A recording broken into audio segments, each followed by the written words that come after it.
And I'm afraid we will have to start. I hope you hear me. Although I know there are people still coming in. And I'm afraid we will have to start. We have a Although long I day know and there it's are Friday. people still coming in. So, and I'm fully aware of that. Because we have a long day and it's Friday. So, and I'm fully aware of that. From the moment we fixed the day, I was aware it's a Friday, and we would like to respect a short day on Friday if possible. And I know some of you may be traveling back. But on the other hand, we have many things to tell you. And for that reason, I would like to start. Myself, I'm the executive director at interim of the Clean Hydrogen Partnership, or Clean Hydrogen JU, and it is my pleasure, really my pleasure, to see you all here today, and to be able, in fact, to talk about our call for proposals 2024. That follows a very, very, very long experience of the partnership, of the joint undertaking, and I'll come to that later to guide you a bit and to explain you more. But not a but, and I would always avoid the but because it has sometimes negative connotations. And I'm really happy for this occasion to have with us the three representatives of our three members. It's a partnership, like I said, it's a public-private partnership, the joint undertaking. Our three members. Which shows again the commitment of the three members of the European Commission on one side, which shows again the commitment of the three members of the European Commission on one side, and on the other hand of the private members, Hydrogen Europe and Hydrogen Europe Research. And without taking more time, because I think also their time is extremely valuable, and like I said, I appreciate taking that time to be with us here today.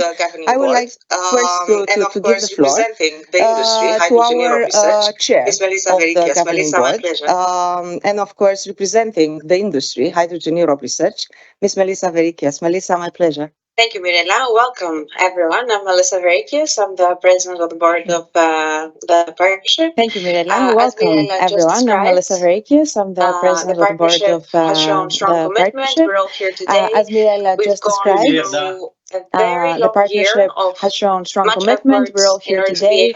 We've gone through a very long year of much effort in order to be able to set up what we call today the info day of Clean Hydrogen 2024.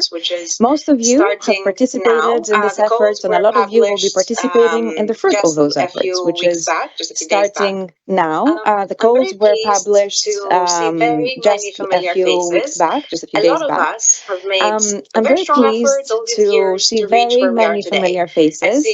A lot of us have made a very strong effort all these years to reach where we are today. I see Luigi, I see Nico, I see some fellows from Greece. I'm glad to have you here, and you made all this journey to come all the way.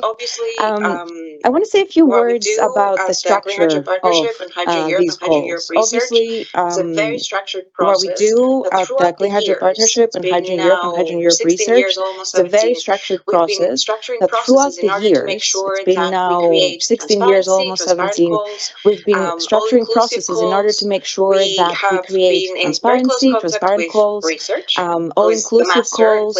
We have been in very close contact with research, who is the master and plays the biggest role in this effort that we're making for our steps ahead in hydrogen, and obviously monitoring very closely the markets, industry. I represent industry. I'm here with my Biometricon hat, also as a member of the board of Hydrogen Europe. So as you understand, and I think most of you know, it's a very, very complex, close report of back and forth, of weekly meetings, of putting down numbers, of convincing people, of absorbing budgets, of setting priorities, and then ultimately coming up with the final call that we're all expecting to hear about today. And then the arena is open for all of us to compete and bring up at the best of our ability the most cutting edge and competitive technologies in consortia that will charm our evaluators and then will bring us the fruit of our efforts so that we can see those projects that we've envisioned come into fruition. Those are, I think, the most important moments for a lot of us. We're all waiting the results day at the edge of our seats to see who has been successful, have we been evaluated positively, and where can we allocate our resources in order to add an extra step in what we call this hydrogen value chain. There's so much we have been expecting to see in the last decades. Yesterday we had the board of Hydrogen Europe, and a lot was discussed. A lot was discussed around the steps that we've made ahead. And one comment stayed with me. We've never been here before, where we are today. We've never seen this support from the European Commission. We've never seen this support from private funding. We've never seen this implemented projects where those are hydrogen valleys starting to be built. 3 years ago, we saw the hydrogen valleys captured as a vision for the first time. And now we've seen quite a few of them, in fact. And we're adding another 60 million this year, thanks to REPowerEU. So it's the first time that we've found ourselves in this position. And, you know, I'm gonna refer quickly to Yorgo Hatzmarkakis, who made this comment. He said, when he made in this some comment, I really occasions, attacked we've him. seen a little bit of a fatigue. I didn't agree with this at all, because fatigue You know, when he made this comment, I really attacked him. I didn't agree with this at all. In my view, if because we surround fatigue ourselves comes with really depending on where you stand. So, in my view, if we surround ourselves with visionaries and positivity and doers, which we are all in this room, otherwise innovation wouldn't move forward. We don't have any fatigue, and then we keep on getting successes and success story after success story. We're getting the support of the Commission, and then we have the ability to see these projects come into fruition. So this year I have some notes here. This year we have a budget of 113.5 million. It's not a huge amount compared to funding like the Innovation Fund, for example, that has dedicated 1 billion euros in hydrogen last year, and we're very grateful for that. But it's a very, very good budget, given that we managed 2.2 billion euro in various different years, right? And in this, we have 20 topics. We're putting 25 million in production, 27 million in storage and distribution, 19 million in mobility, 10 million in heat and power, cross-cuttings for 5 million, and then hydrogen valleys for 30 million. We have very high hopes for these projects. I think that we're going to see very polished proposals. And I again welcome you all. I thank you for being here. And I pass the floor to Mirela to go on with this very busy day today and all the important and interesting things we're going to hear. Thank you all very much. No, from live event. Yeah, but thank you very much, Melissa, for your kind words and your continued support. Indeed, from the side of the industry, really glad to have you again with us today and to hear again the support from the industry. Now, somehow to complement, and because you mentioned, and it's an important member because it gives the funding. To the call, I would like to invite now for a few words, Mr. Bernd Biervert.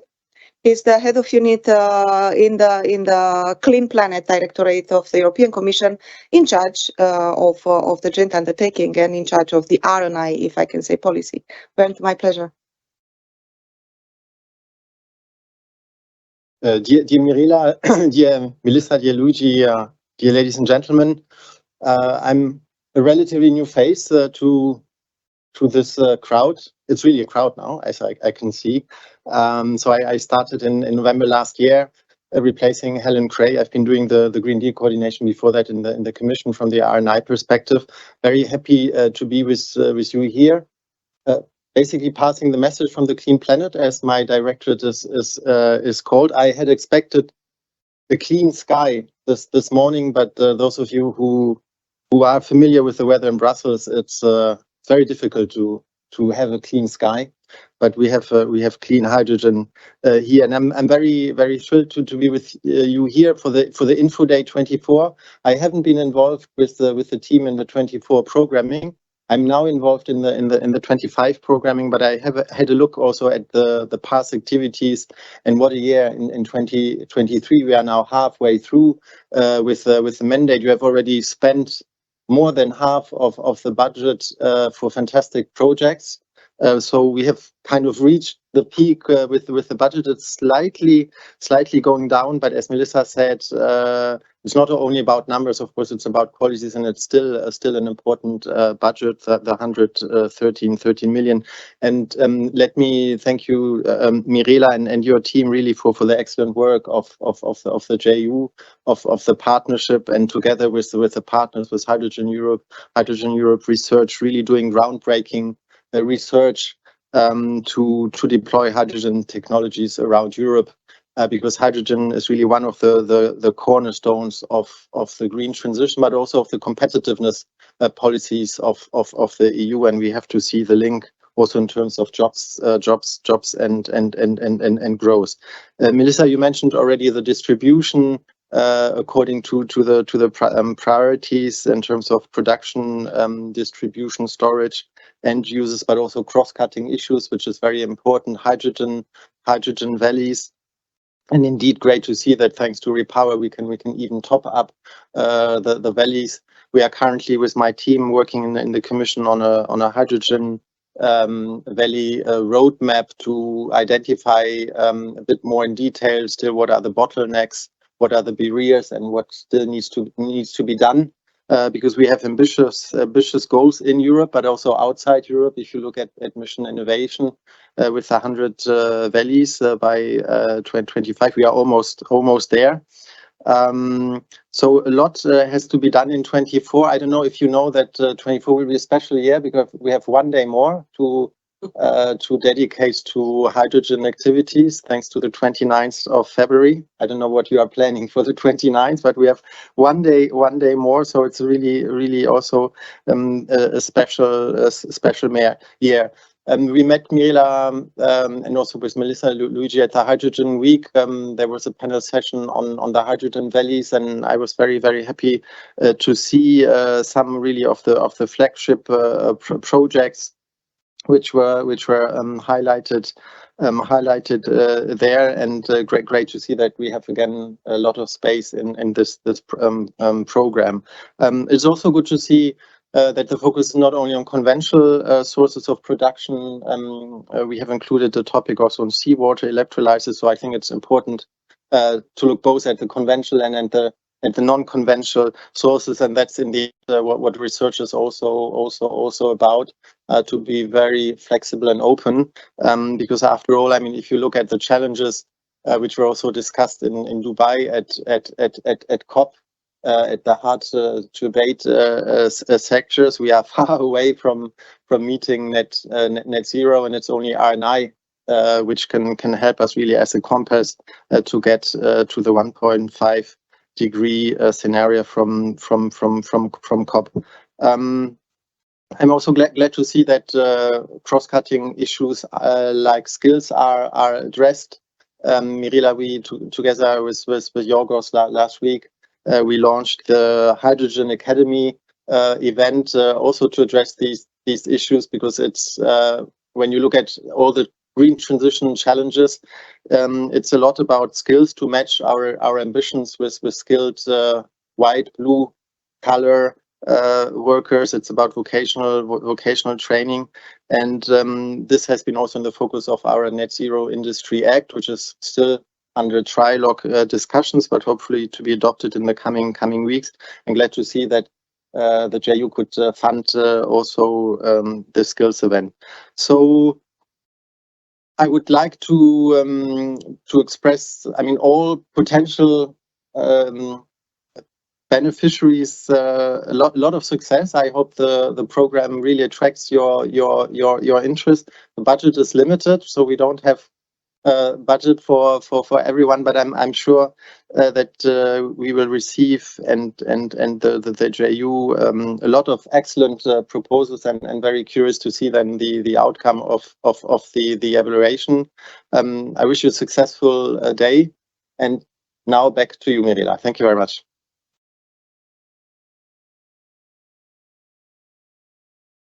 Thank you very much, Bernd, indeed, also for your support and count on your continuous support. Like you already hinted, we started working on the call 2025. That's I'm not going to go into those details, but yeah, we worked for about a year before we published such a call. I'll come to that when I will guide you through how we do the thing. But now, my pleasure still to really give the floor to our representative of the third member, Hydrogen Europe Research. And it is my pleasure to have here with us today Luigi Crema. He's the president of Hydrogen Europe Research. And I have to say, we know each other for such a long time that very difficult all the time to introduce you, Luigi, because it looks like my friend. And really my pleasure to have you with us today. Luigi. Thank you, Mirela, for the very kind words and the introduction. For me, it's a pleasure to be here representing Hydrogen Europe Research, but even an honor to represent so many members that we have today. We are at 150 members, both distributed equally in between universities and research centers. And I'm sure that I'm bringing as one voice today the renovated need of research more than ever, probably in these times, considering that the competition at the global scale is increasing, the markets, hydrogen markets are under preparation, and so the appetites are increasing globally, and even other countries are starting to support research more and more, and maybe some of them even getting inspired by the European model. The European model, we did quite a lot of success stories from the past. Looking back, I think we have plenty of good stories to narrate from the FCHU 1, then to the 2, and then to the Clean Hydrogen Partnership, which is ongoing. But we can not only look back, but we need to even have a view in front of us. And so this is part of the important efforts that our technical committee leaders, our roadmap leaders, all the active members are providing to identify the strategies, to bring the strategies into a narrative of the call, to identify objectives and targets, KPIs, both on a multi-annual program, which is included in our strategic research innovation agenda, but then looking year by year to which are the priorities and where to invest the money of the Commission and in part even of the private members. We have built up in years quite a strong, important ecosystem. This is participated by the most important stakeholders to create a sector. We are collaborating really in a brilliant way with Hydrogen Europe industry, and we are discussing in open dialogue, transparent dialogue with the Commission, trying to align priorities even to policies, and this is of much importance. But every year we start at the same level with the others, because state of the art is soon a recap even by others. If we are going a bit ahead in research, then research becomes business as usual quite soon. And so every year we need to make a step forward and try to be ahead of others in this competitive arena, in a fair way, of course. Research, and I'm sure I'm bringing the lot of voices that today we are representing in Hydrogen Europe, is not only doing new materials at small scale in labs. This is important. This is one of our core activities, but research is something wider and even bigger in time. And this, even with the open discussion we have with the industrial sector, and doing our effort not only as a push support, but even in a pool approach. Research is even advanced engineering. It's bringing materials into components, realizing systems, validating the systems in bigger and bigger labs at the relevant industrial scale. There are a lot of them under even construction in Europe. This with the objective to accelerate the readiness of new technologies and their deployment to the market.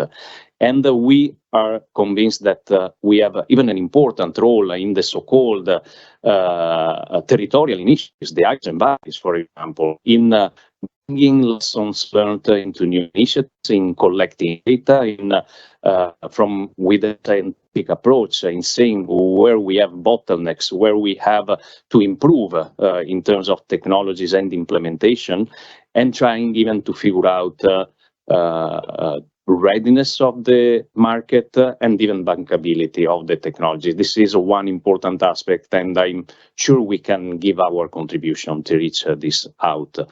For this year, we have important targets where we can support in all of this value chain, from low TRL research in novel electrolysis solutions like the high temperature proton conductive ceramic cells, but we will know more from DJU on all the different details. And I wish you a good day today, but even to enter into the details, to talk each other, and even my best wishes for your success in applying to this important call. Have a good day, and thanks, Mirela. I give the floor back to you. Thank you very much, Luigi, also for your kind words. And also, again, I really count on support from all of you to continue, because we still have for several years budget to implement and calls to publish and implement. From my side, and now it's my turn, I would like to welcome you again, because I see still people coming in the room, but also at home. Just to explain a bit, this is our premises. I'm very happy to be able to welcome you in our premises. Not necessarily equipped for such large audiences, but I think we've done our best to try to accommodate everybody today. We are expecting a full room. We have been overbooked, more than 150, 170 participants in person, with more than 1,500 at home, pre-registered. I'm not counting those that will just connect today and follow us, because we will also stream. So we are now online streaming on our website through the YouTube channel. We will also record. So all the session will be recorded, all the presentations will be uploaded. So feel free to take notes, but do not be afraid that this information you will have access to it also later. Like I said, I'm fully aware of the fact that it's Friday, so we will try to finish by 3:30, 4 o'clock. But still, I would hope that I will see many of you staying with us at the end of the day, because we plan to have a networking drink, so that after we go through all the content of the call, through all the details, after even some of you will present some of your pitches, because we have today decided to, I have to say, it took us some time with the team to think about what is best for you. What would be the best value for you if you come today? If you decide to come, dedicate your time to hear from us today, how can we make sure that you also manage to know each other? Maybe you out of today, after you come today in Brussels, meet each other, several projects may come out if you talk to each other. So then we wanted also to hear from you. And we offer the possibility to have some pitches of 2-3 minutes in the afternoon. We have also received an overwhelming request for that, more than 70 requests for pitches, but unfortunately time is extremely limited, so we had to select 25. So we will hear 25 pitches in the afternoon, either ideas of projects or company services, so that you, again, in the networking over a drink, I hope at the end of the day, you can manage to know each other and maybe, like I said, talk to each other, get to have new projects together. So this is a bit how the day it's gonna look. Like I said, these are our premises. Our office is, just for information, are on the 4th floor. The first floor, it's just for meetings here in this building. Most of the joint undertakings, partnerships are here. We are sharing this building with them in case you see signals out. I hope we will not have a fire alarm exercise, but in case we do, I am obliged to inform you that you just follow the people in the color jackets, and we go out. We have a very clear place where we can go.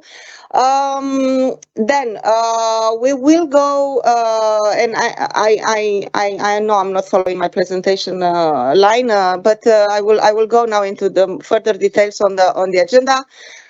We will talk now about the call. So we will take the time of the morning to talk about the call, including the rules for participation and some advice from us before the lunch. And then after the lunch, we have decided to put aside the valleys. I know that many people are interested into the valleys, so we will have a dedicated session to the valleys. And of course, like I mentioned already, the pitches. So getting to know your interest from our end. Good. So allow me to take and I'm gonna present to you. I'm sure most of you know ourselves. At least when you register to the event, maybe you read a bit about the joint undertaking. But I believe it's important that to set up a bit the tone and as a background for the discussion today, to introduce you to the joint undertaking and to the program. So I mentioned already, and you've seen the different representatives talking about, we are a public-private partnership, an institutionalized partnership. What does it mean? It means we are an independent body, an EU body, an institution in itself, with the members from the European Commission, that's the public side, and Hydrogen Europe Research. We heard also from the private members, they are associations, Belgian established association, with on the side of industry, Hydrogen Europe, more than 500 members. I heard last week 530 and counting. And from the research side, Hydrogen Europe Research, we heard also more than 150 members. On the industry, of course, you can imagine they are members of all the companies along the hydrogen value chain, multinationals including, and on the research side, all the academia and research organizations. So we have been established in such a partnership from 2008. So we have more than 15 years of experience in this way of establishing such a partnership. And as of 2021, in fact, when the council regulation came into place, we have been given fresh budget of 1 billion. 1 billion from 2021 to 2031, so for 10 years. We will implement, of course, with calls until 2027 included. So that's when we will have the calls. And then we will stay, of course, to implement the projects coming, including from 2027 call until end of 2031.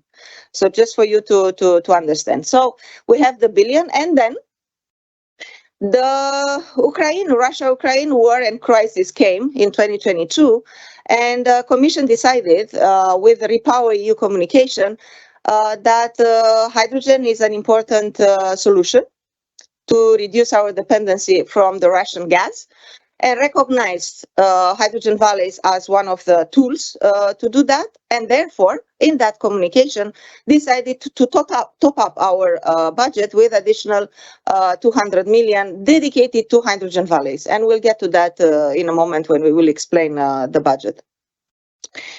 We have many objectives. I'm not going to go through them, but just to tell you that on the left side are the general objectives, contribution to the different policies from the hydrogen strategy, of course, Green Deal, I mentioned Repower EU, of course, industrial strategy, we contribute to the alliance, of course, competitiveness, and energy and transport policies, where we provide the technological solutions. But then on the right side, you also see the most specific, if you want, objectives, which are getting into the technology, meaning decreasing the price, increasing durability, and working with local actors such as regions or cities, and all the specific objectives through which I will not go, ending up on the right side with a new objective that we got with this partnership.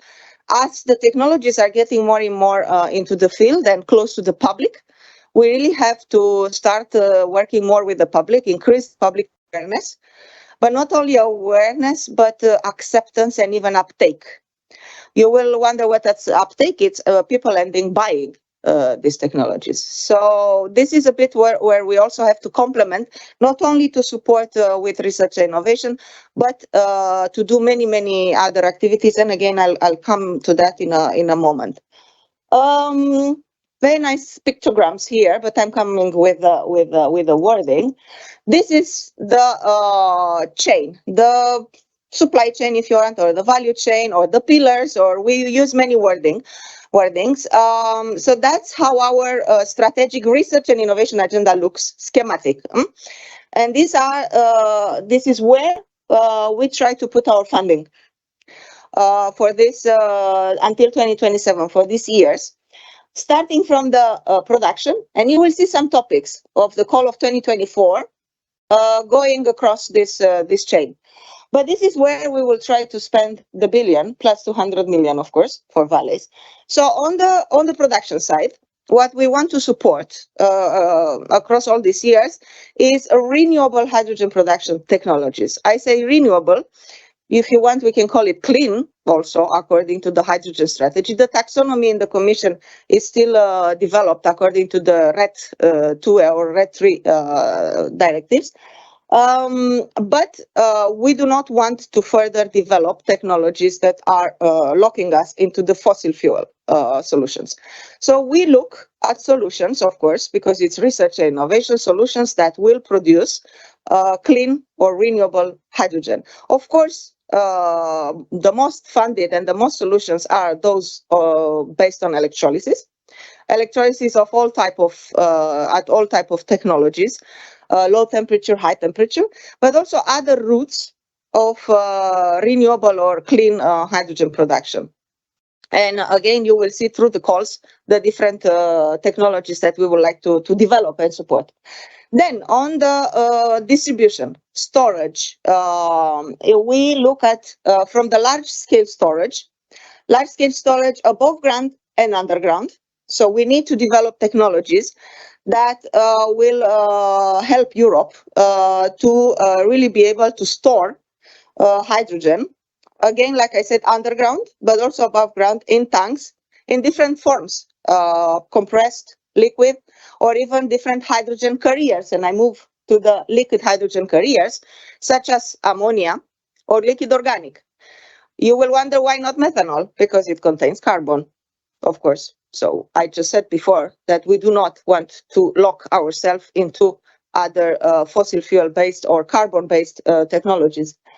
We also work on hydrogen or natural gas grid. We know that in Europe, that may be a solution for distribution or storage of hydrogen. So, of course, we look at these solutions.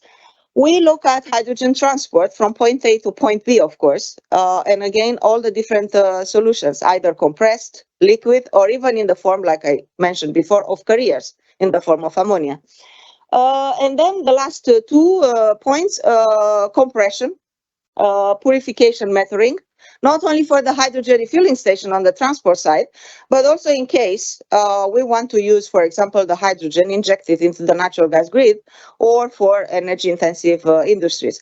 So these are the type of, again, activities, technologies, if you want, that we would like to support on the distribution and storage. Then we move into the end uses. And on the end uses, we have end uses for transportation. And you know that traditionally, for the last 15 years, we supported mainly road vehicles and the infrastructure, cars, buses.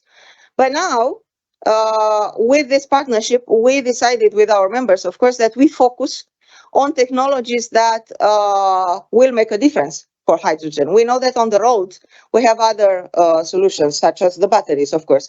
But we know also that for heavy-duty transportation, only hydrogen could provide a good solution. For example, trucks, maritime ships, planes, and trains. So this is our program will focus here. In addition, on the we will make the building blocks, meaning the fuel cells and the tanks, and then work even with other sectors from the transport side and with our colleagues in synergies, such as the Clean Aviation JU, EU Rail JU, Waterborne Partnership, work with them to see how we can take these building blocks, integrate them into these big solutions, and demonstrate them, and of course, show their added value as compared to other technologies. On the heat and power, we will continue to support the stationary fuel cells. Again, traditionally, we supported such solutions for heat and power production. But then with, again, this partnership, with this program, we have added boilers, burners, and turbines. These were not supported before with our joint undertaking. But again, we see this very valuable to be, for example, retrofitting big turbines, retrofitting from natural gas to hydrogen or to hydrogen at mixtures into the natural gas grid. And then finally, on the right side, we will do cross-cutting. Cross-cutting sounds a bit not you may wonder what it is. It's everything related to horizontal activities such as education, training, pre-normative research. Of course, we need to do the research to support developing new standards or amending the existing standards, so the pre-normative research, safety, and everything else that it's, if you want, horizontal to these vertical pillars. Then, in addition to that, we will support, like we mentioned, hydrogen valleys. You may wonder why hydrogen valleys in a research and innovation program, because they are innovative business models. This is also a test which we do in the hydrogen valleys. We do not do commercial projects there. So I would like to clarify that, because I heard it several times. These are not projects that could be supported somewhere else. It's still innovation in the business model with the hydrogen valleys. And then supply chain and strategic research challenges. Supply chain is everything related to manufacturing, developing even processes for lines of production. And then strategic research challenges are very low TRL, technology readiness level type of projects, which will work at a fundamental stage to develop a new generation of products even after 2030. And with that, before I get into the rest of the details, I heard already when we published the call last week with 113.5 million, I heard several people, and including I saw it in the press, that we cut the budget. That's totally fundamentally wrong. We have not cut the budget. We have a lower budget than in the previous years. But as I mentioned here, we had to start with a very big investment in 2022 and 2023 to have the possibility to learn from these projects, have results from these projects, and still exploit them in the duration of this JU. Otherwise, it would be very easy for all of us that we split the billion over the 7 years, and then we do business as usual, and we don't put any thought into that. And this makes me mad when I hear about very simple thinking. This is no strategy behind. It's easy to split the billion over 7 years, problem done. No, here we have some thought into this. And we thought how to put the billion. And for a reason, we spent half of it in the first 2 years, 2022, 2023. Do you think it doesn't put pressure on us? It puts a lot of pressure on us. And I will come in a moment to show you. We signed an unprecedented number of projects last year. But we needed to do that in Europe to make a difference. And this is not a cut in budget. It's just because we consciously, strategically, together with industry and the Commission, decided to start like that, to start spending half of the budget in the first 2 years out of 7. So, explain again, this is not a cut in budget. It's a strategy behind. Now, I mentioned that in addition to the call, of course, this is the main business. This is how we spend the budget, the billion. We do many other activities. I already mentioned that, for example, for end users, where we give the building blocks, the fuel cells, the tanks, and all the technological solutions we give to the different sectors. We work with, for example, our colleagues in the clean aviation, to in several years, for example, because again we support projects in 2022 to develop technology for aviation. We hope that after 2025-2026 our projects will produce results. Our colleagues in clean aviation will take these technologies and will integrate them into the next future plane, for example. So that's how we work in synergies with our colleagues, in particular on the end users, when we talk about technological solutions. But we also work in synergies, for example, with the local funding, such as regional funding with regions when we talk about the valleys. When we talk about valleys, we know very well, and we'll get later to that we do not support all funding for the valleys. Valleys are very complex projects, very big projects, where we, in a normal, and looking at the examples of the valleys we support so far, we go to about 20-30% of funding. So we need to ensure the rest of the funding, the 70-80%. And that has to come probably either from regional funds, or from other type of funds, including private funds. And that's where we start working in synergies with other funding instruments. I mentioned already, we work on pre-normative research for standards. Of course, we work with the, for example, Hydrogen Alliance, and in the roadmap of the Hydrogen Alliance for standardization, we are there mentioned as contributors with pre-normative research in developing new standards, for example. We work on safety. And we will put in place, we will renew our safety panel. We have a panel of experts that help us with advice on safety issues, us as a program, but also our projects. And you may have noticed, and you will heard today, that for innovation actions, for our projects, very big demonstration actions, we have started to request at the recommendation of this safety panel. As of 2-3 years ago, we have started to request a draft safety plan.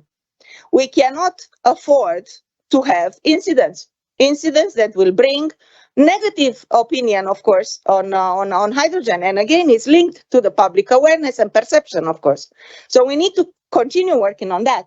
We will do the same for sustainability and circularity.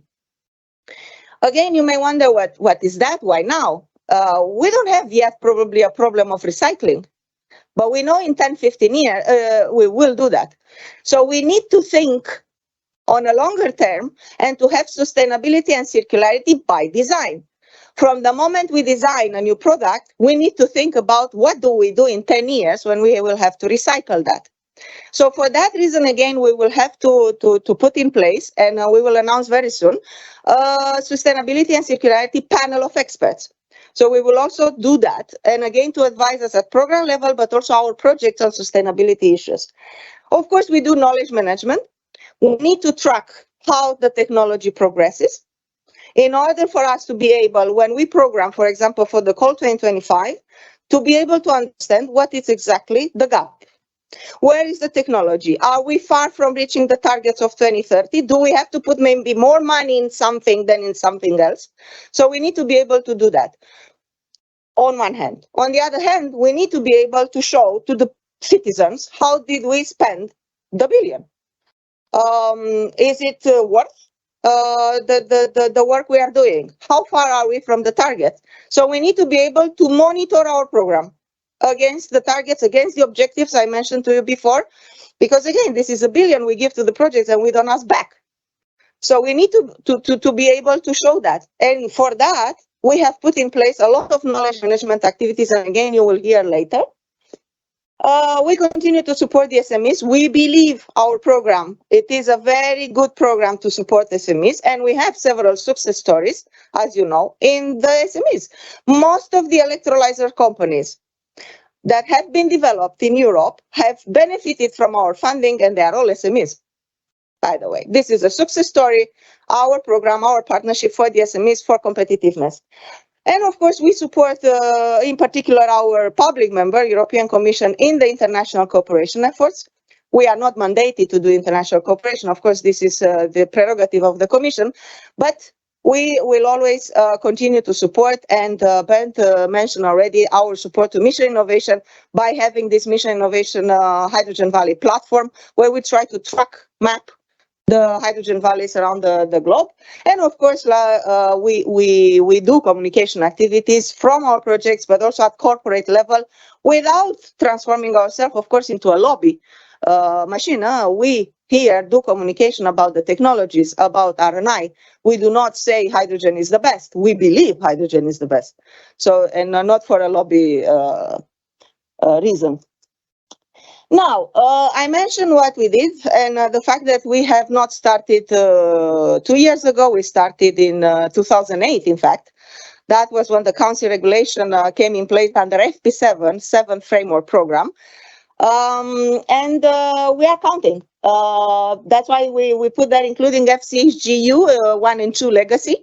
So these are all the projects we supported so far, 367 and counting. It's very small there down. We still have 5 projects under preparation. Well, I will not call it negotiation, but under preparation from the call 2023. And you see the amount that we've reached, almost 1.6 billion over the last 15 years. It may be small, it may be big. Again, we do not do commercial projects here. We are doing research and innovation, and due to this effort, the technologies have developed in Europe, and we have shown leadership worldwide. I'm not going to go through the details because there are many, many numbers. Again, the presentation will be made available. The call of today, because I don't want to annoy my team, I'm talking too much normally. And the call of today, it's for 20 topics. Melissa kindly also mentioned a bit the distribution is 113.5 million. We published it last week, sorry. And the deadline is 17th of April. Please keep that in mind. It's 3 months to prepare an application. Again, we can discuss why 3, why not 2, why not 4. There is some thinking behind. It's our normal execution of the budget annually with a plan to sign all these grants by the end of the year. So that's a bit how the plan is made. Many things that you have to pay attention in addition to the topics. You may be familiar with our program or with the Horizon Euro program. You know how a topic is structured. My main message to you is please read carefully all the text. Believe me, as I said, we have started working for 2025 already now. Believe me, it takes us a year to agree on such a text. Every word has a meaning. So please pay attention to that, because the application is evaluated against this topic, against that text. If the topic is requiring something, please address that. You may not have it, you may have it. Even if you don't have what the topic is addressing, please make sure you address it. If it's missing, the experts will penalize it. If they don't find an explanation, they will penalize it. So pay attention to the text. On top of, and now I'm coming to the slides, on top of the requirements for the topic, pay attention to all this. We call them call condition and call elements. The competitiveness and industrial leadership. What do we mean by that? I mentioned these are European taxpayers' money that we distribute with our call. We do not want this money to be used to develop technologies in another part of the world or to create jobs in another part of the world. So if you, however, in whatever you want to do, you would like to involve, because on the other hand, we have, where is it, international cooperation, and the program is open to work with other partners in another part of the world. And if you decide, however, to do that, please make sure you explain why that is essential for the project, why you cannot do it with Europeans, and how that contributes to the competitiveness. So please make sure you do that. The opportunities for synergies. That's when, again, you will present an application, not with 100% funding. Please make sure that you address the risk of having just 20% funding from us. How do you plan to get the rest of 80? When? And a bit of a draft business plan will help our experts to assess the risks whenever they will evaluate the proposal. How do you contribute to the monitoring framework? Again, like I said, there are plenty of KPIs that the program has, KPIs that your project will have. Please explain how will you monitor that. The contribution to sustainability and circularity. Again, whenever you look into the impact and you look, for example, into the environmental impact, please talk about that. And the rest of the activities asking for developing test protocols, exploitation of project results. Pay attention to that. We'll come to that later with the dissemination and exploitation plans that you are requested to prepare.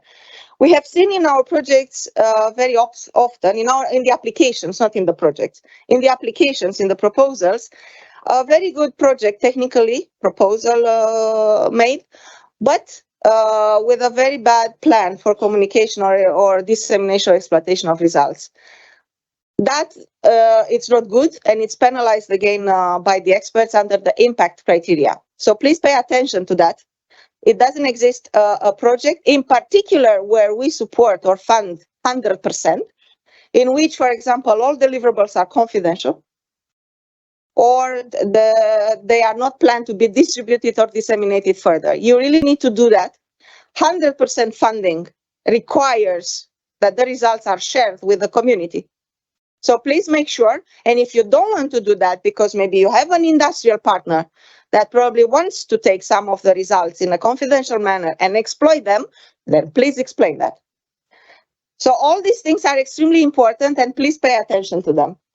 And of course, the last 2 points on the left there, please pay attention if you have a topic or you would like to apply to a topic where maybe we have required that at least one member of the consortium or consortia is a member of Hydrogen Europe or Hydrogen Europe Research. Please pay attention to that. Or if we have put a limited geo contribution. There are both eligibility criteria, and if do not, with your application, you do not satisfy this eligibility criteria, we do not even move the proposal to evaluation. The experts will not even look at it because we do eligibility and admissibility check before. And I would like here to mention something that happened last year.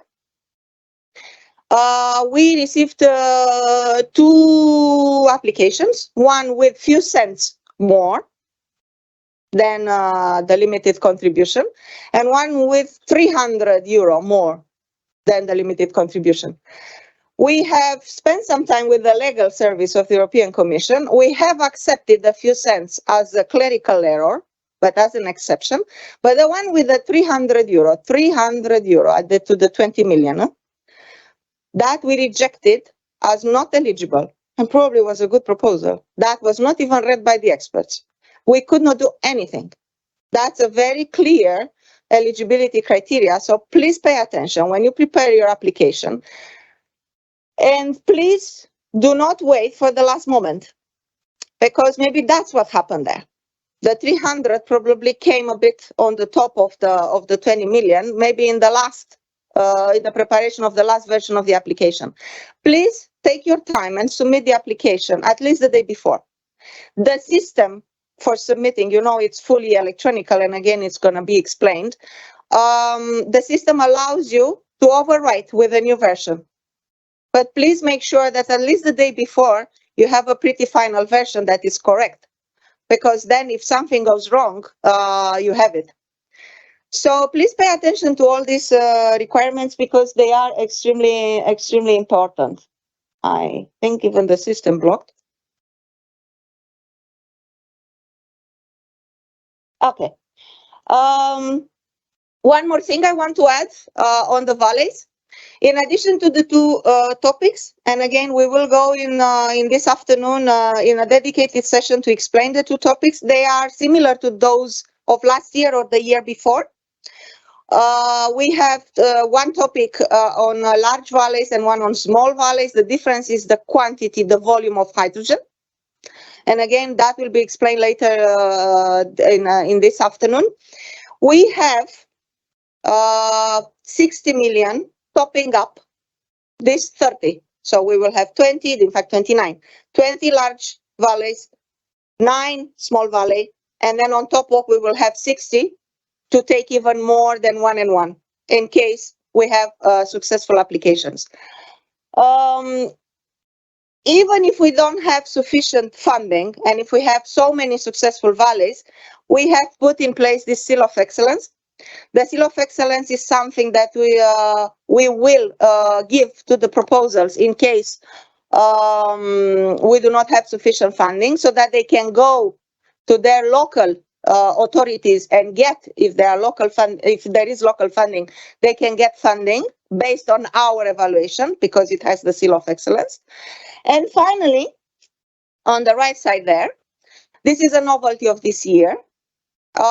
Following a bit our experience in the calls 2022 and 2023 with the valleys, we have realized last year we received 28 applications for the valleys and only 4 have passed, 4 or 5. So a very big number of failures last year. The learnings we had, and again we discussed together with our members, commission, private members, the learnings we had is that not all of them are ready to go for investment, for funding.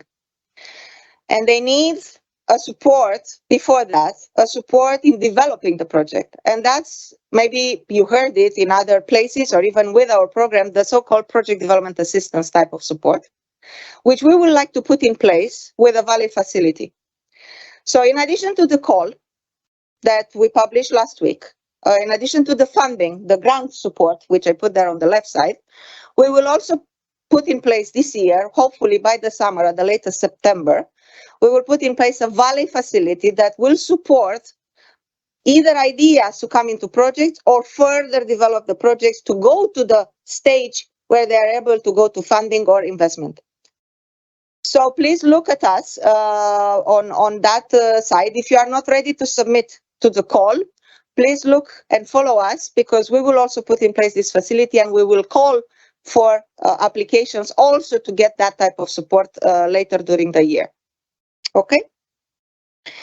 Synergies I mentioned, and I'm going to skip because we are very late. And here I gave you some links for further guidance. And again, you will hear during the day. As of this year, we have also decided to move into the lump sum. This is another type of declaring your costs. We believe it's easier. It has less, if you want, details as compared to the actual costs model. And we have also published with the call last week an FAQ, frequently asked question. So please have a look there if you have a question. Please already have a look there, and if you still do not find an answer to your question, then contact us. We have also decided that based on we were flooded last year with questions, and we decided to put all the answers in an FAQ already at this point. And again, please have a look there. If you don't find an answer to your question, then address it to us. And do not forget, because I don't know the crowd in front of me right now, but I was told that it's all across Europe, including at home. Do not forget that we have also agreed with our partners from different countries to do some national info days. And we will start as of next week. We will be Monday in Poland, supporting Poland with a national info day. Then in France, with especially next to the High Evolution event next week in Paris. So we will support a French info day. Online, we will support on the 1st of February the UK one, because as of this year, and again we will hear, UK is eligible for funding. On the 8th of February in Italy, and on the 14th of February in Spain. So do not, in case you are also from these countries, do not forget. You can go there and you can get again the possibility to listen and to the presentation and ask questions. With that, yeah, the agenda for today I already have explained it. Do not hesitate to use Slido. Of course, I will also take questions if possible from the room, but in the room or at home, do not forget to use Slido. We will try to answer to your questions as much as possible during the day. With that, I would like to really thank you very much. I look forward to today. Really happy to be here with you again. I'm going to present my team in a moment, but I think now I speak too much. Is it the time for a coffee? I'm just looking. No, we just go into the. Okay, I was looking for a coffee. I have to recognize. Of course, I'm thirsty when I talk too much. So then let me then move into the team. Again, this is a work of many people, and I'm very proud of my team. You heard me probably several times doing that. If it's not me, who's gonna be? So I'm really proud of them, and I'm joined today by all the project officers. They will, most of them will guide you through the different topics. They are seated there, and I would like to thank them. I'm not going to name them when I will introduce them here. I will do, but then in addition to them, the financial officers, they will all support you during this not only applications but then implementation of the project. The legal officers, they will also join us. Knowledge management, communication team, really proud of them. And I don't see you anymore, Philippe, but my head of unit on finance and administration, who's leading the other team. Really, I would like to thank them already. I will do that again at the end of the day, but thank them already for making everything today, in general, everything true. So really, thank you very much. And now let's move into the topics and start with the first project officer that will guide you through the hydrogen production, Nikos Peropoulos. He's he's a senior, if I can say that, Nikos, in age, not only. He's senior on hydrogen production projects. He has also extended his portfolio going back to his youngest, how can I say, preferences. Academic, yes. Thank you, Nikos. He has extended his background also into turbines and this type of projects on heat and power production. And it is my pleasure, Nikos, to give you the floor to guide us through the topics on hydrogen production. Please.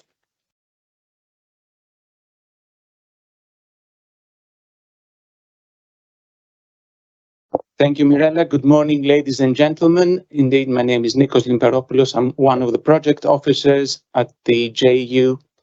I'm following traditionally hydrogen production, and recently I moved into hydrogen destruction or combustion in gas turbines. I will breeze through the 5 topics we have in this year's call on hydrogen production. I'm pressing next. There we are. So the main focus this year is basically on electrolysis. You could say almost exclusively on electrolysis. Depends. So electrolyzers, we are supporting with secured budget for each type of electrolyzers, proton conducting ceramic and anion exchange membrane electrolyzers. We are revisiting the topic of electrolyzers monitoring and diagnostic tools. This is somewhat behind what the fuel cells have achieved, actually. And then we have a topic on optimizing and integrating electrolyzers in industries or alternative renewable hydrogen production routes up to the proposers. And what is new is the direct seawater electrolysis. So there are 5 topics. as you can see, we have 4 research and innovation actions, lower TRL, and 1 innovation action, which is higher TRL. The budget is a total of 25 million. You can see it's an indicative budget per topic. So topic 1.1 is the proton conducting ceramic electrolyzers, 1.2 anion exchange membrane, 1.3 is direct seawater electrolysis, 1.4 is the monitoring and diagnostics, and 1.5 is the innovation action on integration of hydrogen production in industrial facilities.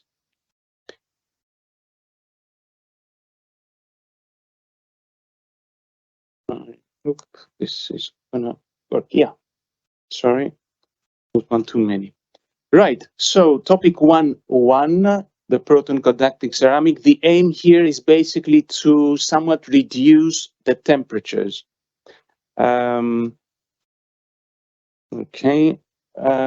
Reduce the temperatures down to around 600 degrees C. This will allow replacing ceramics with steel-based materials and also increase lifetime. Current densities are aimed to be doubled. New designs are also envisaged in the topic. Today it's mostly tubular, but one could consider planar as well.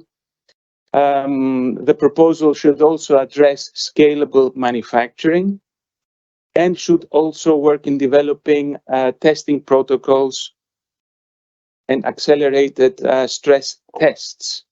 This is usually done in collaboration with a joint research center. Eventually, a system with 5 single units should be developed.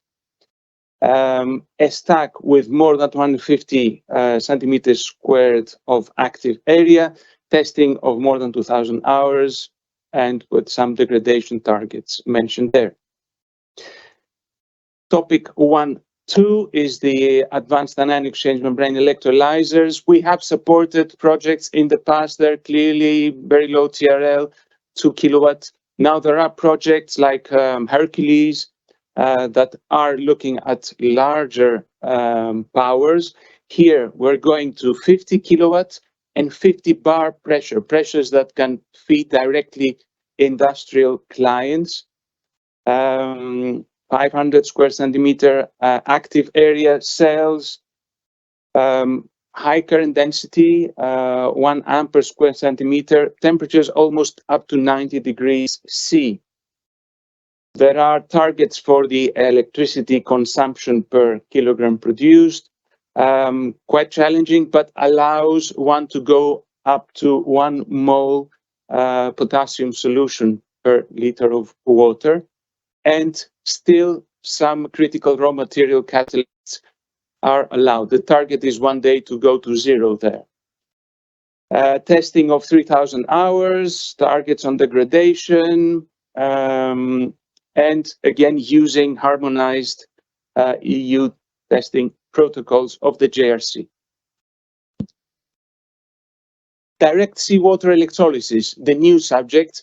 This is actually being covered by the European Innovation Council. There's the Pathfinder Challenge that we are closely monitoring and synergizing. Now it's also under our call. A number of challenges, corrosion, pH variations, blockages for seawater electrolyzers that should be addressed through materials development and design. And you can see the various challenges there. There is 3.5 pages of text describing the topic. So don't count on these 3 bullet points. You should always refer to the call text. Look at the must, look at the should. All these words indeed are important for you to check. This is a breeze through. Eventually, there will be a 5-cell stack to be developed, power of roughly 1 kilowatt, to be tested for more than 2,000 hours. The test should be also simulating feeding the electrolyzer with renewables power. This is supposed to be installed next to the sea or offshore. Why? This is where renewable electricity is cheap. This is where green hydrogen can be produced cheaply. And of course, try and explore synergies with the AIC Pathfinder Challenge and the Euromet programs. Topic 1.4 is the online monitoring diagnostic tools. Like I said, we have supported this for fuel cells. We have supported it for electrolyzers in the past with 1 or 2 projects. Now, the point is to develop a system consisting of software and hardware like sensors that could be fitted to industrial scale electrolyzers larger than 100 kilowatt. It should be validated at lab scale in at least 2 electrolyzer technologies, could be low temp or high temp, and eventually demonstrated in a large electrolyzer in at least 1 technology. Explore synergies with Euromet. And the last topic under renewable hydrogen production is topic 1.5, the innovation action. And the emphasis here is to try to optimally integrate a renewable hydrogen production technology. It could be an electrolyzer. It could be a gasifier. Concentrated solar, difficult because the capacities that we're asking are quite high. So this is a technology or combination of technologies that should provide at least 100 kilograms of hydrogen per hour. If this was an electrolyzer, that would be 5 megawatt. The system should be demonstrated for more than 2 years. It should be demonstrated in a sector not yet covered by the JU. You can think of cement or specialty chemicals mentioned in the title, in the text, or it should be an innovative demonstration of clean hydrogen production technology. Circularity, sustainability, hydrogen could be used as a feedstock, it could be used for heat power generation, could be used for synthetic fuels production, plus one of the byproducts, if it's an electrolyzer, it would be oxygen, should be also used as a feedstock. We are aiming here for as high an efficiency as possible in relation to the original electricity being fed. There should be an energy management system, technical assessment, pay attention to water management, artificial intelligence for optimization of the process and for safety, and also to the budgeting. We mentioned that hydrogen production plant, the balance of plant, and hydrogen buffer storage can be declared as full capitalized costs. Any renewable technologies upstream are within scope, but not eligible for funding. And for the downstream processes of the industry, you should seek co-funding from processes for planet, for example, as synergies. And this is it. Please pay attention to the call text. Thank you for your attention. Looking forward to your proposals. Thank you very much, Nikos, for guiding us through the first 5 topics of the call, those on renewable hydrogen production. So pay attention, different funding actions, you saw it, either research or innovation actions, demonstration type of projects. So pay attention to all the details. Do not hesitate to take opportunity of us being with you here today, Nikos. So if you have dedicated questions, do not hesitate to get to Nikos during the lunch, during the coffee breaks. So thank you very much, Nikos. Now is the time for the second. We move on into the call, and if you want, we keep the supply chain, the value chain of hydrogen. We go along that. You remember from the SRIA presentation I made.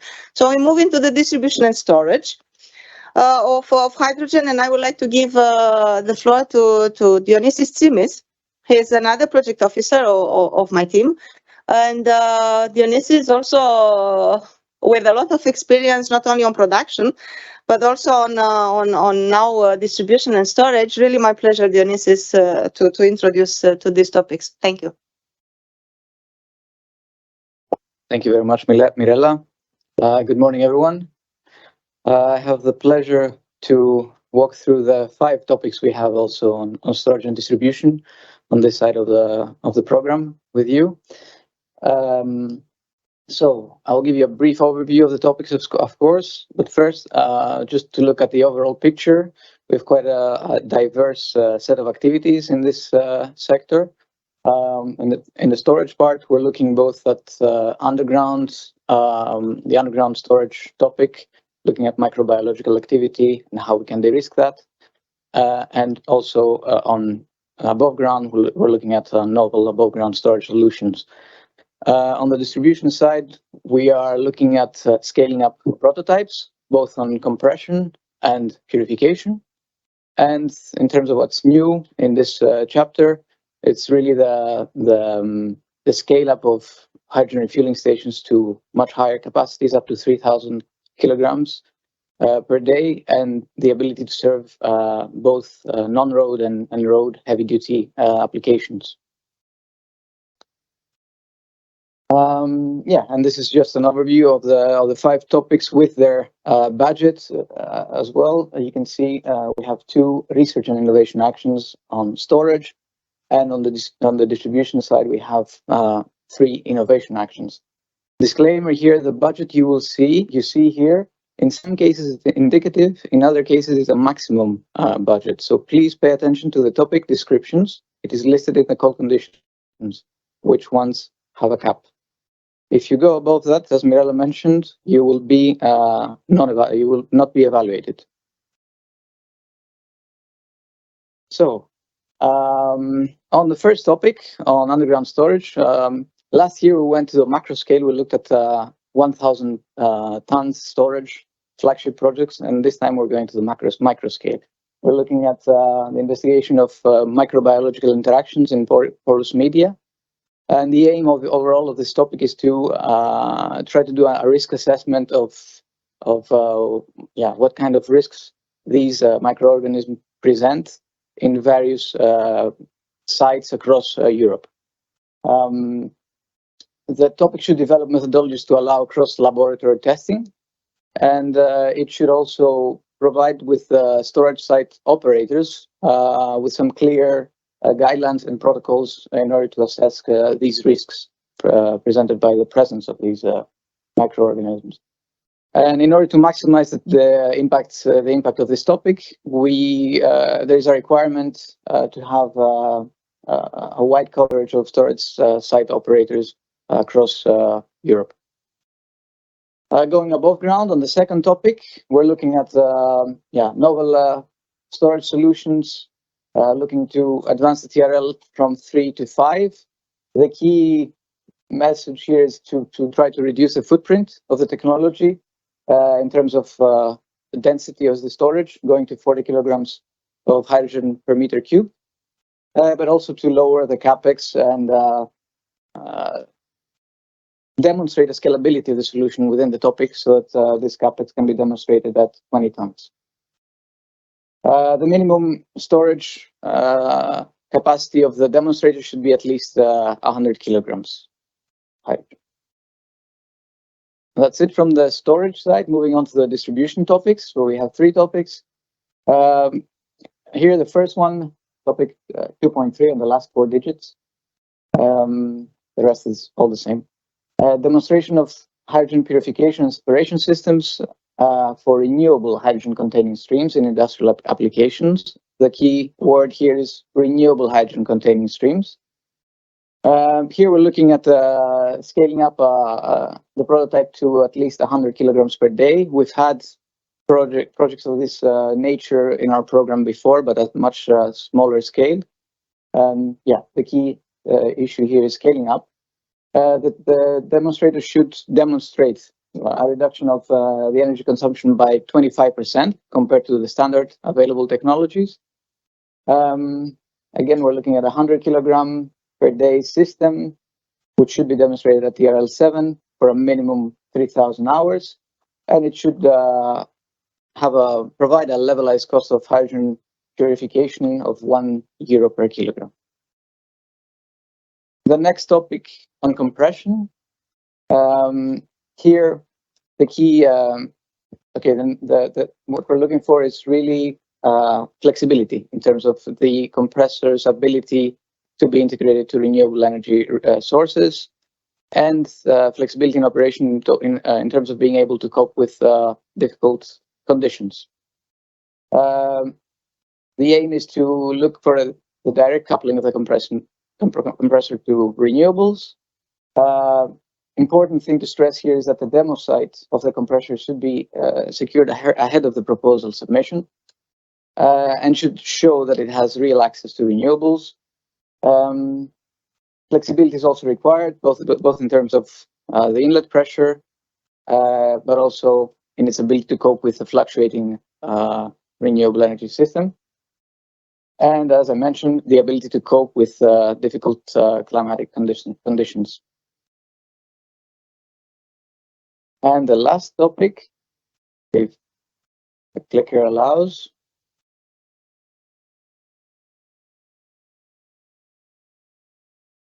Voice activation. Next slide. No? You see, it works. Okay, so topic 2.5. Here we're looking at the deployment of multi-purpose hydrogen refueling stations. As I mentioned, going to a scale that we've not gone before in our program. The focus here is on heavy-duty vehicles, combining both non-road and road applications. The goal is to advance this to a TRL7, demonstrate refueling capacities of up to 3,000 kilograms per day. Individual fills of more than 200 kilograms should also be demonstrated. And of course, focus on reducing the CAPEX and OPEX through innovative components, optimization of the integration, and all these other aspects.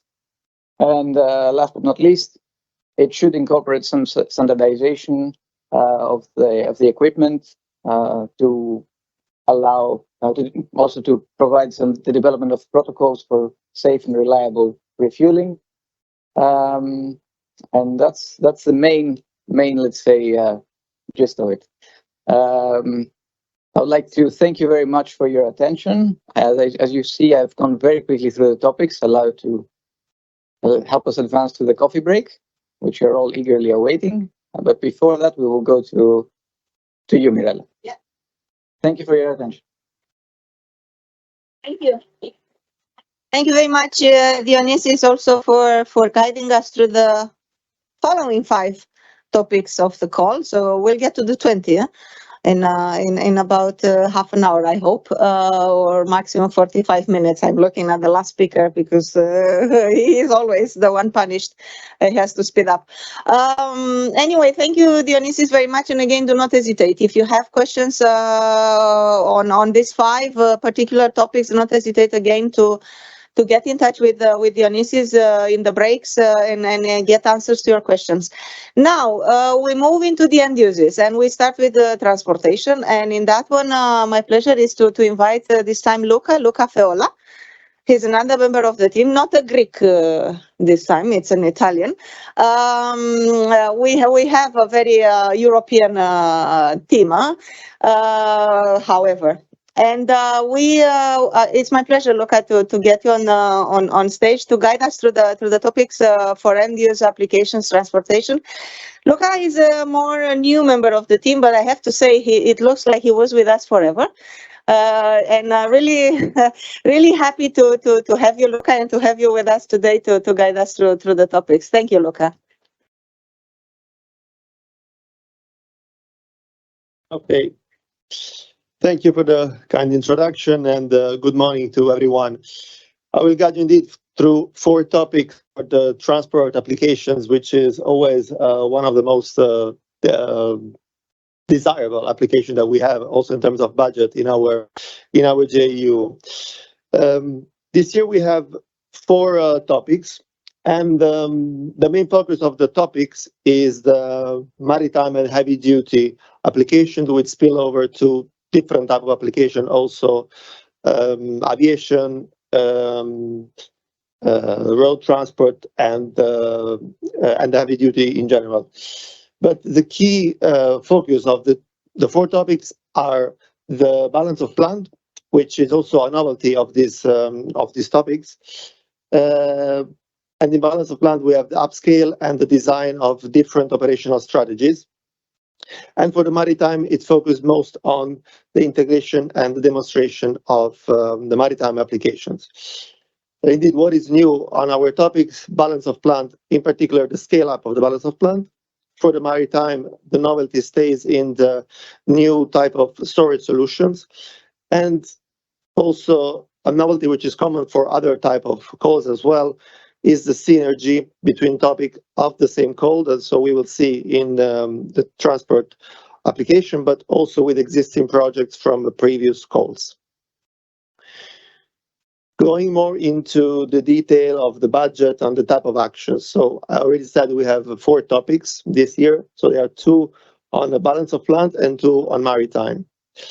The first one on the balance of plant is focuses more on operation strategies and architecture for improving system efficiency and lifetime. It is a research and innovation action with an indicative budget of 4 million euros. The second one is a scaling up of balance of plant components. So this topic looks more into the power output. And it is also a RIA with a 4 million budget. Now we have the 2 topics on maritime. We have the first one is a next generation onboard storage for maritime applications. It is also RIA, and the budget is 5 million euros. And then the last one is a demonstration type of topic. So it's an innovation action on maritime applications with fuel cells for 6 million euros. We go into the detail, a little bit of details of the first 2 topics. So on the balance of plants. And the first one, as I said, focuses more on the development of new architecture, new operation strategies for balance of plants component that will support higher efficiency for fuel cell stack. So it is not about developing a new stack, it's all about the other components that support the stack. The TRL goes from TRL 3 to TRL 5, and as objectives, as overall objective is to improve the performance and the lifetime of the old systems. The new balance of plant will have to be validated on at least 1 module for a heavy-duty road case, but we'll have to demonstrate its applicability also to other type of transport modes. Within the heavy-duty road applications, the definition of the stack that for which the balance of plant will operate on are given by the STASH project, which is an existing ongoing project. On the second topic, this one is also about balance of plant, but more on scaling up the power of the balance of plant component. And in fact, it focuses on a higher power output. It will go from TRL 3 to 5, so compatibly to the previous topic. But it will develop, test, and validate balance of plant components up to, as of to 150 kilowatts. The balance component plant of interest are air humidifier, anode gas recirculation system, gas sensor, etc., etc. But since this topic is addressing various types of application fields, so maritime, aviation, and road, there are some specific KPIs that are given for each and one of those in terms of power output and durability. And one interesting aspect is that the 2 projects that hopefully will be awarded will have to talk to each other, we'll have to cooperate, because it is expected that the project that will be awarded from the second topics that will scale up the balance of plant components will utilize the architectures developed on the first project. So this is written in the topic description, and it is expected that the applicants explain how they intend to have these exchanges. And this is the same also for the first topic. Of course, it's expected to cooperate with the project coming from the second topic. Moving into the maritime, We have the first topic, which is on onboard storage solution for maritime applications. The particular aspect of this topic is that it looks at the whole types of hydrogen, so in different physical states, gaseous and liquids, but also hydrogen carriers such as ammonia, liquid organic hydrogen carrier, or also solid state hydrogen carriers. The TRL also in this case is quite high, from 4 to 6. And the project will have to describe the complete infrastructure, including the refueling and bunkering solutions that should be described. But the tank swapping is not a solution that is envisaged in this topic. The topic and the project, the proposal will have to foresee the supply of pure hydrogen to propulsion system with a minimum power of 500 kilowatt and the minimum supply flow of 30 kilogram per hour. Going to the next and last topic, we have a sort of demonstration action for fuel cell powered inland or short sea shipping. So this is a higher level of TRL from developing from 3 to 5. And in short, the proposal will have to describe an whole ecosystem that includes the operation. So not only the vessels, if it's a vessel, but include all the operations in a port. So it will be one port involved. And we have to demonstrate also the logistic of the hydrogen and the refueling or bunkering solution that will be adopted. Powertrain, existing powertrain, and the vessel and the tank will have to be integrated into the vessel. And the project will have to demonstrate a minimal onboard energy storage for 48 hours of autonomy and minimum 1,000 hours of operation within the project duration. One thing worth mentioning is that in this case, internal combustion engines are not foreseen as part of the applications that could be chosen. And also in this case, synergies are expected and ongoing and will have to be developed throughout the project lifetime with some existing projects, such as, for example, River. I mentioned that is a project that is demonstrating various types of applications already. And the request in this case is to avoid duplication with this type of projects. This concludes the overview.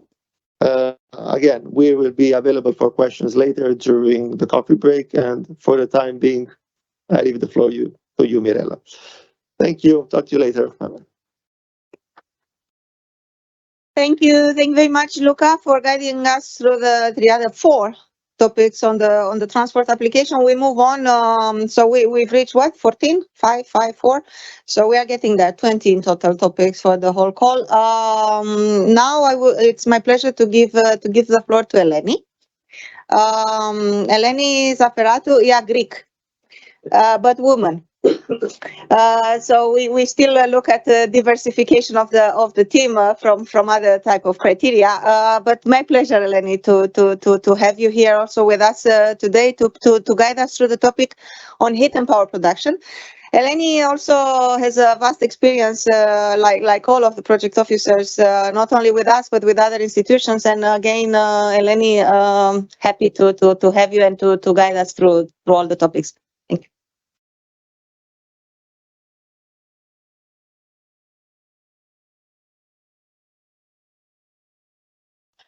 So good morning also from my side. My name is Atanasiu and I'm project officer at the Clean Hydrogen JEU, and together with my colleague Nikolaos Limperopoulos, we are managing the topics under this pillar on clean heat and power.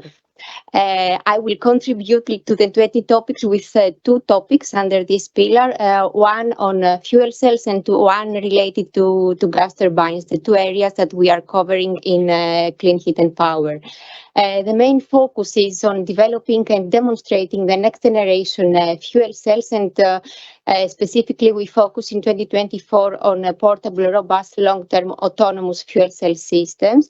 And we also have one topic on gas turbine, which is research innovation action, covering knowledge gap on pre-mixed hydrogen combustion at high pressure.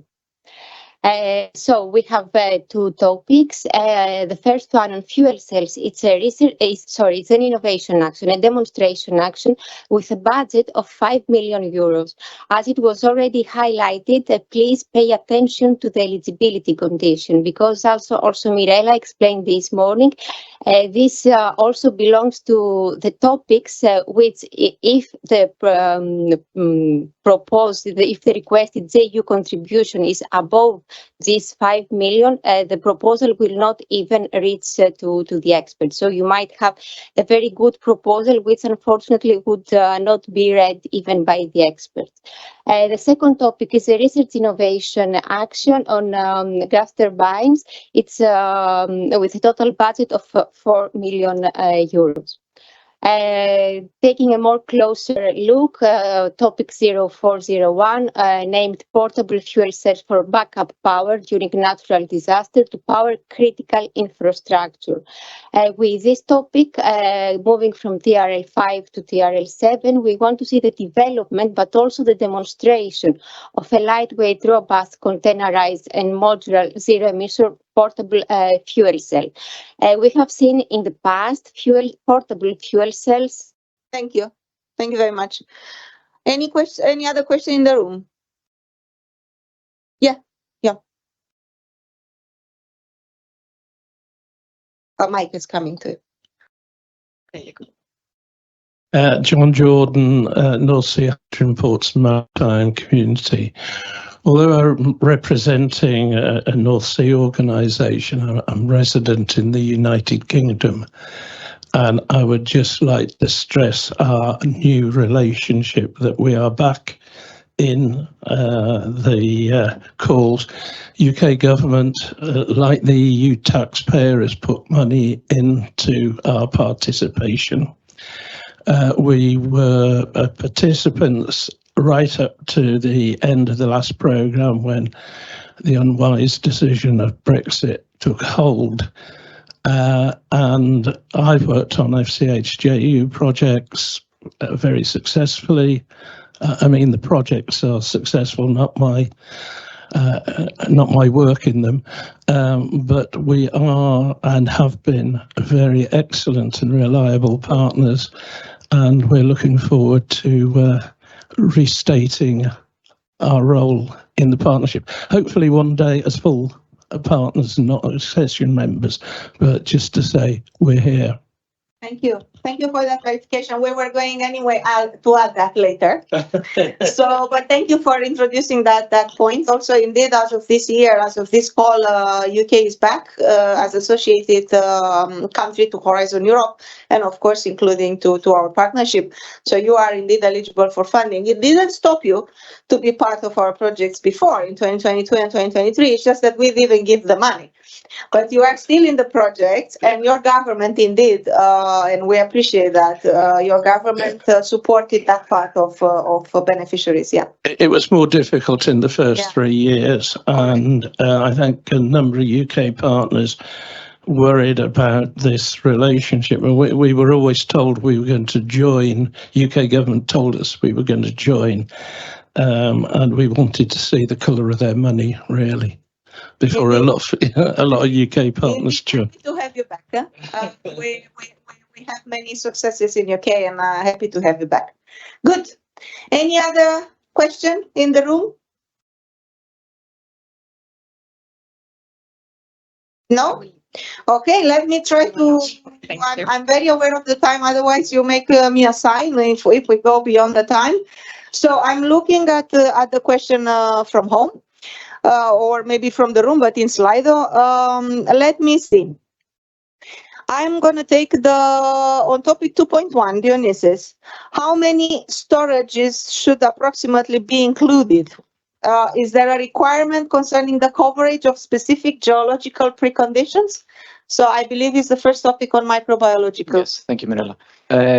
No, there is no requirement in the topic in terms of a specific number of storage sites or storage site operators, but it mentions, it is written that it should provide as much as an exhaustive coverage as possible. So this is something that you need to take into account yourselves. Think about how you build your samples to cover all types of geographical coverage, but also different properties of each site.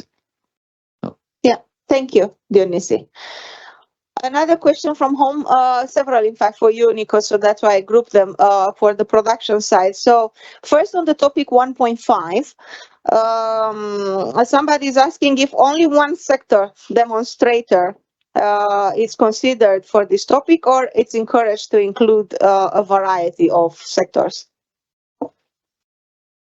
Well, it's up to the consortia, I think, to best present their case, just to persuade the evaluators that they went for two sectors in order to better show that there is no specific requirement on this. Okay. Thank you. For the topic 1.3, it says, and I'm trying to read the question, it's not very well put, but it says that we have a requirement to couple two renewable intermittent energy sources. And the question is the proposal or the project should address the coupling and the rest fluctuations in this budget or not?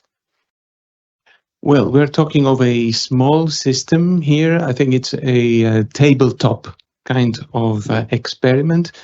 I think simulating the integration with renewables would be adequate. It's not necessary to go offshore to install the electrolyzer and connect it to a PV. Yeah. Thank you also for that. Another question, the monitoring and diagnostic tool, so the 1.4 I see here put, should the tool function using an optimization to quantify optimal operation that extends the electrolyzer lifetime? Yes, the answer is yes. In this one, there is a specific bullet point on this, that it should be contributing to extending the lifetime of electrolyzers. Mm-hmm. So indeed, this is a yes. Thank you. Thank you very much, Nikos. Now I take the two questions because I see questions also on the SRIA. They are not necessarily for this call, but in general for the program. So there is a question: if heat recovery from electrolysis is that to be included in our research and innovation activities? Of course it is. In fact, we had even in the call of last year, we had a topic on that. So of course, the heat recovery from electrolysis, it is a point of our interest, and of course, we would like to see solutions to use that because, and again, I'm talking under the supervision of our expert Nikos. Of course, it increases the efficiency of the electrolyzer if we use also the heater. So yes. It's a yes. And then another question is that somebody noticed that there are only applications of hydrogen as an energy source, but not as a feedstock. And I think that's wrong. We also use hydrogen as a feedstock, and I think again Nikos mentioned that in particular, for example, even this year, we will look at using hydrogen not only as an energy source but also as used as a feedstock in energy-intensive industries. So yes, both type of uses or usages of hydrogen are in our applications. I'm still looking, and I think that's about it, or I don't see them all at home. Any other question in the room? No? Ah, yes, they're in the back.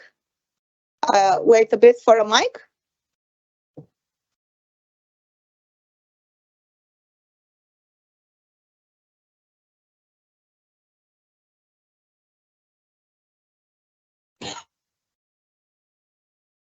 Hi, Jack, Personera, University of Cambridge. I have a short question pertaining to project 1.5. I'm really not understanding what is focusing on in particular. Is it the production of hydrogen, or is it the usage of hydrogen in combination with different sectors in the process of industry integration? Thank you for the question. Nikos? Yeah, is there? It is both. It is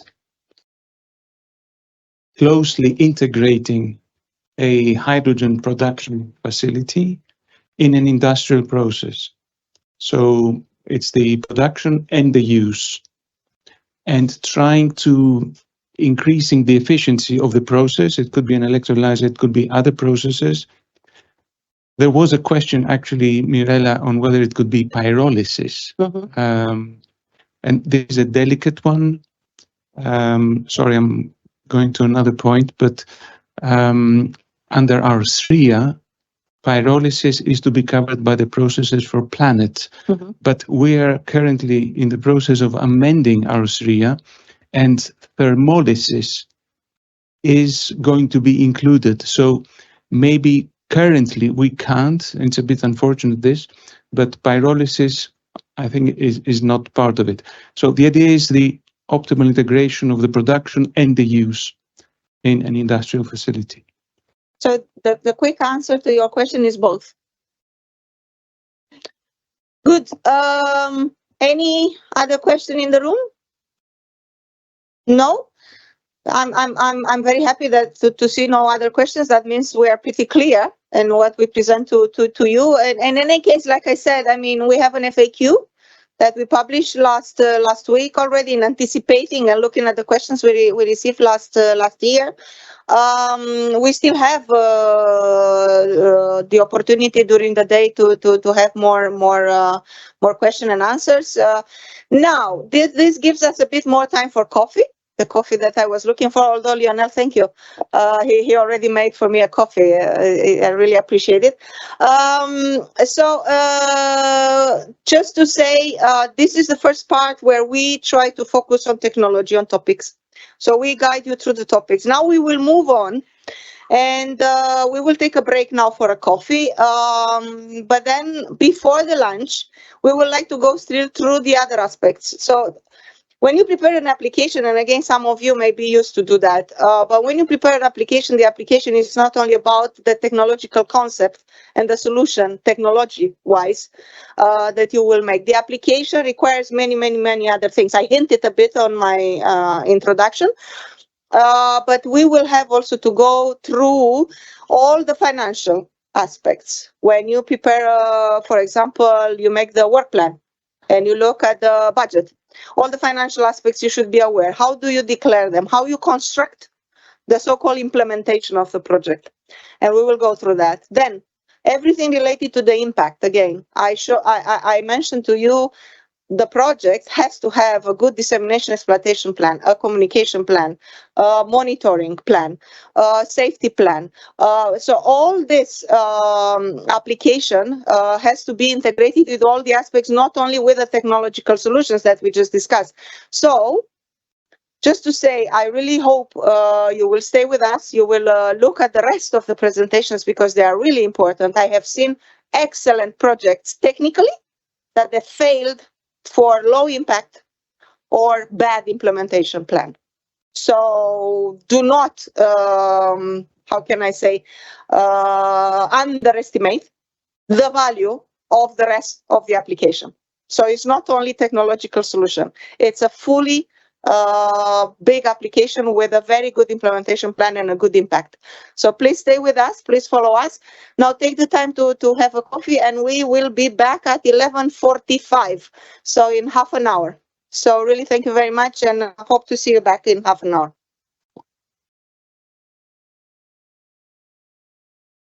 Okay, so again, I would like you to take your place because we really need to start. So I would kindly ask you to close the doors.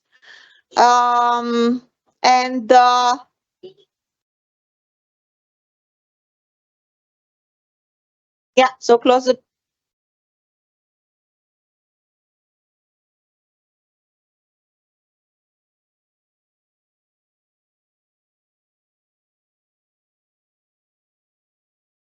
Good. So assuming we could start, now we will have a group of presentations that will, like I mentioned to you in the morning, will move a bit on the more horizontal aspects from rules for participation, who could participate, who could apply, call conditions, but then all the legal and financial issues, including the new cost model, the lump sum. So we will also explain to you what does that mean. And then, of course, communication, dissemination, exploitation, program, technology monitoring. So some, like I said, horizontal presentations. So it is my pleasure to now invite here to guide you through, how can I say, the man behind the scene of all the call preparation, publication, submission.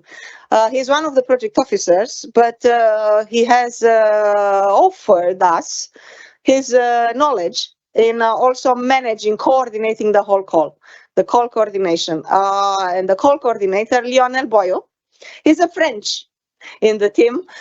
And like I said, he is coordinating the call for some years, for several years now. And Lionel will guide you through all the rules for participation. Like I said, call condition, evaluation, submission. Lionel, my pleasure.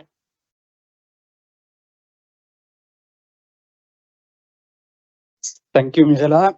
What an introduction. So it's not the French Info Day, but the European Info Day. So ladies and gentlemen, good morning. 10 is the number of proposals that we received under the call 23 that were either inadmissible or ineligible. It's a lot. It's 7% of the total number of proposals received. It's a lot of wasted time, wasted money. Put yourself in the shoes of the coordinator of such consortium, going back and telling it's ineligible, inadmissible. It's terrible. And for the community, well, that's a brilliant idea, probably that do not materialize into project. So what I will do in the next 15 minutes to give you some keys, some hint on making sure your proposal is at least admissible and eligible, and then it could be evaluated and hopefully successful. So the presentation is divided in two parts, two frames. Yes, the call conditions, and then we'll go into submission and the evaluation of the proposals. Let's go for the call rules. There are two sets of rules for our call. First one is deriving from Horizon Europe, and we apply these rules 100%, like for like, mutatis mutandis. We do not deviate. The rules speaks about admissibility, eligibility, award criteria, document, and so on and so forth. And I will give you a tour of these rules later on. And another set of rules are coming from the work program 2024, in which we have placed two additional rules on eligibility, mandatory membership for some specific topics, or at least there must be a member of either association in these consortia, and a maximum eligibility regarding funding for 8 topics as well. I'll go back to that at a later stage. So let's start the tour about the Horizon Europe general annexes. A proposal is considered admissible when it's submitted on time in the portal, nowhere else. On time meaning 17th of April, maximum at 5 o'clock or 4 o'clock 59. Do not put yourself in a stressful situation waiting for the last minute before submitting it, because there the platform is robust, it's fine, but there could be mistake. You upload the wrong document, so prepare. My advice: submit the day before. It's easier. The proposal must be readable, printable, complete, integrate all the different documents, including a detailed budget table. This is due to the lump sum. My colleagues will talk about that later.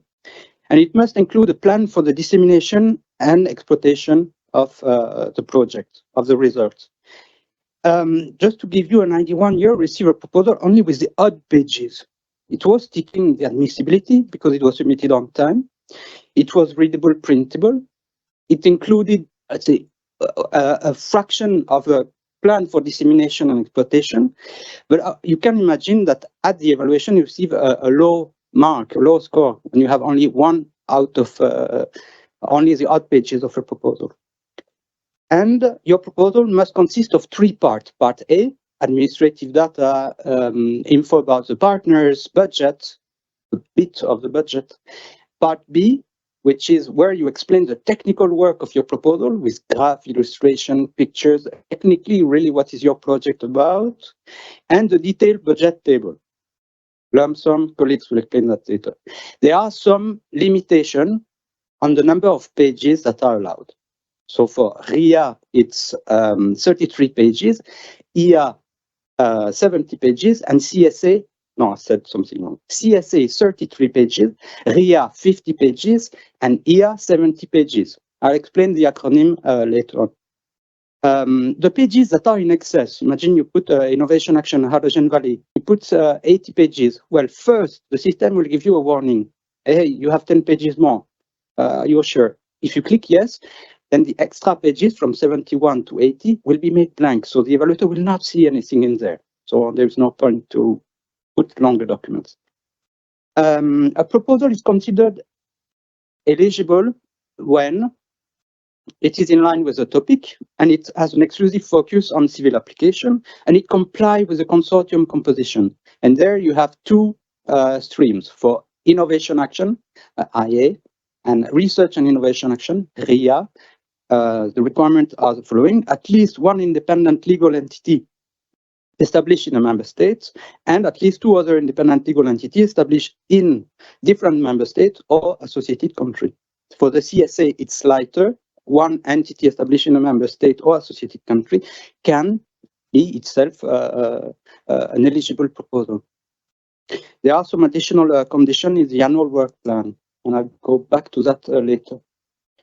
Participation, Horizon Europe is open to the world. So any entity established wherever in this planet can participate in Horizon Europe, except the entities that are subject to EU sanction, restrictive measures. The Chinese entities in innovation action in whatever city. And the entity established in Russia, Belarus, or non-government controlled territories of Ukraine. That is for participation. Now, if we speak of the funding, the money, slightly different. The funding is given automatically as the entities in the member states or in the associated countries. I put the UK comment because from the 1st of January, UK is the same as any other associated countries. So it can be a participant, a beneficiary, project coordinator, whatever. They will get the funding. Funding will be given automatically if the entity established in low and medium income countries. There is a long list of them. And exceptionally, if the participation of that entity is considered essential for the implementation of the activity of the project. And this is based on the assessment, the decision made by the joint undertaking is based on the assessment, the evaluation of the experts. So now let's consider you would like to involve an entity from Japan, Canada, US. There's not much in there, the eligibility for the funding. How do you do? Simply, you need to indicate in the proposal how this entity will come supporting or fund their participation in their project. Maybe it's with their own resources, maybe they will apply to a national program to get the funding, explain it, make it clear in your proposal. Gender equality plan, something that was introduced 3 years ago already. So I'll be quick. It's an additional eligibility criterion, which is verified, let's say, if your proposal is successful later on. It's applied only for public bodies, research organization, higher education establishment from the member states or associated countries. They must have a gender equality plan, which consists in what you see as a process on the left and as a content on the right.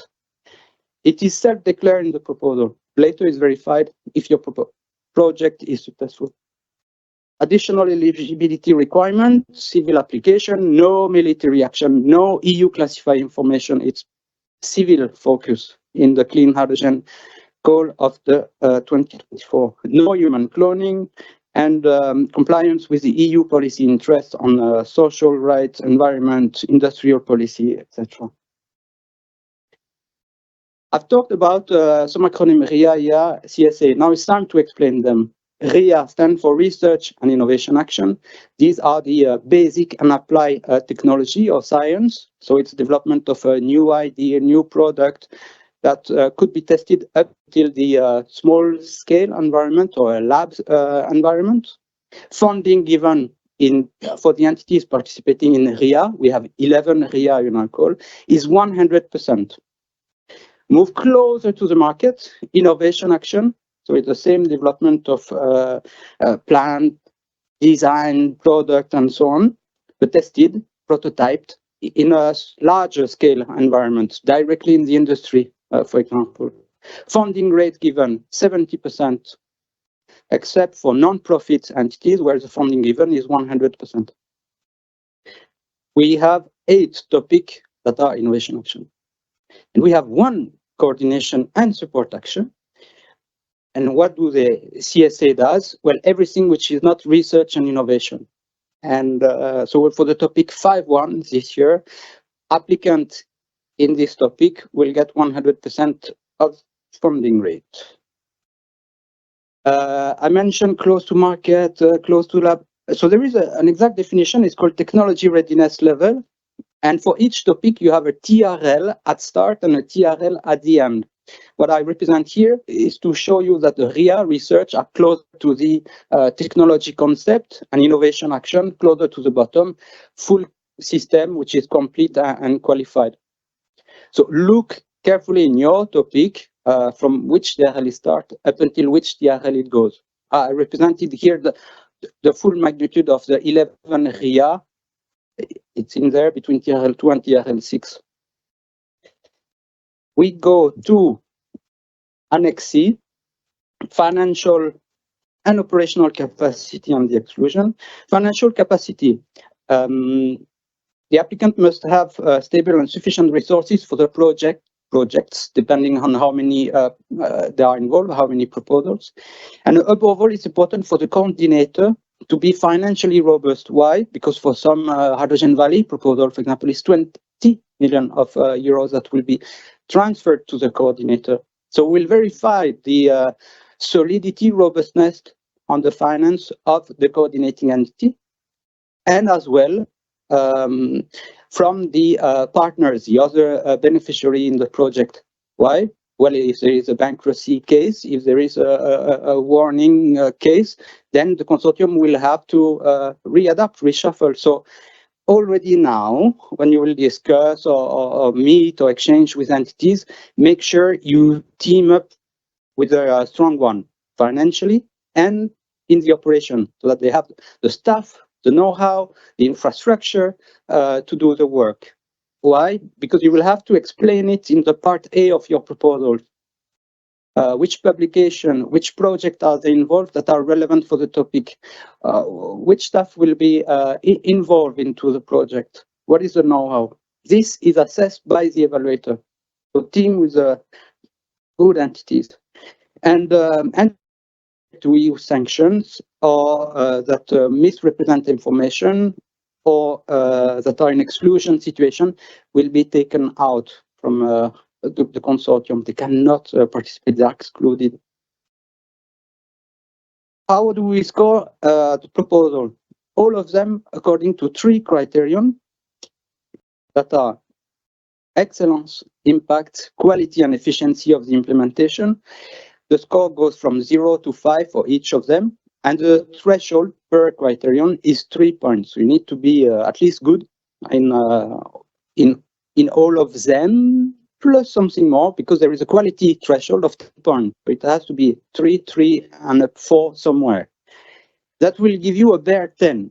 A bare 10, okay, nice. You pass the threshold if you want, but you're far from being selected for funding. It's very competitive. Think about Hydrogen Valley. Last year we received 20 proposals with a bare 10. I'm not sure you will make it. So shoot for the highest quality level and the highest quality in writing your proposal. The score that I'm indicating here and the evaluation grid, what the experts have to fill in, is available in the Annex D of this general annexes.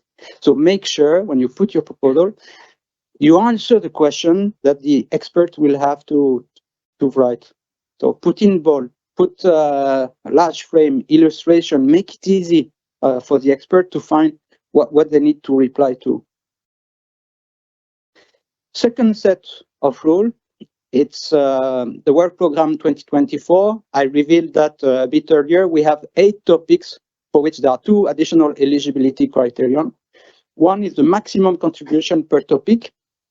And when it's written, the maximum clean hydrogen GEO contribution is 10 million. Proposal requesting above this amount will not be evaluated. It's strict. It's 10 million. It's not 10 million and a cent or 10 million and 300 euro. We have had the case last year. It's very unfortunate for us as a program, brilliant ideas that cannot be supported. It's a pity for the applicant. But Duralex said Lex, the law is harsh, but that's the law. It's ineligibility criterion. We cannot go above. So 10 million equal 10 million, not a cent more. Consortium composition for 8 topics as well. At least one partner in the consortium must be a member either of the Association for Research, Hydrogen Europe Research, or the Association of the Industry, Hydrogen Europe. Hydrogen Europe, yes, sorry. That's it for the first part of the presentation. And I will speed up. Let's imagine we are 17th of April, 5 o'clock, 1 minute. All the proposals are here in the Clean Hydrogen GU. We will internally do the admissibility eligibility check. We'll assign expert after verifying the absence of conflict of interest to the proposals. And each proposal will be read by at least 3 experts. Individually, they will write comments, put a score. Later, we organize consensus meeting virtually. The 3 experts will sit around the virtual table. They will exchange and agree on one set of comments and one set of scores. Then we have the panel review that will look at the consistency of the evaluation across the different topics. They will resolve minority view in case there are some, and they will rank the proposals that have identical score. Last stage finalization of the ranking list. What we do, we look at the budget, how much we have. The best grade got funding. The ones that are above the 10 or don't have any failing threshold under one criterion. Reserve list, we park them. Hey, if we find some more money later, perhaps we will promote your proposal. And then the third type of list is rejected proposal. Application form. I said it earlier, you have 3 parts. Part A, it's online form, it's user-friendly, information about the partners, a bit of the budget in there. Part B, it's a free self-standing documents, the PDFs that you will have to upload, in which you put your graph table, illustration, explain what you're going to do. And the detailed budget table, this is an Excel file that you download from the system, you work on it, and later you upload it. It is about the lump sums, and colleague will go into it.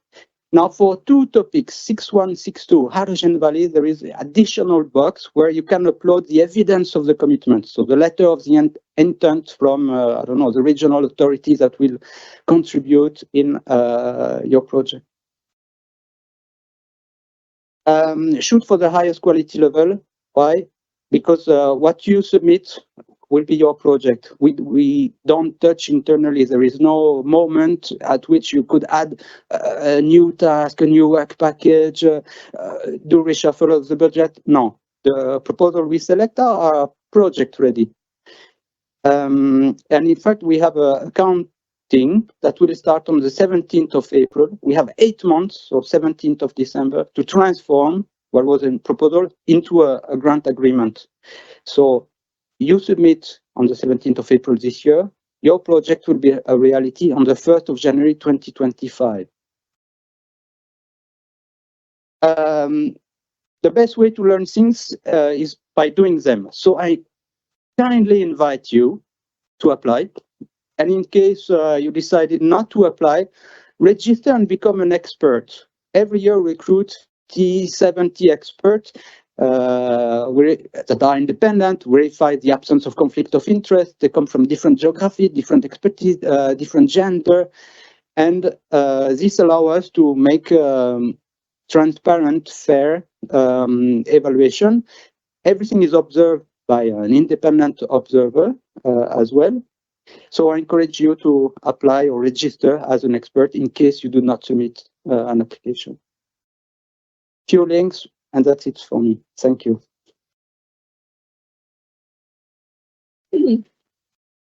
Thank you very much, Lionel, especially for trying to summarize all this information, because there's a lot in the slides. And again, do not hesitate if you have questions on eligibility, admissibility, rules, templates.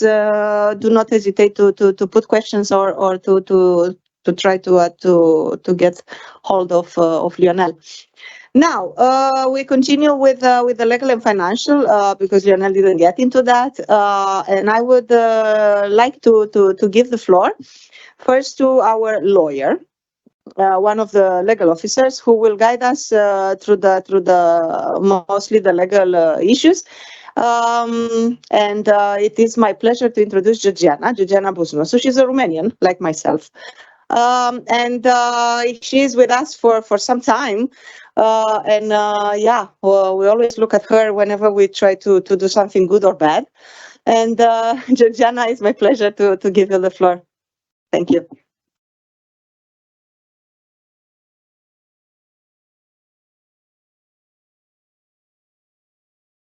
Hello, good morning still to everyone.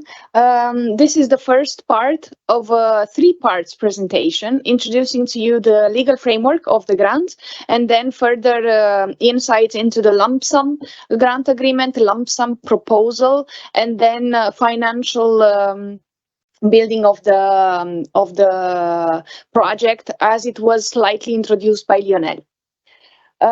First of all, some introductory aspects. The grant agreement concept means that there is a model grant which applies throughout the Horizon Europe program. The model establishes your rights, your obligations, and the grant amount, of course. And it is a document that is non-negotiable, meaning the model grant agreement is established across the program. It is discussed between the member states and the European Commission, and it's established as a corporate model throughout all implementation bodies. So please have a look at it now, because it may interest you to know how your contract is going to look like should you be awarded funding, because later on, should you be awarded and you would be successful, this is the contract that you are going to sign. So it's good that you verify it in advance and have a look, because later on it may come as a surprise to you, and it's not good to have surprises during grant agreement preparation. Participation or types of participation during the lump sum model grant agreement, which is something that we are going to use throughout the call of 2024. Are the same as previously. So I just wanted to lay out the types of participation so that you know that even though you receive some contributions, types of participation and the cost types of participation have to be presented now. And with a little bit of further details on 2 types of participation. Of course, beneficiaries, you know, they need to have the financial and operational capacity to carry out the action. However, in specific cases and for limited parts of the action, they can rely on affiliated entities, they can have associated partners, and they can have subcontractors, as well as additional purchase contracts for other goods and services. In terms of affiliated entities, this is what was previously known as linked third parties under Horizon 2020. The concept is exactly the same and applies in Horizon Europe, and it means entities that have a link with the beneficiaries. What does it mean under the lump sum model grant agreement? It means that affiliated entities can charge lump sum contributions to the grant under the same conditions and in the same way as beneficiaries. So the same as beneficiaries. Their tasks need to be set out in Annex 1 currently. This is your application template part B. And their contribution will be later on set out in Annex 2, which means their contributions need to be explained now in the detailed budget table you will have to fill in for your application. Associated partners, now they do not charge contributions to the action. And what does it mean? That if you have associated partners, meaning entities who participate in the project but choose not to charge costs or may not charge costs because they come from a country who is not eligible for funding. You do not have to explain their costs in the detailed budget table. You do, however, have to explain their tasks throughout the Annex 1 or in the Part B of the template application. In terms of subcontracts and purchases, this is just a little heads up because for the lump sum application proposal, you have this additional detailed budget table that will be presented by my colleagues in the presentations to come. But it is very important that you know that your costs in this detailed budget table, which becomes an additional document to your application, and your template application part B need to match. So when you have information that appears in several parts of a document or in several documents, you always have to ensure consistency between them.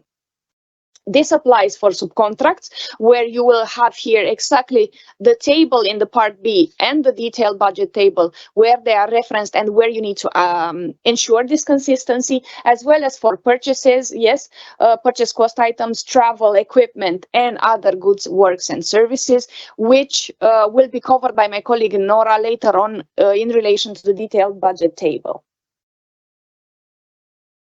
The structure, as announced previously, all exchanges throughout take place throughout the portal. Everything is electronic communication. The grant will also has a digital form, and it's going to be signed online. It's going to be a qualified electronic signature.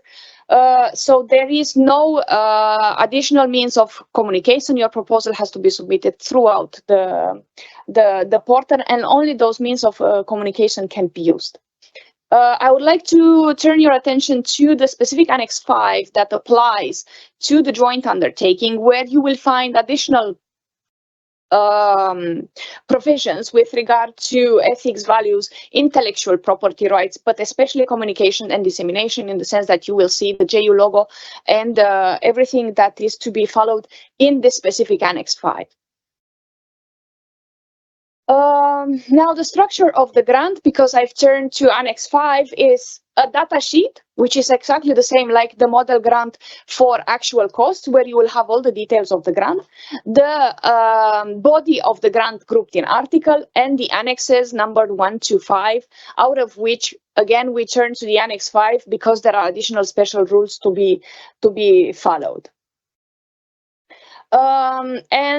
This is just to bring to your attention how this will look like should you be awarded a grant. Your lump sum, as detailed in your budget table that you will fill in together with your proposal, will be fixed in the grant agreement, and the breakdown will also be fixed in the Annex 2. Once the lump sum is fixed, the costs are no longer relevant, meaning that in a lump sum grant, throughout the grant, we will not verify your cost reporting. This is something that maybe you can keep in mind to see as a difference, because the records on the financial part are no longer necessary. As you can see, what you need to keep and what you don't need to keep refers to what was previously the financial reporting. And finally, another, let's say, deep dive into an item that could be of interest or of use to you in applying to this call.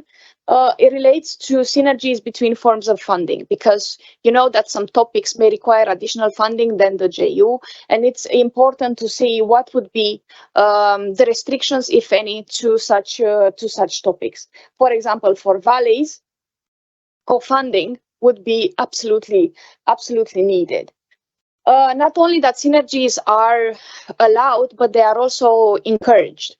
In terms of legal limitations, because the practical side of synergies and valleys is going to be covered later on by my colleague Antonio, I would like to refer to state aid rules that you would need to consider, and if any limitations, and then also refer to the general block exemption regulation that could help in such situations, and accumulation of funding where one cost item can be charged only to one program and not to both, and not to sources for the same expenditure item, and not exceed the eligible costs.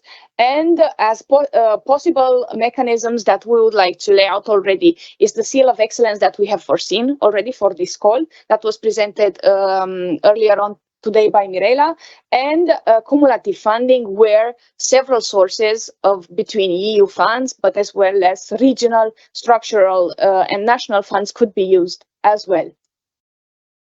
That's it on my side. I will give the floor to Mirela to introduce the next speaker.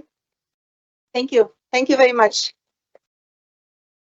And like also for the previous and also for the presentations to come, really thank you very much for trying to summarize hundreds of pages of legal rules in few slides and in the speech. Really, thank you very much, Georgiana. Again, do not hesitate if you have questions. We will be here to answer to you today, but even in the months to come before you submit your application. Now, to introduce the new lump sum, I will give the floor to you, Dionysis, and I believe you will be followed by Nora. Dionysis, you saw him. He's one of the project officers, of course, and he has the knowledge. We count on you on the lump sum from the technical side, if you want, from the operational side. While Nora is one of the financial officers. She's Bulgarian, by the way. I told you we have a very mixed European team, and she will complement Dionysis then with the finance side and explain to you, guide you through the cost model. So I give you to the floor, Dionysis. You start. Hello, everyone again. So lump sum is a big change. Big change for us, big change for you as well. We're just going to go over some of the aspects that affect you in your application, so in your project to come. People usually don't like change, but we do hope that this will be a positive change. We are trying to simplify things both for you and for us. And this is the reason why we are transitioning to lump sum grants. Okay, lump sum grants hopefully reduce the level of administrative burden for you and for us. It removes all the obligations on actual cost reporting from your side, and your cost will only submit it to us once at the proposal stage. With the transition to lump sum grants, we also want to level the playing field for all types of applicants. We know that big enterprises that have all these expertise in cost reporting have full departments on it, while SMEs are struggling. So with lump sum grants, we hope that we will level the playing field for both. And from our side, we promise that we will not change our, let's say, process in terms of flexibility. We understand that things change throughout the project. We will keep the same amount of flexibility from our side with respect to amending projects, etc. Overall, the aim of the whole process is to transition from cost checking to focusing on the actual technical content of your projects. Now, the key difference, as I mentioned, is that you no longer have to report your costs every time you finish your periodic reports. Your costs are only reported to us once during your proposal submission. Okay. After that, these costs are transformed into what we call lump sum shares. These lump sum shares, you can see the table here, are basically the amount of funding that you will request per beneficiary and per work package. You are free to choose the lump sum that you require to fulfill your objectives. While doing that, please respect the topic conditions with respect to maximum budget that you can request. Okay, this is one thing to keep in mind. With respect to writing your proposal, the part B remains the same, what Lionel mentioned before.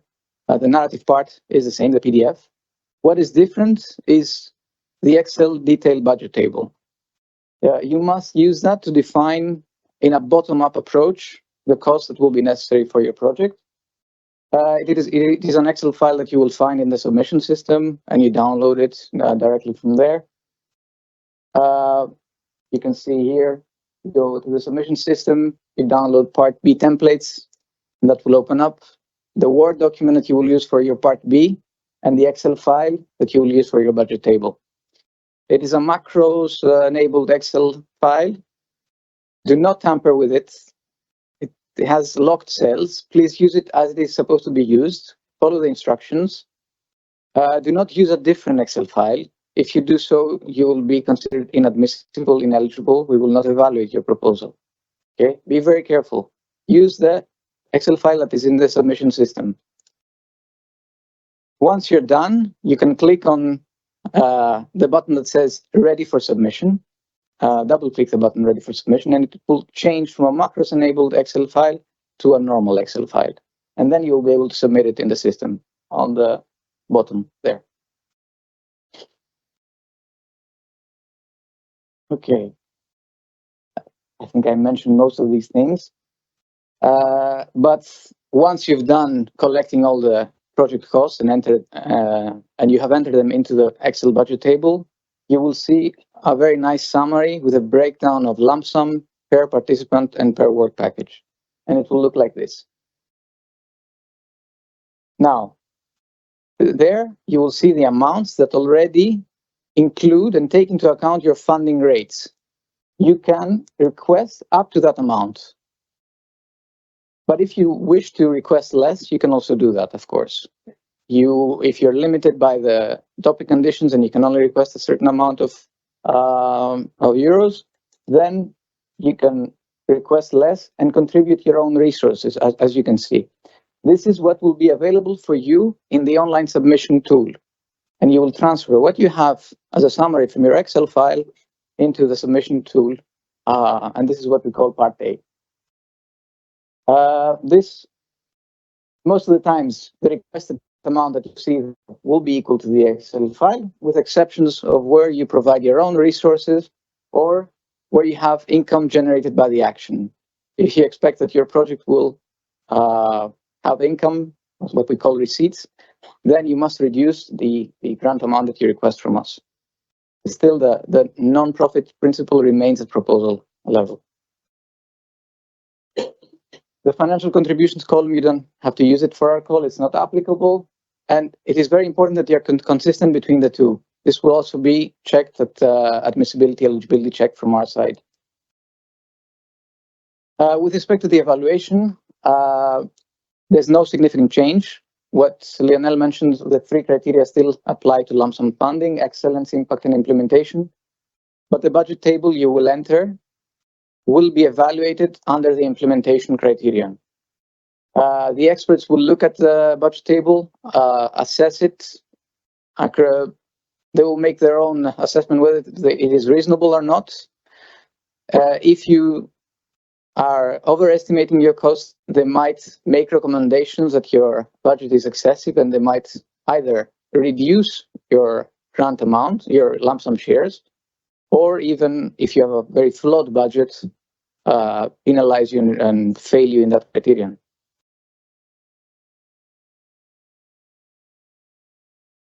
Now, moving on from the evaluation, let's assume that you passed the evaluation phase and you are now entering into your project's life. I would like to discuss a bit how the payments would work. So the payments are very simple and automated in contrast to what we had in the past. So at the time of the reporting period, which is still something that you will have in your lump sum grants, we will check, you will declare whether you have completed your work packages. Work packages that are complete at the time of the assessment of the interim period will be paid. Packages that are not complete will not be paid. They will have to wait for the next reporting period and to be checked whether they have been completed or not. So to give you an example here, work package 1 would be paid at the time of the assessment. Work package 2, not finished because we're waiting for beneficiary C to finish their work, so it will not be paid. There is a possibility to pay partially work packages if they have not, the applicants don't manage to finish them entirely, but only at the final report of the project. Now, I imagine that most of you are thinking, okay, the work package must be complete at the time of the reporting period, so let's make them shorter, let's divide them, and let's try to align them to the timing of our reporting periods.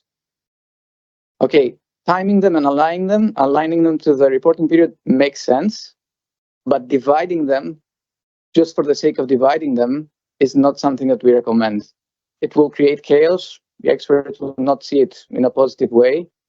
For example, if you have a stack manufacturing work package, do not divide it to stack manufacturing for the first year, stack manufacturing for the second year, stack manufacturing for the third year. It would not make sense. The work packages are a major subdivision of your work. It's not just taking into account the concept of time. It should have a meaning on its own, a standalone element of your work.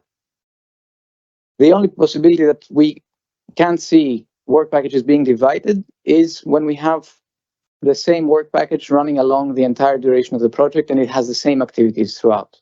Project management, communication, dissemination, and exploitation, these sorts of activities could be divided to align to the reporting periods.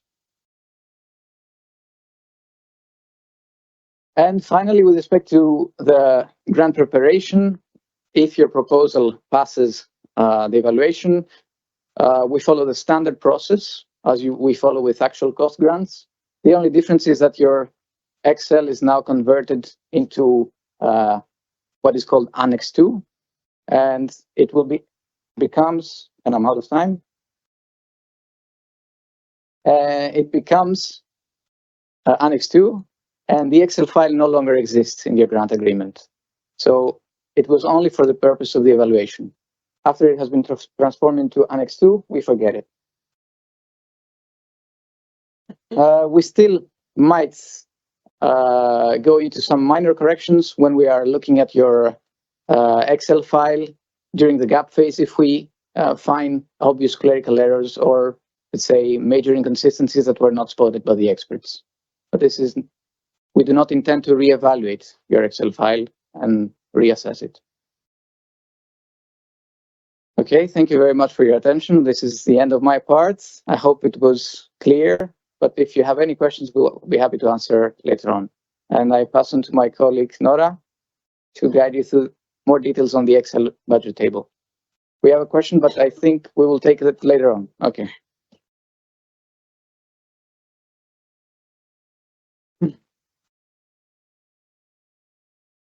So, my name is Nora, as you heard. I'm Bulgarian. I'm one of the financial officers of the GU.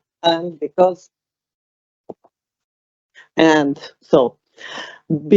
this lump sum proposal writing is new to us and to you also, we have even played a bit with it and we tried to summarize what are the important elements of the lump sum budgeting. As Dionysus said, and all of my colleagues before, the lump sum proposals are change for all of us. We don't usually like changes, but sometimes changes are for the good. This is for further simplification. And as already mentioned, it's meant to make our lives easier, hopefully. I will start with basically reminder what my colleagues already said about the lump sum. The most important thing in the grant preparation, the stages remain the same, so there is no major huge change. The main difference, however, is this detailed budget table that you heard about many times already. The detailed budget table is where you work to do the budget for the proposal, and then it translates into the lump sum shares. And I will show you in the next few slides the most important elements that you need to consider. If we have to think about this lump sum budgeting, I would say it's not any different from the philosophy or the logic of writing any proposal, but it's a bit formalized in the detailed Excel budget table with the purpose to help you understand how it works. And also, this is the stage with the lump sum. This is the stage where evaluators also assess the costs only once after submission, and then the lump sum shares are fixed, which means that you have to pay due attention to the budget table because this is the basis of the costs of the lump sum grant. Now, the novelty of the detailed budget table is based on developing cost estimates. The cost estimates, similarly to an actual cost grant, have to be based on realistic estimates, your best estimate at the time of the submission. However, defining the costs or introducing the costs in the detailed table, you have to understand that costs meet the same eligibility criteria as in the normal or what you have experienced so far in the actual cost grants. So your cost estimates have to be realistic. They have to be your normal practice, basically, your costs, the way you do your normal business. And they have to be reasonable and to be needed for the action. Why that? Because this is how the experts will judge or assess your submission, your detailed budget table, and based on this, you may get some recommendations, as you heard during the evaluation process. Then, these cost estimations, after the assessment of the eligibility, they go and become the lump sum shares of your grant. This is the contract that you sign. So whatever you put in the detailed budget table and explain, and it gets assessed and approved, this is then your document. So that's the importance of this detailed budget table that I'll present a bit in the next slides. The detailed budget table is not part of the okay. The detailed budget table is not yet fully incorporated into the submission system. As you heard, you have to download it, enable the macros, do your budgeting inside and explain how you do it a bit in the different tabs. And then you have to make sure it's ready for submission when it becomes a PDF and you upload the PDF file in the system. You upload the file in the system. The first tab of the detailed budget table is instructions, as you can see. Please make sure to follow these instructions. In fact, the instructions give you everything that you need to know in order to develop and upload the budget table. In the sense of they're developed in sections, they're general instructions, then they're instructions per cost category, and they really guide you through. So read the detailed instructions and, of course, always use the template that was provided with the call conditions. Those are probably the two most important elements for this slide. Why do we go through the slides to show you how it works? Because the Excel table has few steps that will enable you to develop your budget. First of all, once you have decided on the composition of your consortium, you have to list the partners, and this is how you do it, basically. You add a beneficiary or you add an affiliated entity to the beneficiary. Of course, you may change your mind during the development process, so you may also delete a beneficiary. And when you have the final list with the short names, the funding rate and the country, you may apply the changes. It's important to be sure about the final composition, because then we apply changes. What happens is the system creates a sheet for the detailed budgeting of each and every beneficiary in the specific cost categories. So after the instructions, you go to the beneficiaries list, you define all your beneficiaries. Next, in the same logic or in the same line of thought, is how you list all your work packages. So same similar logic, similar approach. You add all the work packages that you deem necessary for your lump sum grant to be submitted, and to ensure you have enough work packages, but not too many, as Dionysis already explained. Again, you have option to add work packages, to delete work packages. When you work on your proposal, when you decide that you are ready, you click on this apply button, as explained in the instructions, and then you get the detailed sheets per beneficiary. That's where you have to introduce the different types of costs. Why is it important? It's important to fill in the detailed costs per cost category for each and every beneficiary, because then these feed into the so-called lump sum shares. Now, the logic of this sheet for each beneficiary and affiliated entity is the following.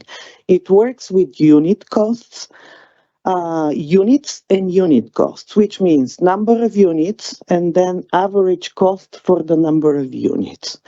For the specific costs, for example, for the personnel costs, what this means, you have the cost categories for the personnel, the different types of personnel that you may need in your grant. In work package 1 is what I'm showing, and then you will have a similar table for work package 2. It's important to remember that we think about units, and for personnel it is man-month. Then, if you have more than one person in a specific category, because of the cost per unit column, you're supposed to do kind of average cost for all those persons from the same category working in that work package. That's how the average cost and the number of units concept works.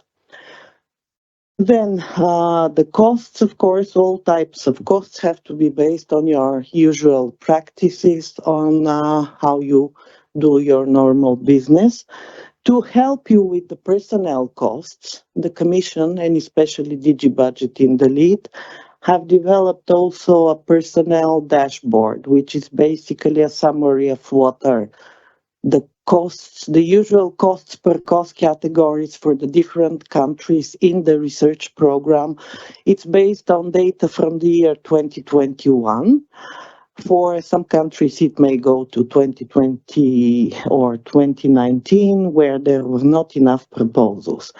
It's called dashboard for lump sum evaluations. That's how you will usually find it in the guidance. But it's very relevant also for proposal writing and submission, in the sense of it gives you an idea where you fall in the country-specific cost rates. It also gives you an indication that if you have huge deviations, you have probably to provide justification, clarification later on in the comments table. So, deviations from, this is Horizon Dashboard for lump sum personnel costs, and you have the link on this slide. So, you may consult it. We advise you to consult it for the specific cost categories that you include personnel in the detailed budget table. And in the sense of commenting the last bullet, if you have huge deviations, please add a comment why you have higher or lower personnel costs. This is to be statistically valid. They have abolished the lowest 20%, the highest 20% of the cost. So it tries to be statistically representative per country, per type of organization. So you may click on a country and you click on public sector or SME. Please check it before submission. It gives the reference. It's meant to be updated every year. So next year you will have different data, hopefully. For the purchase costs, the same logic applies for any type of purchase, be it travel, be it consumables, and so on. The logic is you have number of units and unit costs, which means that you have to specify the number of units and average cost for all these units. So if you're buying, if you have 2 travels, what you have there is that 650 is the average cost for each of those travels. One might be 200, the other one might be 1,100, but what you have there is the average. So bear in mind this concept. For the purchase cost, in addition, you have to complete still in part B this 31H table, which is the details of all your purchases, and they have to be consistent. So the amounts here in the detailed budget table and in part B have to be consistent. Depreciation costs in the beneficiary sheet, or you may have depreciation also with your affiliated entity sheet. How to do those? So that's the so-called C2 column in the detailed budget table, which covers equipment, infrastructure, and other assets. For each type of them, the detailed budget table again uses units and average cost per units. So if you have depreciation of equipment, you also have to use a tool which is called depreciation costs. And in the detailed budget table, this is depending on the number of beneficiaries, it is 6th or 10th tab, basically. You go there and this is what you can do there. You can put your equipment, describe it per work package, per usage, and so on, and do the average cost for 2 items of equipment in a work package. Again, please remember that the detailed budget table has this unit cost, which is the average cost for the number of units that you do. So that's how you do the equipment. For the full purchase cost, important to know, you are not required to fill in the depreciation table, because then you simply put the full cost into C2, depending on the category. And then for additional comments, an important section that you may overlook because at the end of the detailed budget table it may come too much, but it's important, and we have tried to populate it with what you might need to comment there. The comment section is very much used by the evaluators, so if you see deviations or if something is slightly different than a traditional table, this is where you put your comments. For example, the first comment refers to the fact that you may have more senior staff involved in the project, and that justifies the slightly higher personnel cost that you may have in the table. The second comment basically explains why you didn't fill in the depreciation table, because all the equipment, as per the call conditions, is meant to be at full purchase price. So that's where you put this detail, which has to link also with the part B, consistency. And then you also have a comment which refers to the fact that the beneficiary 4 had own resources. So that reflects further on in the budget of this beneficiary. In the lump sum shares, the beneficiary basically has certain budget, which later on may come lower because of the fact that this beneficiary has own resources, like in the same table that Dionys used for beneficiary 2. Then this is what comes up from the detailed budget table. So that's the first sheet. Then in part A budget, this is what you put, and you also explain that you have own resources, maybe revenues that you foresee. And then what becomes part of the grant is actually the last part. And this is where you see the difference between the detailed budget table and the Annex 2. Why? Because of the own resources.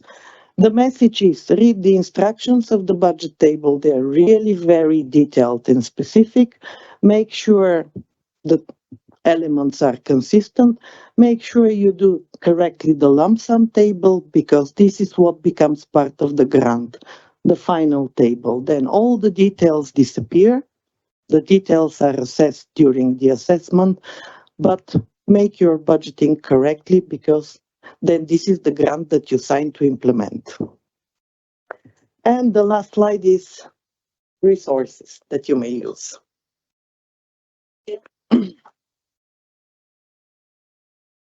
Thank you both. This is a novelty, like you saw it, novelty for us. I just want to clarify that this has been implemented by the European Commission as of Horizon 2020 already. There are several programs that are using this cost model.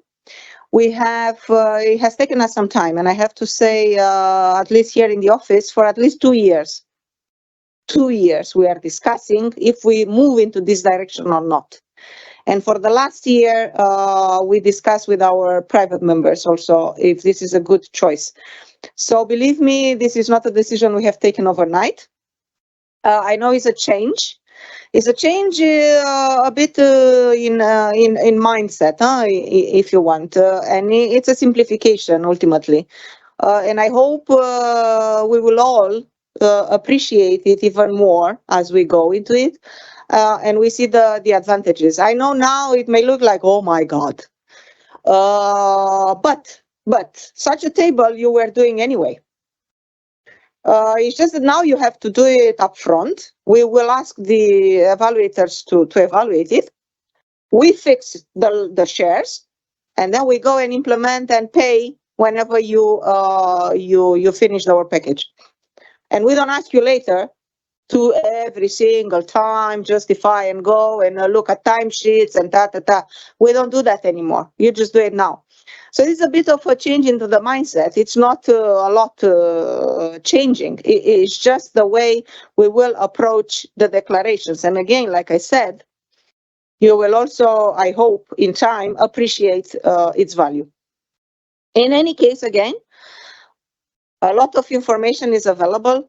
Do not hesitate. If you still have questions when you do the table, do not hesitate to come back to us. We are here, and again, ready to support you if necessary on this lump sum cost model. I hope we will not get lower scores in implementation in the proposals because of that. Again, talking to our colleagues in the European Commission, in other programs that already implemented this, they are pretty confident this is going to work very well and fine. So yeah, let's see. We cross our fingers. Everything will go fine. Good. We have 15 minutes at the end for question and answer. I don't want to stop now for that because we still have 2 more presentations, and I would like to finish with that first. So now I would like to move into communication, dissemination, exploitation. This is very important. It's part of the impact, if you want, criteria of the proposal. I hope it's still interesting for you because I have seen many proposals failing for impact for this reason, and not to mention that impact in innovation actions takes precedence when ranking. So it's a very important criteria. And everything that you have to show and demonstrate to the proposal, it has to be there, including communication, dissemination, exploitation of results. For that, I have the pleasure to have with me now one of the communication officers. The other one is behind the whole event today, Lara. She's also seated there. But for presenting communication, dissemination, exploitation of results, I have with me Lelia Rotaru. She's also Romanian. And she will guide us through these aspects that you have to take into account for your proposal. Lelia, my pleasure. Thank you. Thank you, Mirela. And hello, everyone, from my side. This presentation was originally designed by both myself and Petros, who is the Dissemination and Exploitation Officer. Unfortunately, he's here today, so I will be doing both aspects. And we will speak mainly about what communication, dissemination, and exploitation, how they are different and why they all matter. Mirela already mentioned the impact factor, which is very high in Horizon Europe, and it all leads together towards this. Basically, you cannot have the impact if you don't communicate, you don't disseminate and exploit the results and everything that the project is doing. Of course, each and every strand is a bit different, and this is why we wanted to go into details. So basically, communication is more about informing and promoting and communicating various activities as well and the results, while the other two are more oriented towards the results. But you will see. So dissemination to make knowledge and results publicly available, and exploitation about making concrete use of the results. Before going into differences, I just wanted to give you some food for thought, because this is often overlooked. It's what do these things have in common? It's people. Communication is about talking to the people. Dissemination is about sharing things with people. And exploitation is about helping people to use what you are all doing. So I think we should start with this thought and keep it in mind. And it's something that is very much connected to what we are trying to do also with our success stories that I will mention later. So keep it in mind, it's about people.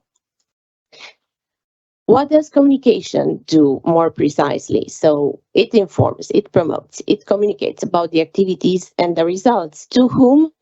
To as many audiences as it is necessary. So that includes audiences such as media and the public that is not necessarily knowledgeable about the issues that you are dealing with. So you have to communicate outside your project bubble, outside the industry, the sector, and so on. When does it take place? Communication takes place from the very start and with the project proposal, and it goes until the end of the project and even beyond that. And why I think this is, it should not be necessary to tell you why it is important, but we always have to be transparent because we are dealing with public money. We have to show benefits of the research for the benefit of us. So it's more like help us to help you. We have to engage with the stakeholders to get them interested in everything that we are doing and to obtain acceptance of the technologies. And this is an issue that is becoming more and more prominent and more important. And we are working on it, and you are all part of it. So we count on you. So that we can tell people, yes, this technology works, and it's being updated and developed and improved with every single project that we are funding. And the hydrogen has been more and more visible and more under the spotlight. So this has become really, really important, and I cannot stress it enough. Next. Of course, it's not about, all these things, but it's also because it's a legal obligation. And it's good that people who have designed all these rules have thought to include the communication and dissemination aspects into this. All EU beneficiaries are requested to communicate, to actively engage in communication activities, to promote the project to a varied audience, non-specialized ones, and to, of course, acknowledge the support that they're getting from the EU. And all these things are detailed in Article 17 and in Annex 5 of the Model Grant Agreement. The communication activities should be all effective, strategic, planned from the outset and throughout the lifespan of the project. They should be proportionate, they should be inclusive, and they should be coherent. And of course, we have to think strategically, and this is why we tell you about this right now, so that you are able to integrate this and to plan it accordingly. And proportionately, of course, you have to keep that in mind. We will help you through the process of planning, of budgeting, and updating. So basically, all these communication, dissemination, and exploitation activities must be part of the proposal. It's one of the admissibility conditions. And at the proposal stage, you will have to submit a draft of this plan. And that will be taken into consideration when assessing, when awarding the grant. Of course, you have to dedicate a budget, and you have to think how you will promote, again, the project from the outset. After 6 months, you will have to submit a detailed plan. So everything that you think that was going to happen in this draft plan must be extended and explained in detail. Of course, you will also have to update it and tell everyone how the project plans to communicate with its stakeholders, how it will share the knowledge, and how the outputs of the project will be made available and will encourage innovation and long-term use. My recommendations for this plan is to try to, of course, dedicate for each activity a specific description and timing, to find the messages, to define the target groups, and to use a mix of tools and channels, which should be, again, proportionate and chosen according to the project, let's say, specificity. This can be website, newsletter, press release, events, social media, videos, publications, as many as you can think of. And of course, media. I've seen more and more projects going towards media and being more and more visible, which is good. And you have to take this into account. And last but not least, in terms of communication, I think you should start thinking already of your project as a success story, because this helps you already visualize all these elements. So what would make your project a success story? How should I explain it? What should I share with the others so that it's really welcomed and understood and used by as many people as possible? We have a dedicated section to the success stories of our projects. We have several publications that integrate them. And we also have an award for the best success story that is given each year during the Hydrogen Week. We have our awards. So I hope I will see some of you there. I know that some have already probably attended these awards, but yeah, it's always something new, and it's always nice to have you there. There's also innovation awards, but that's also another story, and outreach awards that are given to the project that best communicates. So if you will have good communication and you will do a good job, you might be one of the awarded projects. I will not go into the acknowledgement of EU funding now, or into more explanations about the name of the partnership. We just pay attention because we don't like acronyms. So always refer to us as the Clean Hydrogen Partnership or the JU, because otherwise it's confusing, and it's good that you get used to this as early as possible, so that we don't have to explain it all the time. But going back to the differences now between communication, dissemination, and exploitation. So I think the most important is also related to the timing. We are talking about the project and the results in communication. We are talking about the results, how we make them visible in dissemination, and we are talking about once the results are there and they are concrete, how we use them and identify them and show them to a wide audience. In terms of audiences as well, there is a difference. Communication is about talking to also to the non-general public. That doesn't mean that communication doesn't mean is not involving non-specialized audiences. No, it does, but it's also about the general public. And we use dissemination to specifically engage with those that might use the results of the projects and are closer to these. So that might be scientific or the project community, industry, policymakers, and so on. So this is something that you need to keep in mind.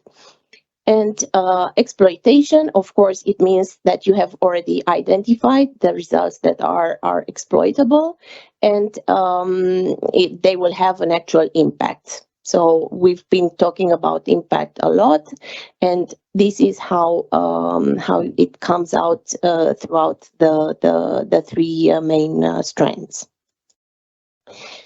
Maximizing impact, yes, the results, the communication is about informing about the project and their results, dissemination about describing and making the results available, and exploitation is about making use of the results. I think it cannot be clearer than that. And the dissemination and exploitation in practice start a little later than communication, but the planning still needs to be done. So, of course, it starts already when you plan the project. What is in D&E for the project? I like this slide because, we were talking about transparency, about all the issues that communication is linked, but also in terms of dissemination and exploitation, you can, of course, provide more opportunities for collaboration for the project. You can improve access to funding opportunities once you demonstrate that you know how to navigate through the dissemination and exploitation. You can generate new sources of income. You can contribute to policy making, so your results can be used to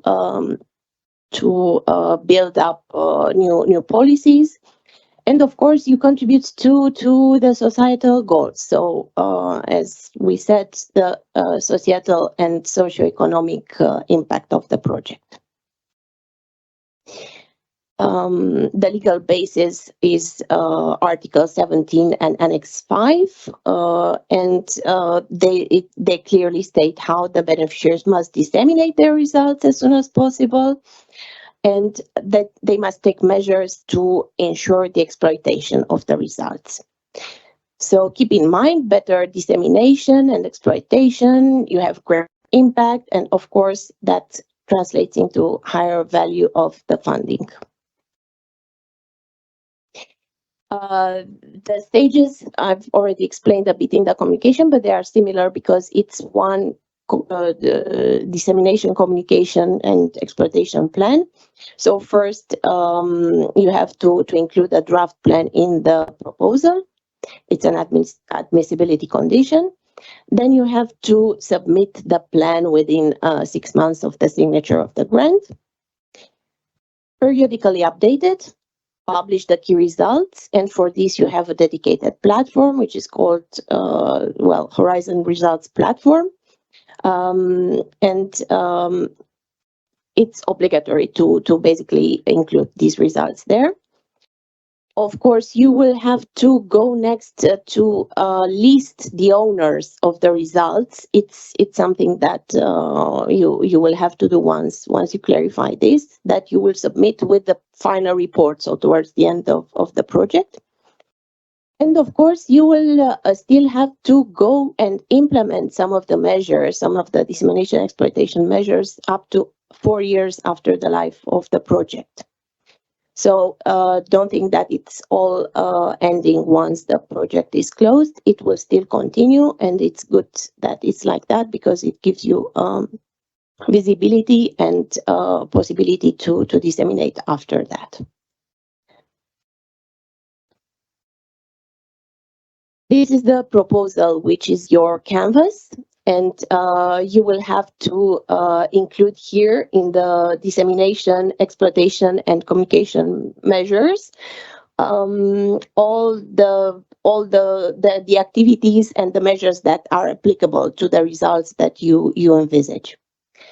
And of course, this will be a key element of the impact session. So please pay attention and thinking about what we explained, include all these things. There are some examples here. So for example, how to disseminate towards scientific community, how to disseminate towards citizens, an event organized for the public would be a communication towards citizens. And a scientific publication, of course, would be a dissemination towards the scientific community. So all these things will be important for the development of the plan, including the planned measures to maximize the impact of the project.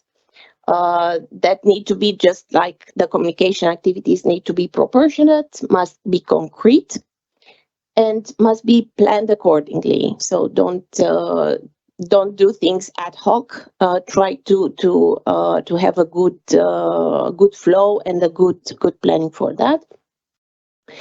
The target audience would be, for example, the scientific community, the financial actors, the stakeholders, the public in, let's say, the citizens from a certain region, and the media from that region, to give you an example. And think, when defining these groups, think about what is their role. What would they do? How would they be part of your project, and how would they contribute to the impact? And then define the channels that you plan to use to interact with these groups.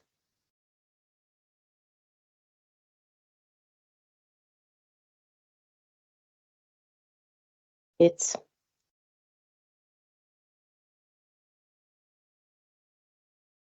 blocked a bit. If this was not enough, there are several tools and services that are supporting, of course, dissemination exploitation activities.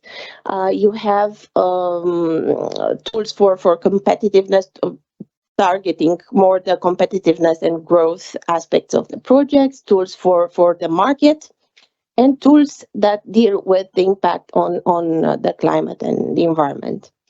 And you will get to know these in detail later on. I'm not going to go into the details of which, but it's important that you know that all these tools are free of charge. So basically you get free consulting services for these aspects, which is great. So if you want to have a look, please do. And there's also a wide range of resources on the funding and tenders portal, on the Horizon Europe website, and also on our site. If you go, you will find many links that lead towards this. And we have a new brochure, which we haven't included here, how to apply for funding in our program. Thank you very much. Thank you very much, Elia. I know it may sound a bit like for a technical audience, I also have to do this, but as I said to you, we talk about public funding. It's public funding, like again, that we give and we don't ask back.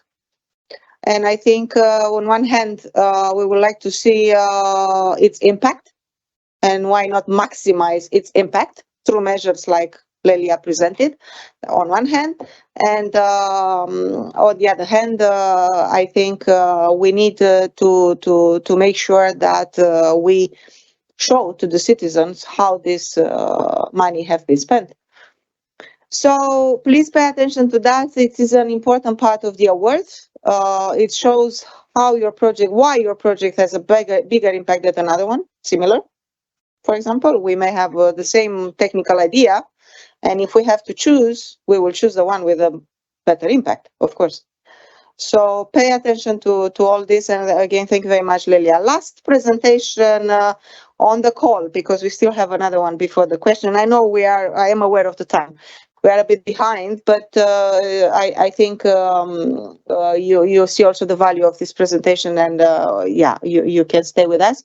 It's from our knowledge manager, another Greek, Kostis Sakilaris, and he's in charge of all our data, KPIs, KIPs, key impact pathways, and everything else. He is the guy with the numbers. And really, Kostis, we are in your hands to tell us also how we monitor the program. Thank you for being with us. Okay. Thank you, Mirela.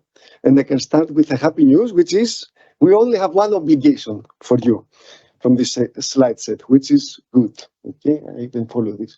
So what are the knowledge management activities? Well, as already discussed in the previous presentation, the idea is that you will be presenting you will be producing a lot of knowledge.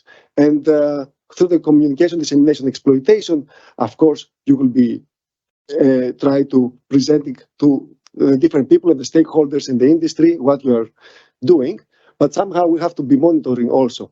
And our activities concern both gathering this knowledge, possibly analyzing it, and also trying, as part of the communication, dissemination, and exploitation, also to present it a bit.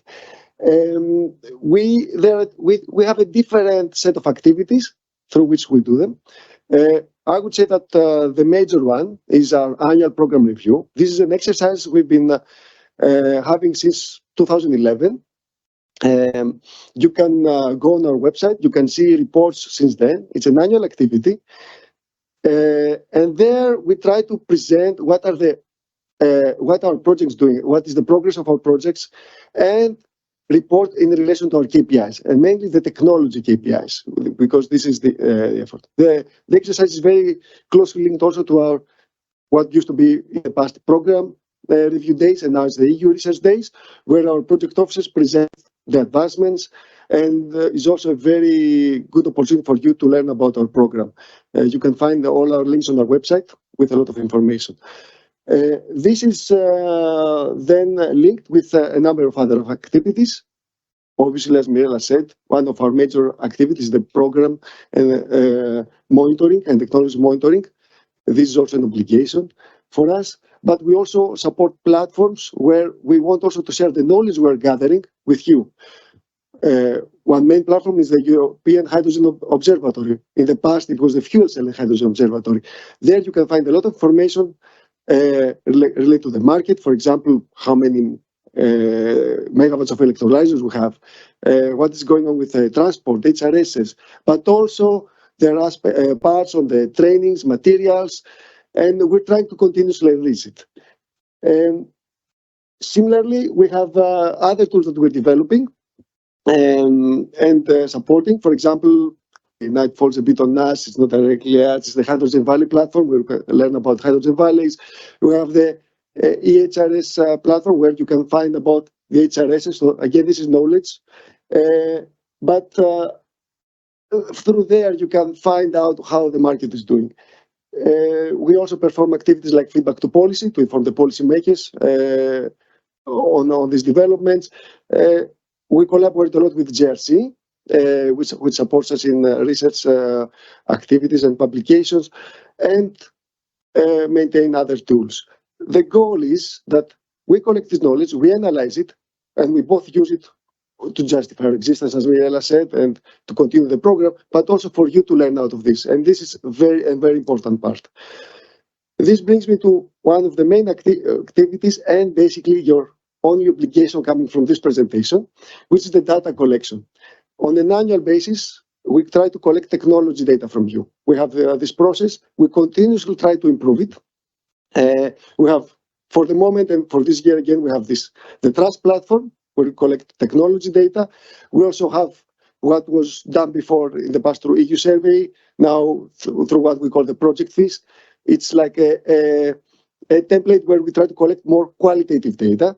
And the idea is we try to put this together to understand how the projects are progressing. And then all this is input for the JRC and our project officers to analyze the program, see the achievements, and in the end leads eventually to the program review report. Just as a side note, we have introduced from last year, and we will also have this year, a workshop on this, just in order to help people familiarize with our tools.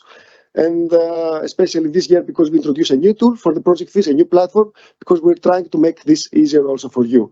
This is a timeline for the annual program review. As you see, it's an annual exercise. It starts from January, trying to set it up. February is the month, or at least for this year, the month of the data collection. And probably this is what we will keep also in the future. And this is very important that all data submissions are on time. Why? Because then there are a number of other stages. And it's the validation from our project officers. It then follows the analysis, both from ourselves and the JRC. And then it's the preparation of our reports, which eventually leads to the EU Research Days and our annual report. This is my favorite slide. I think it's yours. Lots of obligations. But this is just to persuade you that indeed we do have a lot of monitoring obligations, which especially were introduced a lot with the Horizon Europe program. And so we really need your data and your reporting in order to fulfill them. And as you see, many are related with JU sources. So we cannot get these things directly from the continuous reporting. So Sigma, what you do, but we do have to collect additional information and data. Okay, this works. And now, two platforms that I think we are also relevant and important for you. One is the European Hydrogen Observatory platform. We have tried a lot with our contractor, Deloitte, to improve it. I think now it is much more user-friendly. It has a lot of information. I think it is worth going there. And we have like an open invitation, whoever wants to submit data, offer more data, I mean, please contact us through there. Because this is a real big problem in our sector. It's very difficult to find data. And this is how we're trying to help everybody on this. And this is the new tool that we're planning. We're actually a contract that we just signed is the Clean Hydrogen Knowledge Hub, where, as we said, we have a number of activities collecting knowledge and data information. And this is where we'll really try to put all of this together. And not only use it for ourselves to become more efficient, but also to start even sharing even more information with you. Because a usual question we get, okay, on an annual basis, we provide you all this technology data. What do you do with them? We do present part of it in our annual program review, but due to the issues, especially of confidentiality and others, it is difficult for us to give everything, to present everything. This is where we really plan to, the way to share even more data with you. And we hope that we will have more news next year about this. And I think with this, I conclude my presentation. Thank you. You may think, how is that relevant when I'm writing a proposal? Yes, you have to foresee in your proposal activities and money budget for reporting later to all this. So that's what we, of course, we will not ask you to do it now at the level of the proposal, but you have to keep in mind that annually, when you prepare a proposal, a project for the next 5 years, annually you will have to do that and contribute to all this platform and foresee the budget. We don't want that later during the grant agreement preparation, can say, oh, I didn't think about that, sorry. we told you. So that's a bit the purpose of this. Of course, it doesn't come now; it comes later, and I hope you also see the value again, because and I will again encourage you, like Kostis did, to look on to the observatory. It's full of information, full of data, and like also Kostis presented, it's going to be even further developed into a knowledge hub, where we will add all the other tools that we have internally, and we'll add it to the observatory, to the market data. We hope to be a knowledge hub for the sector in Europe. Good. Now, and to finish the morning somehow presentation, I have the pleasure to have with us, I'm looking in the room, yeah, he's coming, a representative of the private members, Luis Mazurkiewicz. And thank you, Louis, for being with us today, to also guide you a bit through our private members, because you may be, and so far you heard about Horizon Europe, Commission, the tools, the call, but I think it deserves a bit of an attention that you hear also from our private members, especially that I think for the flagship projects, you will have to comply with this additional obligation that at least one of the members of the consortia has to be a member of the two associations. I think you have to be aware of the two associations and the requirements also in that respect. Louis, thank you very much for being with us, and looking forward to hear from you. Thank you. Thank you, Mirela. So I'm Luigi Mazurkiewicz from Hydrogen Europe Research, and so as you may know, the Clean Hydrogen Partnership is a joint undertaking, so with the public partner, the European Commission, and two private partners, Hydrogen Europe and Hydrogen Europe Research. So I'll be brief because I think everybody's starting to get a bit hungry, and just present the two associations to you. The first one being Hydrogen Europe, which is the hydrogen association representing the industrial sector, with I have a clicker. With over 510 members spread out, I suppose, across most of Europe, and with about 50 employees working for them. And me, I work for Hydrogen Europe Research, and we represent the European Scientific Committee. So our members are universities and research and technology organizations, and we have 150 members spread out across 29 countries, and we're more or less, we're actually 50-50 split between universities and research centers. So altogether, we work in collaboration. So our members from Hydrogen Europe and Hydrogen Europe Research collaborate in the drafting of all the topics that you have been presented today. And we have the interaction with the Programme Office and the European Commission during this annual process. So yeah, as I said, we're a tripartite partnership. And we have financial obligations. So you know that the budget of the partnership is 1 billion euros, topped up with 200 million euros of funding from REPowerEU for hydrogen valleys. And this funding has to be matched by ourselves, by the associations, by the private members, through different types of contributions. I'm not going to go through them in detail, but there are three of them: the in-kind contribution in projects, the in-kind contributions in additional activities, which are additional activities on hydrogen research that are undertaken by our members, but outside of the Clean Hydrogen Partnership, and this is reported annually by our members, as well as an administrative contribution to the running of the JU of 30 million euros. And for this is all within the legal foundation of the partnership, so the Single Basic Act and the financial rules, and within our statutes for Hydrogen Europe and Hydrogen Europe Research, our members are liable to pay this project contribution, this contribution towards the administrative cost of the partnerships when they are successful in their project proposal. So this amounts to 3.5% of the grant received by Hydrogen Europe or Hydrogen Europe members, but them only. Non-members are not cannot directly or indirectly contribute to these administrative costs. So this is important to keep in mind when you form your consortia.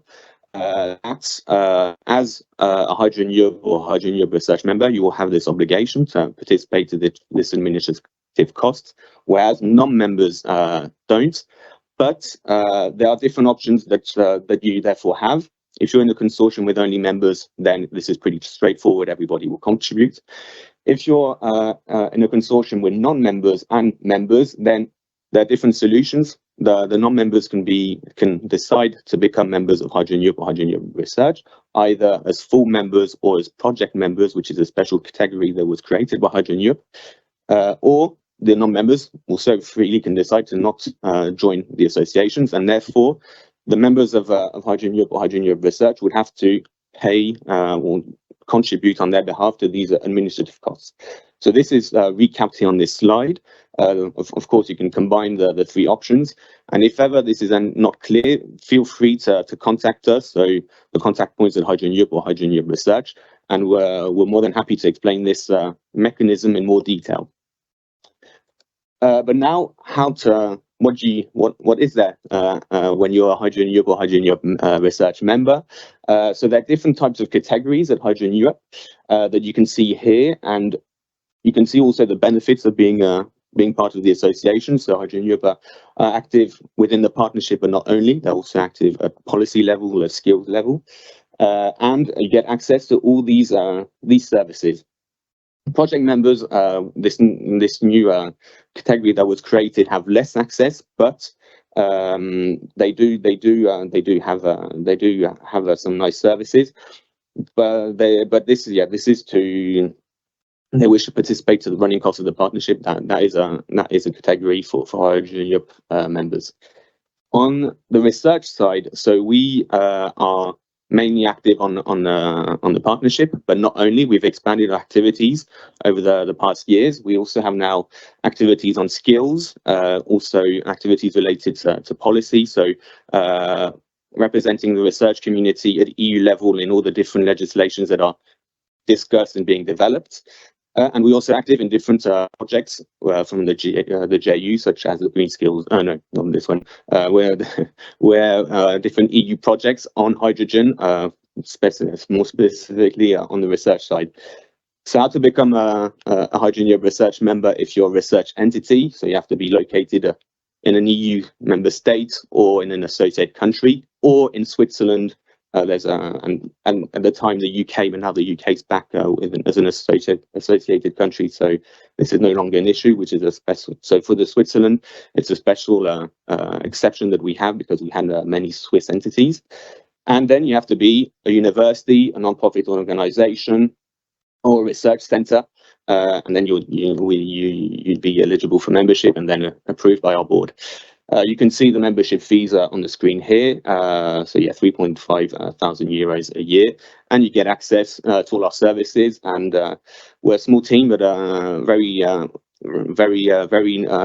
good and nice working environment. And we're also happy working with our members. We're also very constructive. It's a nice ecosystem to be part of. And I'll conclude on this with the contact details for both associations. So for Hydrogen Europe, if you have any questions or if you want to become a member, you can contact Nivin Saric. And if you're a research stakeholder and you're interested, my email address is online and here on the slide. So feel free to get in touch. We'd be more than happy to answer any questions that you have. And yeah, this is it for me. Thank you, and looking forward to having lunch. And thank you a lot for this event, which was very well organized. Don't disappear yet for lunch. We will still try to take. Thank you, Louis. We will still try to take a few questions. We are almost in time. I really like to thank again to our private members, Hydrogen Europe Research, for supporting us together with the European Commission. We cannot exist without them, and I think you also could understand why we have to have continuous exploitation, if you want, of the results from the projects. We need to have a strategy together. And that's why we have, in particular for the flagship projects, we have always insisted on having at least a member from the two associations part of the consortia. We don't do research and innovation just for the sake of doing it. We do it because our members from the private side are interested in exploiting further the results.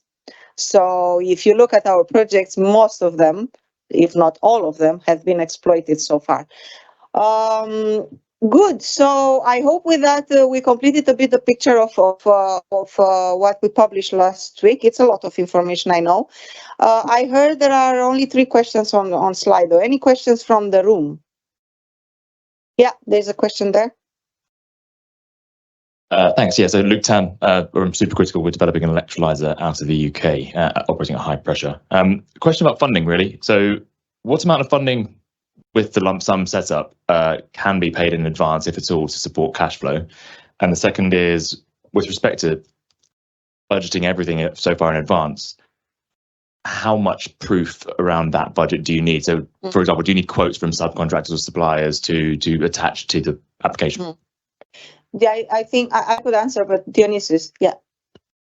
So I forgot to mention that the pre-financing principle remains in lump sum grants. So if you have, for example, a project of 2 reporting periods, 80% of the grant amount, you would get it as pre-financing. So that would carry you onwards without having to worry about cash flow. And then your second, the amount of detail, right? Yeah. So, yeah, you need quotes to attach. It would be very similar to what you would have to provide in actual cost grants before. So we don't expect that you are able to provide an amazing amount of accuracy compared to before. It's just that we expect reasonable costs to the extent possible. That's it. Thank you very much. Cheers. Welcome. We will not ask to complement. Thank you, Dionysius. We will not ask proofs. As you heard, it's only that table, but with as much as possible accurate estimation of the costs. And of course, you will have to keep the proofs in your accounting for during the implementation of the project. But we will not ask you to show it to us or report it to us. Any other question in the room? No? Yes, there is a question there, Lara. Thank you. Thank you, Davide Damos, Environment Park Torino.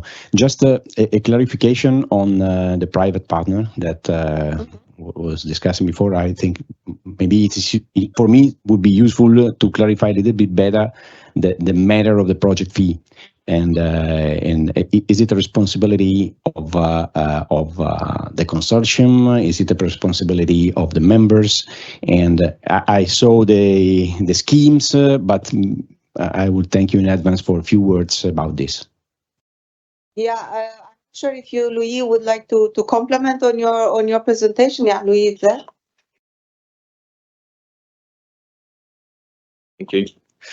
So yeah, regarding the project contribution, this is something that you'll be notified by Nevena Saric from Hydrogen Europe. If ever you have any more detailed questions on this, feel free to bilaterally engage with her. But indeed, it's a mechanism that needs to be tackled by the coordinator, the consortium coordinator. But regardless, you'd always be in contact, and you'll have a communication with Nevena on how to proceed to the collection of this contribution. So just to add from my side, this is not part of the grant agreement. So this is not a requirement from ourselves. It's a requirement from our private members who have to be able to contribute to this partnership.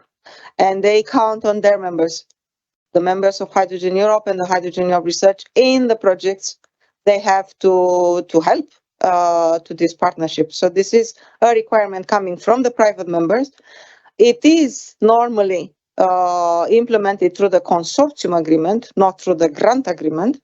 The consortium agreement, the Clean Hydrogen Partnership, the GU is not part of it. It regulates how you work within a consortium. And again, you have to do that at the requirement of the private members. So it's not part of the grant, just to clarify that. It's for the members of the 2 associations, and it's regulated through the consortium agreement. I hope I clarified further. Good.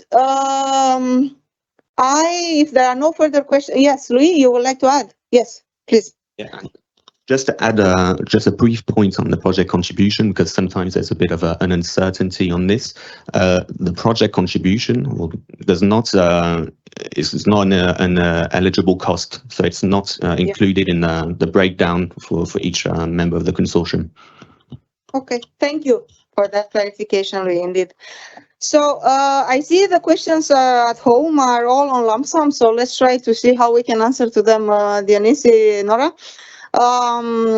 It says that I heard about consortia adding a risk fund to the overall lump sum budget, for example, at coordinator account, used for risk mitigation from risk table. Would you recommend?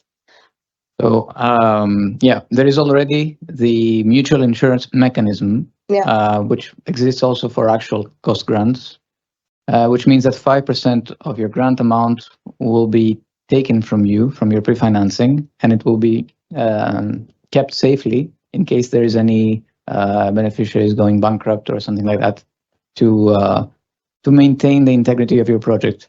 So from our side, we don't see a need to add a how do we call it, a risk fund? Yeah. But it is your budget. You are free to do so if you feel like that it's necessary. It will be part of your consortium agreement, but we cannot comment on whether we recommend such a thing or.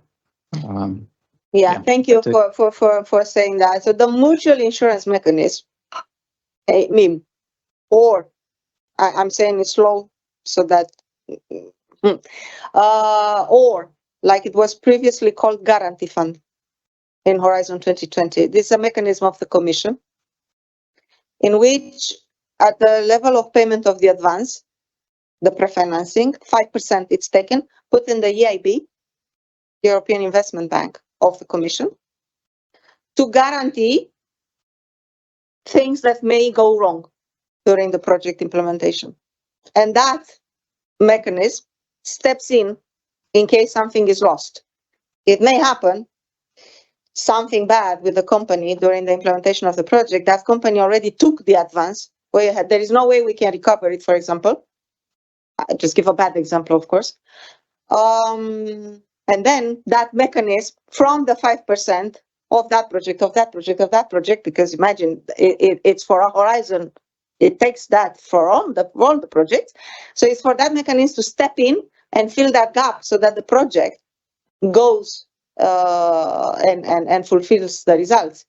This 5%, in case nothing happens in the project, is given back at the end. So this is not money that are taken and no. This is for mutual, like I said, insurance mechanism or guarantee fund, if you want. Okay? And these 5% at the final payment are given back. But they are there for the whole Horizon family to guarantee if things go wrong in different projects. Okay? So, like Dionysi said, we will not recommend having another risk fund. There is no reason for that, in our opinion. Huh? Nora, would you like to add anything? Not too much to add. Basically, my reading of risk fund at the coordinator is the same, whether you need to keep extra money. But then Mirela already explained, we have this mutual insurance mechanism. We give them a bit more details in the kickoffs about it. 5% are retained for mutual coverage of all the projects, and in all cases, we repeat, it's money retained. So with the final payment, if you really have costs, this is released to the project. So that's enough coverage from our side, but then if the consortium or the coordinator would like to do something different and put it in the consortium agreement, up to you. Yeah. Again, consortium agreement, it's an agreement between yourself. We are not part of it. Okay? Of course, should not contradict the grant. Huh? The grant precedes. Last question, because there are three. The last one I don't really understand, and I apologize for that. Could you explain once more how the co-financing rates will be calculated? Are the lump sum already the funds you get? Or will the lump sum be the total cost? I think it's a misunderstanding here. Yeah.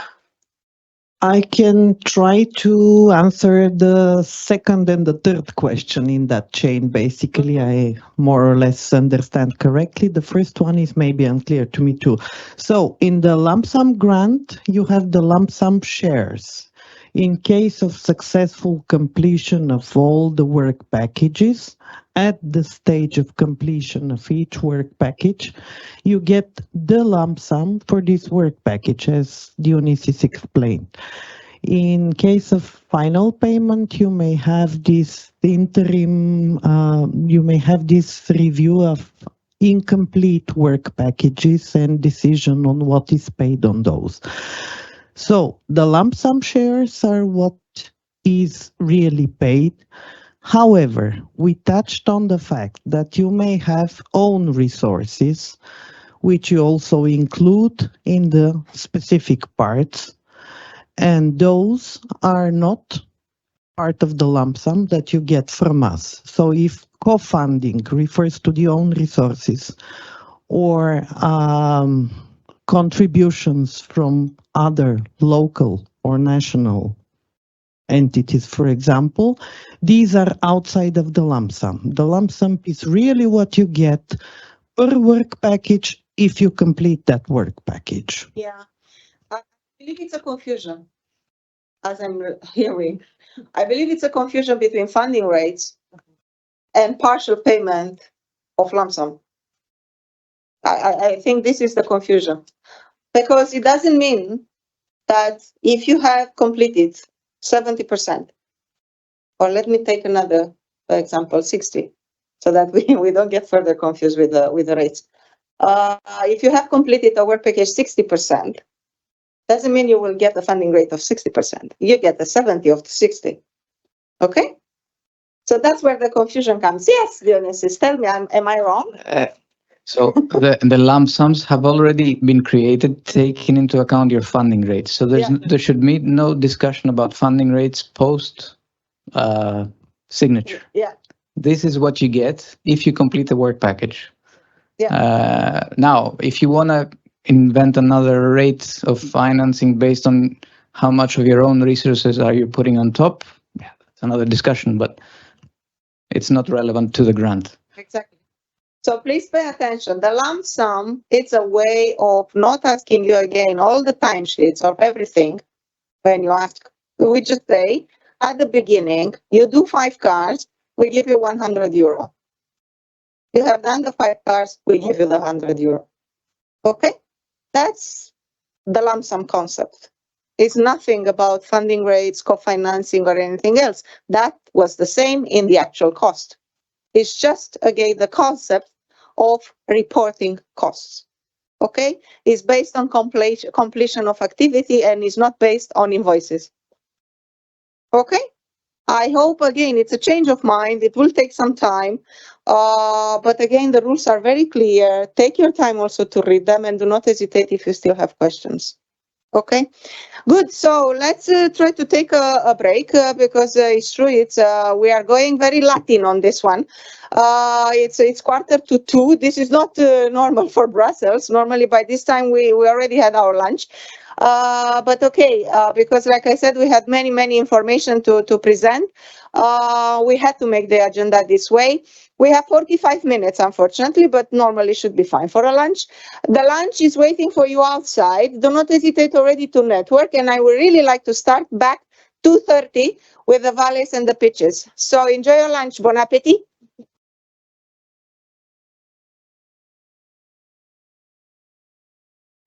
Hello. I think I will kindly ask you to take your seats. I think there are people of my team trying to send the rest of the people in. We have promised to continue in the afternoon with the valleys. We parked them because they are an important subject and they are growing in content, if I can say that. And we were risking to take too long of a time in the morning with that. So I hope more people will come in as I'm talking, because we really have to start in order to be able to stick to the time.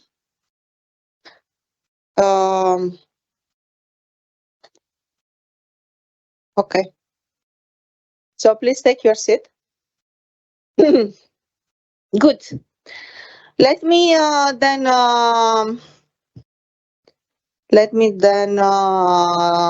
start by saying, with this session on the hydrogen valleys, we will not only present the two topics, the remaining topics from this morning of the call. As I said already in the morning, the topics are similar to those published last year or the year before.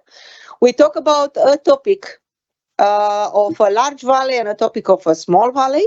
The difference must, the main difference is the quantity, is the volume of the hydrogen.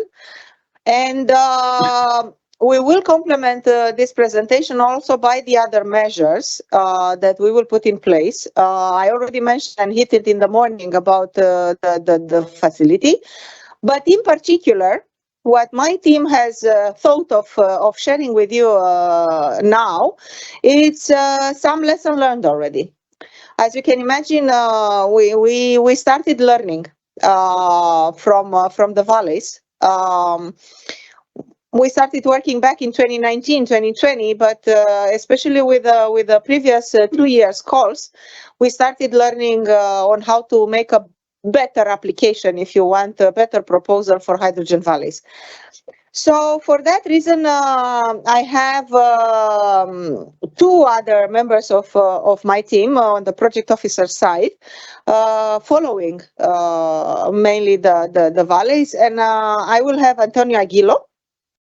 He is coordinating the hydrogen valley subject, but also in general the team of the project officers, and Pietro Caloprisco, who's also for about more than 1 year already has joined the hydrogen valley subject.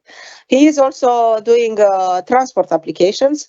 So I have now, if I have to continue, an Italian and a Spanish to continue with the diversity. And first, Pietro, to start presenting you the topics, and then Antonio. Pietro, my pleasure. Thank you very much, Mirela. I'm also half Czech, so just to balance a little bit. Yeah, I'm doing it. So as welcome everybody for the afternoon session. Now, as Mirela said, we are jumping back to the topics. We started with the topics this morning, then we moved looking at the rules, lump sum. Now we are going back to two actual topics, the topics dedicated to the valley. And as Mirela said, we wanted to take a little bit time to focus on this one because this topic has attracted a lot of new players. It is a little bit deviating from, if you wish, our typical call for proposal. So what we wanted to do is I will go through during the first part of the presentation the description of the topics themselves, and then Antonio will go through lessons learned. So for anybody that is interested into hydrogen valleys, listen up, I think this is going to be interesting for you. So let's jump immediately what this topic is about. What do we want to achieve here? Well, it's quite straightforward. So we want to demonstrate an ecosystem which is built on the complete value chain of hydrogen. What do we mean by that? We mean that we want to see in this valley all the elements from the production of the hydrogen, its storage, distribution, and then the different uses. And then you will have the freedom to choose how you want to use this hydrogen. Both larger and the small scale valleys are also meant to act as a test bed to show the first regional hydrogen economies. So it's not only purely about the technology, it's also to show the business models, how the whole concept can work together, okay? This is not purely about technical achievements. And as I said, the topic is open to foster the emergence of the widest possible array of valley configurations. Fancy to say that you're pretty much free to present the concept of the valley that you want. At the beginning of the topic, we provide a definition of what we mean by a valley. It's defined by a geographic space. The whole value chain has to be represented. But other than that, you have the freedom to come up with your own ideas. And this is to ensure that we are really embedding the concept of the valley on your local realities. You want to have a tourism application, you have heavy industry, you have more transport, you can do what you want with the valley. It's clear what we mean by the valley, but at the same time, it's also free for you to come up with your own ideas. And finally, as I said earlier, the innovation is not about testing a new cutting edge super low TRL electrolyzer or new bus working on fuel cell. The innovation is the valley itself, if you wish, how all the pieces of the puzzle are coming together, how the thing is working, all right? So choose carefully also the type of technology you would like to deploy into the valley. Now, let's go a little bit more into the technicality. This has already been mentioned several times today, but repetitive, you want to say. Two topics, 6.1 and 6.2, large valley and small valley. Respectively, the maximum grant fund that we will give is 20 million for the large valley and 9 for the small one, not €1 more. Put it in your checklist. Before you push on the button, submit, check again that you didn't go above, because otherwise you're out of the games. Putting together a proposal for a valley, as we said this morning, is going to take you time. So it would be really a pity to lose it for that. So that's one message. The second message is how many valleys will be supported. Well, the answer is we don't know. Why? Because we have a budget for at least one of the two valleys, right? So one for a large valley and one for the small valley. But we have a top-up budget up to 60 million that will be used. They're coming from the Repower budget. That will be used to support additional valleys. However, that depends on how many will make it through the threshold. As it was mentioned this morning, only because we have funds available doesn't mean we will be more lenient on when we are assessing the proposal. You still have to make it through. We will have a reserve list, and then according to how many projects make it through, we will be able then to select how many large or small valley will be supported. Now, let's go even a little bit more close to the topics. The large valley, what are the key features? So we want on yearly basis at least 4,000 tons of clean hydrogen to be used, to be produced and used. And we are also expecting that the guarantees of origin will be used to prove the renewable character of the hydrogen. At least 2 hydrogen applications from 2 sectors will have to be involved in the valley, and you will have to operate them for at least 2 years. We need to gather data. We need to see this thing, how it is working, right? And bear also in mind that not all of the costs of the valley can be claimed. Let's say the core one of that are directly linked to hydrogen, broadly, yes, they are covered. But then there are like ancillary costs. We could say, for the deployment of the capacity for renewable electricity. So you want to deploy photovoltaic plant or a wind plant. We will not cover those costs. Or also the electricity for running the electrolyzer. This is specified in the call, so there shouldn't be any surprises there. We go then to the small valley, very similar structure. What is changing is the quantities that are involved. So we are talking in this case about at least 500 tons of clean hydrogen to be produced, used, and more than 1 sector or applications to be involved in the valley. But also in this case, 2 years of operations at least. And the same that I just said about the cost applies also here. Not everything is covered. There are then a number of common elements from this call that we would like to highlight. It's not all of the items that are listed in the call, so we are not suggesting that there is a hierarchy. These are all important points, what you find in the call, but these were some of the points that were misunderstood or somehow neglected, and we wanted to bring them up. First of all, implementation plans, make them clear. Hydrogen valleys are complex projects with a lot of stakeholders involved, moving parts, everything has to be synchronized and move together harmoniously. So not only you need a clear implementation plan, but you also have to sell it. You have to understand, evaluate, or that everything is clear in your head, that you're calculating the risk, that you're aware that if there is a delay with the HRS, then the buses will not be able to be operated, and so on and so forth. So clear plans, have them and communicate them. The second, funding plan. This was also some question we saw this morning. No, 20 millions and 9 millions that we will give you will not be enough to deploy or operate the valley. It's clear. You will need additional own resources, or you may go to additional European programs or national funds or what have you. Any strategy you deploy is good, but you have to explain it and clarify what you're intending to do. Clearly and coherently plan the whole valley. All the pieces of the puzzles have to be described, okay? This is something that Antonio will explain a little bit better later. The message is, It's not because only, let's say, the electrolyzer, you will not use our fund to deploy it, then you don't describe it in the proposal. You say, well, this is none of your business, job undertaking. I'm going to use some national funds to deploy the electrolyzer. That is not important. What you're still selling the concept of the valley. So regardless of whether the funding is coming from, you still have to explain clearly the concept of the valley. Okay. Then there is a number of other items we wanted to highlight. I would go quick here. So the commitment of the stakeholders. Again, many stakeholders will come into play when you have to realize these valleys. Some will be beneficiaries, some will participate in some other form. Show their commitments, at least in the letter of intent. This can be attached as annexes. Replicability, cooperation between regions, and scalability. These projects are not the end of a journey, if you wish, it's the beginning. We are setting up a valley that is meant to become autonomous, to be financially viable, and possibly grow over the years.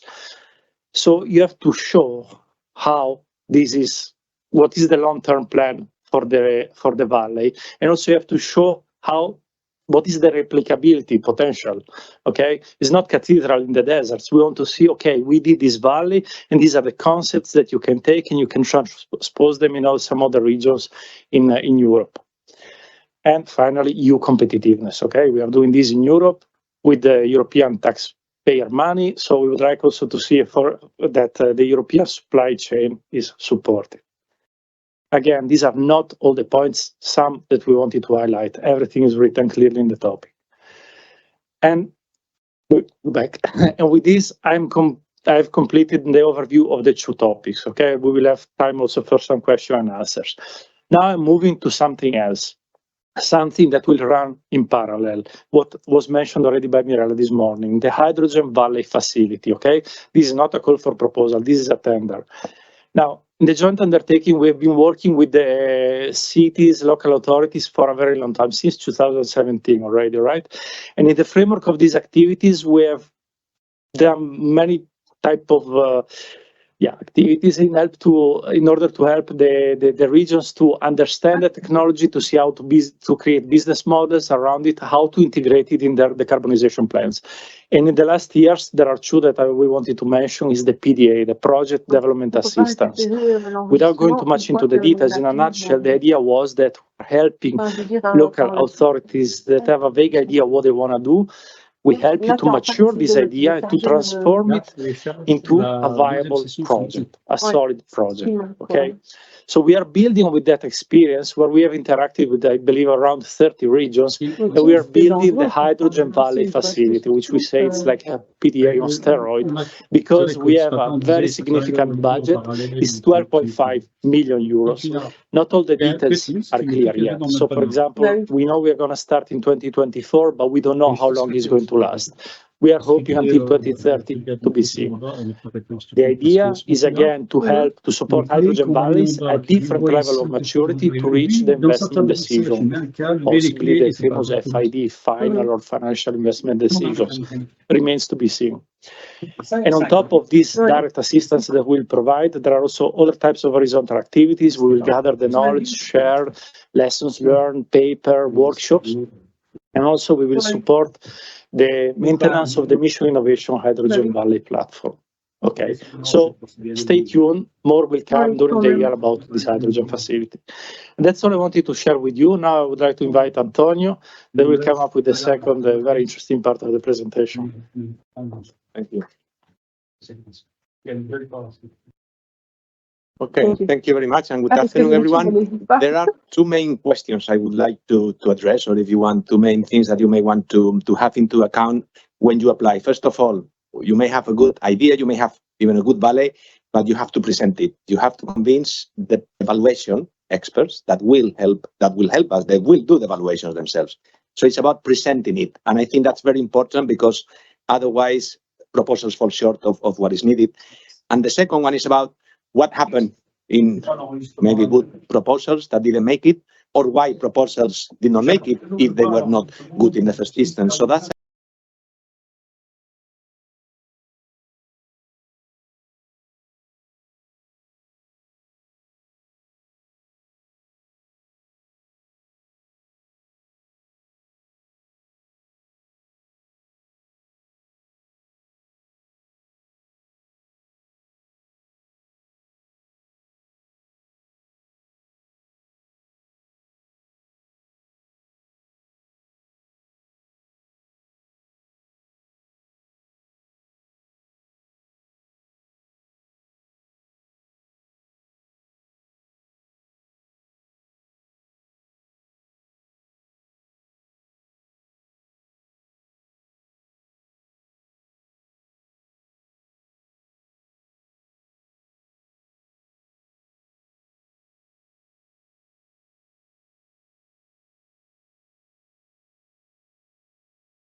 And just to be clear, to repeat it again, the cost of the renewable energy plants are not eligible for us. So we will not support cost for the PV plant for the wind park. This year, we have built a document with frequently asked questions that comes from the experiences of the former calls. You can have a look at them. There are quite a number of them. There is one which goes in the direction of how do I present the proposals if I'm using different funding sources. This is a recurring question that came quite a lot in the past years. And there are even specific examples that we somehow extrapolated there, where we are asked, what about if my hydrogen production plan is fully funded with a national program? Actually, I even have pretty much secured this funding. Can I still apply? And the answer is yes. We call in our topic new hydrogen production capacity, but we are also asking you to combine it with different sources of funding. So the alignment with those sources of funding will be different according to the proposal. Nevertheless, whether the funding has been secured or you still have to secure it, which also it's a legitimate thing to do, you have to make sure that that element is an integral part of your proposal. You cannot simply say, great, I have funding, you forget about it. You have to still bring that part into explaining how the valley works together. So this is a bit what I mentioned it in here. It's about presenting all the elements, but especially a work plan that is convincing everyone, the stakeholders. Even if you have the funding, you still need people that will have to implement that. So you need to bring them into the proposal in one way or the other. We've mentioned before, it could be beneficiaries, it could be associate partners, it could be a working group, but it has to be something credible and it has to be included in the proposal. So this is the theory, and some of the things may seem a little bit obvious, but now we go a bit to the practice, and now we are sharing with you not what we think, but what we see. And this is a bit the lessons learned, if you want, coming out of the evaluation process of more than 35, 40 proposals even that we got into the last two calls. Just very quickly to show you that this is the number of admissible proposals that we received in the Valley topics, because we have started to support valleys already in the call 19. So we received 6 proposals. It was already started to be an interest, backed up a bit with all the work that we had done with regions on one end, but also backed up with the fact that the technologies were, of course, mature enough to develop these fully functional ecosystems. In the call 2020, we focused on islands. So we had a valley topic, if you want, with the idea of decarbonizing activities in islands. We have 10 proposals. Call 22, we had similar configuration as you've heard today, large scale, small scale. We had 19 proposals, and in the call 23 last year, we had 26 together, small and large scale. We have more small scale, probably easier to put projects together of that scale, but you can see the interest is certainly growing with the years. And just to show you that last year we have 26 eligible / admissible proposals, and around 20% made it above the threshold. Okay, so not that many. In general, the impact was good. Proposals were showing good potential impact, but a number of them had good excellence and good impact, but failed in implementation. And another number of them passed the impact and implementation, but failed on the excellence. And this is a little bit what I would like to do in the last 2 slides to share with you.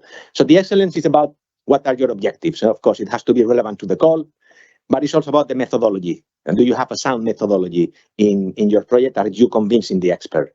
So what did we see and what did the experts found about these criteria in the proposals received? In some cases, if you want to use the same wording, the soundness, the suitability of using hydrogen in the context proposed, it was not demonstrated. It's not about, let's do a valley, hydrogen is good for all the context. It was not always the case. Probably it was, but it was not demonstrated. And that it's something that you have to think about. The starting point, it has to be slightly advanced enough so that you convince the experts that the concept that you are putting makes sense from a technical point of view. The maturity of some of the technologies was not there. I mean, if you go to the topic, we call for technology readiness levels as of 6. That means that you cannot develop technology which is not mature enough, and you convince the experts that deploy that scale in 2 years using technology that is not existing. So you have to pay attention to the state of the art. What technologies do you want to use in your valley? Otherwise, it's not credible. And then in terms of the methodology, again, I will repeat, but we saw many valleys that probably missed elements that were supported with other sources of funding. So if you have a valley, your production plan is supported by a national program, and you give it for granted that it will come there without saying when, how it fits with other elements of the valley, then that's not going to certainly convince the experts that you have a full coherent valley. How all the elements are linked to each other, production, storage, end uses, but also the governance. How do you want to deploy that? Because of course, you can put still a nice technical concept, but you have to give considerations to how are you going to organize the project, because then you need to show that you have all the stakeholders that you need. You don't need to have everything lined up, of course, but you have to show a certain advancement in the concept. Techno-economic consideration not covered. I mentioned the technical part before, but you have to already start thinking at proposal stage if you have also an economic case there, or potentially an economic case. So you have to give considerations to that, through which, of course, the funding sources that you may want to tap in have a play. So everything comes together also with the funding plan. We call for a certain amount of hydrogen produced and used. Many cases we didn't have that quantified. You can imagine the experts will not be able to assess if you are in line with the call or not. We call for renewable hydrogen. You need to consider how do you ensure that this is the case in your valley. So these are all things that may seem obvious, but were the very same reasons why many proposals did not make it through the excellence criteria. So it's good that you have a think about all of them and that you pay attention to describing them in the proposal. Don't assume that things will be known. Now, in terms of the implementation, here is about, great, I have a good valley, it makes sense, economically, I have a good potential there, but now I have to show how I will implement it. This is an R&I program, it's true, but this is also a demonstration type of topic, so you have to show how you implement, and they become and can become quite engineering projects, so you have to have a workable implementation plan. And this is what we look, or one of the things that we look in this criteria. It has to show that it will lead to the objectives. There are many objectives. Pietro mentioned a number of the things that we want to do in the valleys, but one of them is that you have a valley within 2 years of beginning the project. You have to show that this is the case. The tasks that you put have to show that you will get there in 2 years. It cannot be academic type of work package where everything is one goal. I will do a number of activities and I will deploy the production, the storage, and the end uses. That's not enough. You have to convince. Again, it's early stages. You will have to do many more studies later on and many more planning later on down the line, but you need to have a certain level of understanding of how you will implement this project. Otherwise, in this program, the proposal will not go through, and you may have other instruments that may be more suitable, such as the project development assistance. But you need to pay attention that this is covered. We talk about the calendar for implementation. Call it Gantt chart, call it what you want, but it has to show how everything comes together. And it's not too difficult. You just need to have a clear calendar, a Gantt chart where you show where the production plan comes, where all the different infrastructure elements come, the end uses. It can be a phased approach. You can have maybe production of hydrogen of such amount at the beginning, but a bit more later on. It has to be explained. So pay attention to these things, because visually it's very good also for the experts to line up the methodology with how you plan to go about things in practice. Tasks not clearly defined. And this is what I mentioned before. You cannot have in 4 lines an explanation of how you will implement a 100 million euros type of project. So pay attention to the tasks, the way that you build them, the sequence, and how they come in time, and provide enough details as well of how you want to go about them. I mentioned before, but I will repeat it because we saw it many times. Don't exclude also from the work plan elements that are not funded by us. I'm going to refer to the production plan that I mentioned before. You still need to convince that you will deploy it. You may have secure funding, but then it will have to come in the implementation plan. So even if we are not going to pay for the production plan within our funding, it's necessary to deploy the valley. So it has to be integrated within the plan in some way or the other. You have to do that. Cost information too general. I don't expect here that we will have every single detail of the valley, but you need to explain where the big, large cost items will go. And this is important. You try to do a bit of a breakdown so we know how much goes for the production, how much goes for the end uses. So try to explain what the cost and for what they will be used for. So it has to be sufficiently detailed. And again, the funding plan strategy, this is not about having here the very details. everything, but we need to have an idea that there is a credible thought or a credible idea of how you want to go about funding this valley. Some sources may not be yet secure. It's very difficult when you will combine the findings to have everything aligned at the same time at the same point in time. Programs comes in different timings, but you have to show at least some strategy that you have to reflect in the proposal, and that in many cases it was lacking totally. In some cases it was just a few lines. In other cases it was well presented. We are aware that things may change, of course. Maybe once the project starts, things and real problems will emerge, but you have to give that a thought and reflect that in the proposal. So takeaways, maturity. And again, it's an R&I program, but there needs to be a certain level of maturity on your idea at all levels. Technically, it has to be techno-economic considerations. You also have to make sure that you consider how you plan to fund. It's about the governance. Everyone should have a role. These things will come sooner or later. We will give you money for these early stages, of course, in your proposals. You can still have funding from us to mature the valley down the line up to the point that you decide or that you can launch the investments to secure, to build and to operate. But the starting point of Horizon Europe proposals program is such that you have to convince on all the things that I mentioned before. And that's, I think, is important. Otherwise, it's like giving funding for something that you are not really sure about whether it will fly or not. And that's why you have to convince the experts. It's about the credibility of the technological solutions that you propose. I mentioned before the technologies that you use. Is not about developing new technologies. It's about deploying in an innovative way technologies that already exist. Remember to justify and detail the larger cost, especially. And then end of the day is about presenting a coherent valley concept that responds to the topic requirements. Think about that. The topic is everything. How you get there with which amount or which source of funding, it's a different matter, but the valley and the narrative you have to build in the proposal, it has to conceive and include everything. So it's 70 pages. It may seem little, but it's quite a lot. You can put a lot of information in there. So use them wisely. Think about how you want to convince 4 or 5 people that will read it, because that's eventually how proposals are evaluated.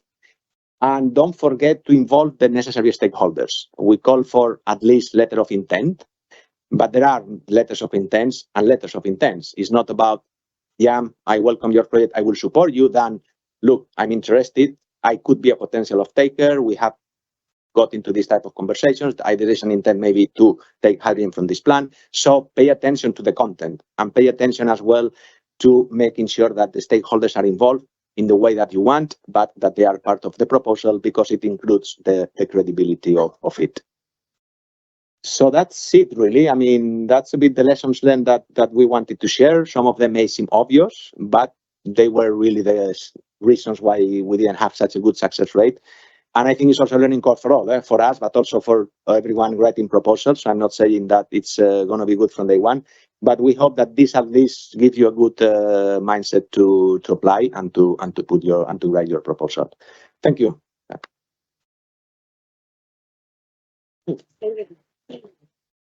Thank you very much to both of you, Pietro, Antonio, for this. I hope it's useful.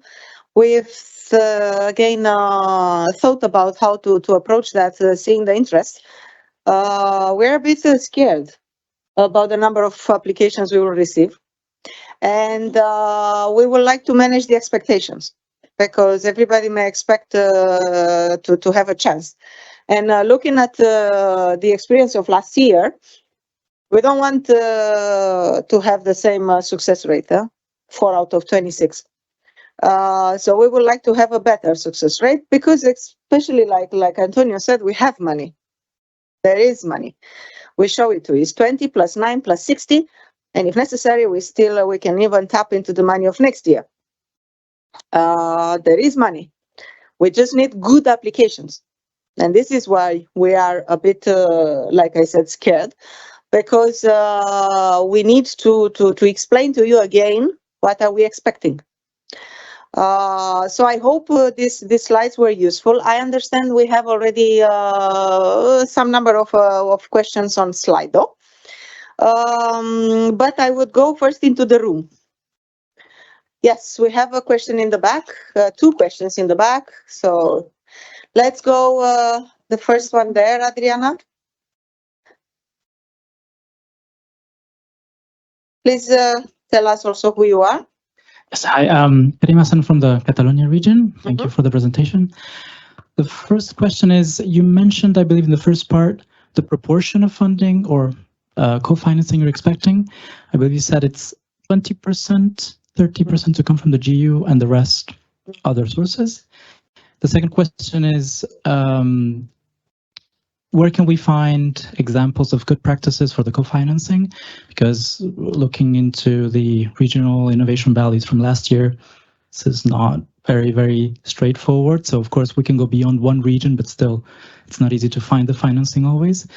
And the third question is, are you expecting proposals to have synergies or to mention the hydrogen bank auction, or I believe the time frame is not good? Thank you.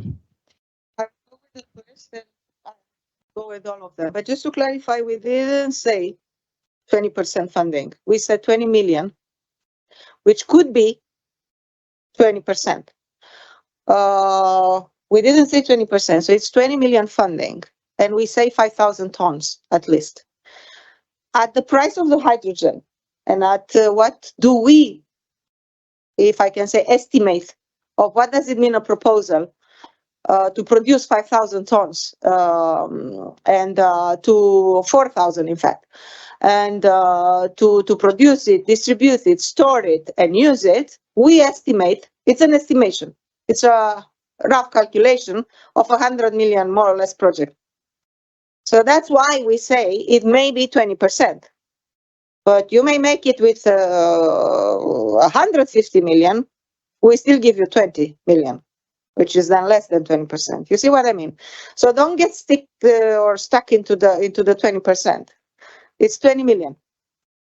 That's it. For the other two questions, would you like to take the synergy one? I think. Yeah. I mean, every project goes about it differently. I mean, some of them, as I've mentioned, what we see is that they pick separated funding sources, and they say, I'm going to use this one for one part of the valley, and I'm going to use your funding for another part.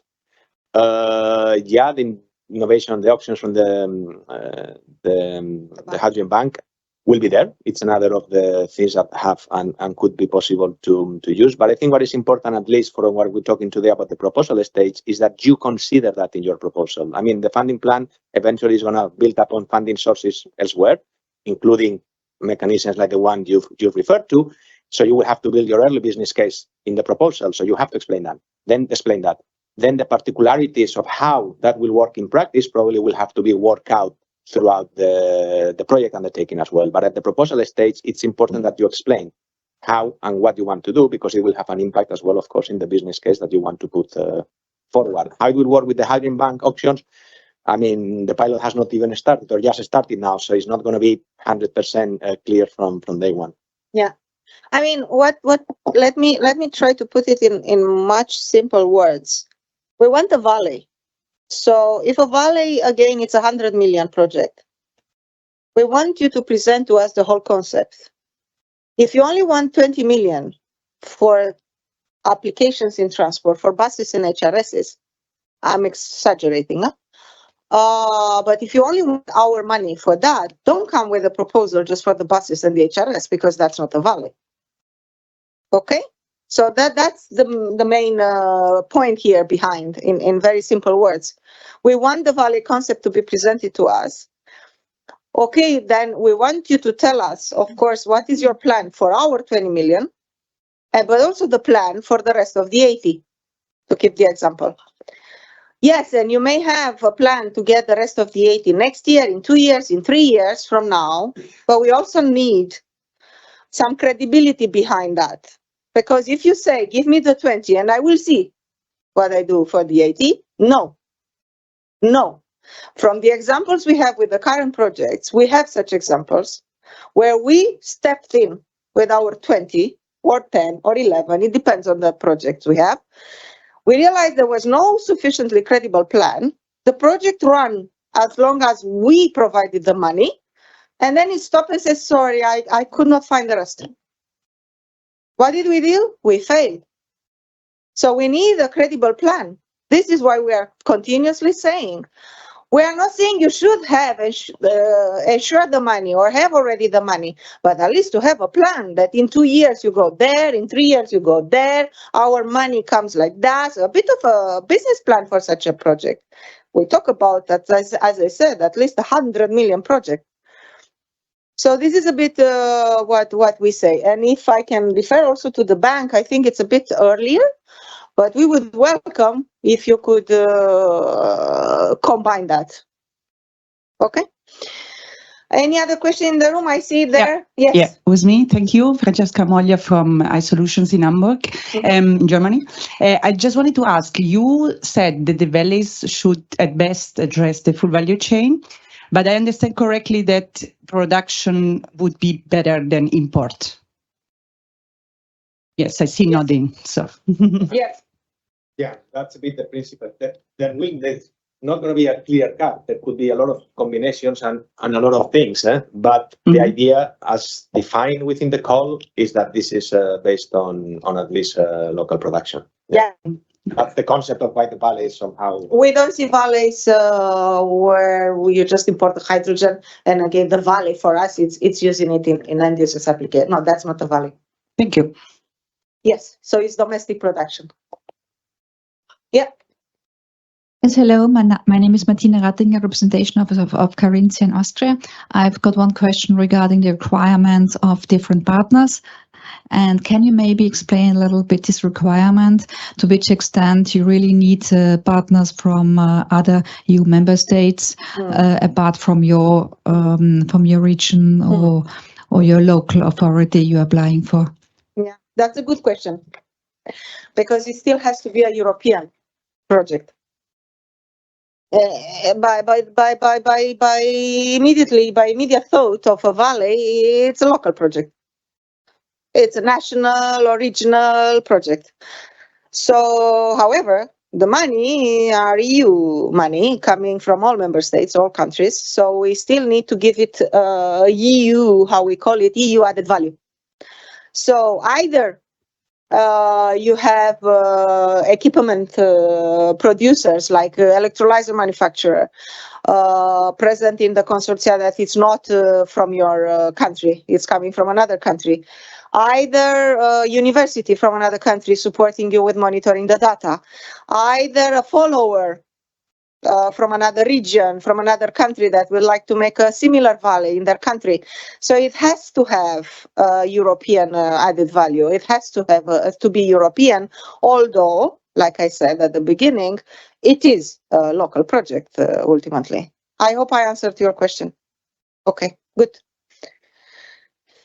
Any other question in the room? Yeah, John. Wait a bit for the. Yeah. Could the hydrogen come from another partner? So to create a transnational project, so you have part of the value chain in one country and the other part in another country. That's perfect example. Yeah, we would love to see that. Cute. I think we will get a lot of learnings for a cross-border valley. Yeah. And just, could they be separated by sea? You get into the... I don't know, make your case to the experts. Yeah.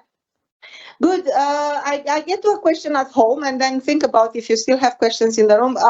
There is a question saying if infrastructure, for example, hydrogen pipelines, could be financed, I guess funded, or this is out of the scope if novel types of pipelines are demonstrated in the valleys. Of course, it's in the scope.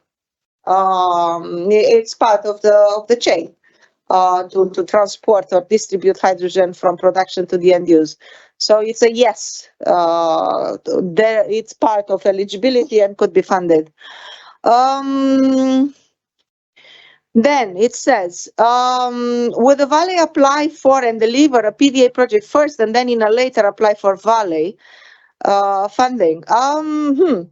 That we will have to see, because I think with the Valley facility that we will put in place next year, I think it's for you also, those that plan to make a Valley project at one moment, now to think and say, listen, I don't have to rush anymore to apply for the funding to the topic with my proposal, because it's not mature enough. Maybe I go first to the PDA and I get some support to develop the project, then maybe apply in 2025. Because by the way, we will have valleys also in 2025. I mean, just to be clear. So maybe this is a decision for you to do, but I will not apply with the immature project, not sufficiently developed, to the call, because it will fail, even if it's maybe for a PDA support. That will be another tender in September. So don't apply now. Now you apply for funding of a sufficiently mature developed project. I hope I answered to that. It says the short 3 months application window does not align with other national EU funding program. How does us, I guess CHP, although we said don't use CHP, assesses such dependencies?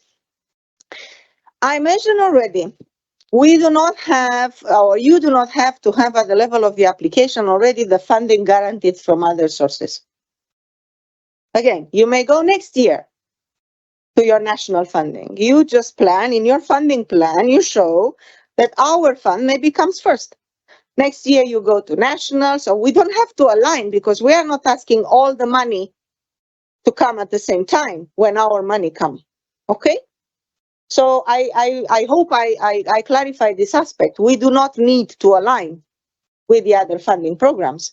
You just need to make a credible funding plan in which we have to think and to see when the money are coming and for which part of your project, so that you align them. Yes, please. No, just to say so that no one gets confused. When I put the example of I have secured the funding, is because the question was more, can I get that into the proposal? So it was not to say everything has to be secure. No, as you mentioned in the question and you've explained. So this is not really that you have to have the funding secure.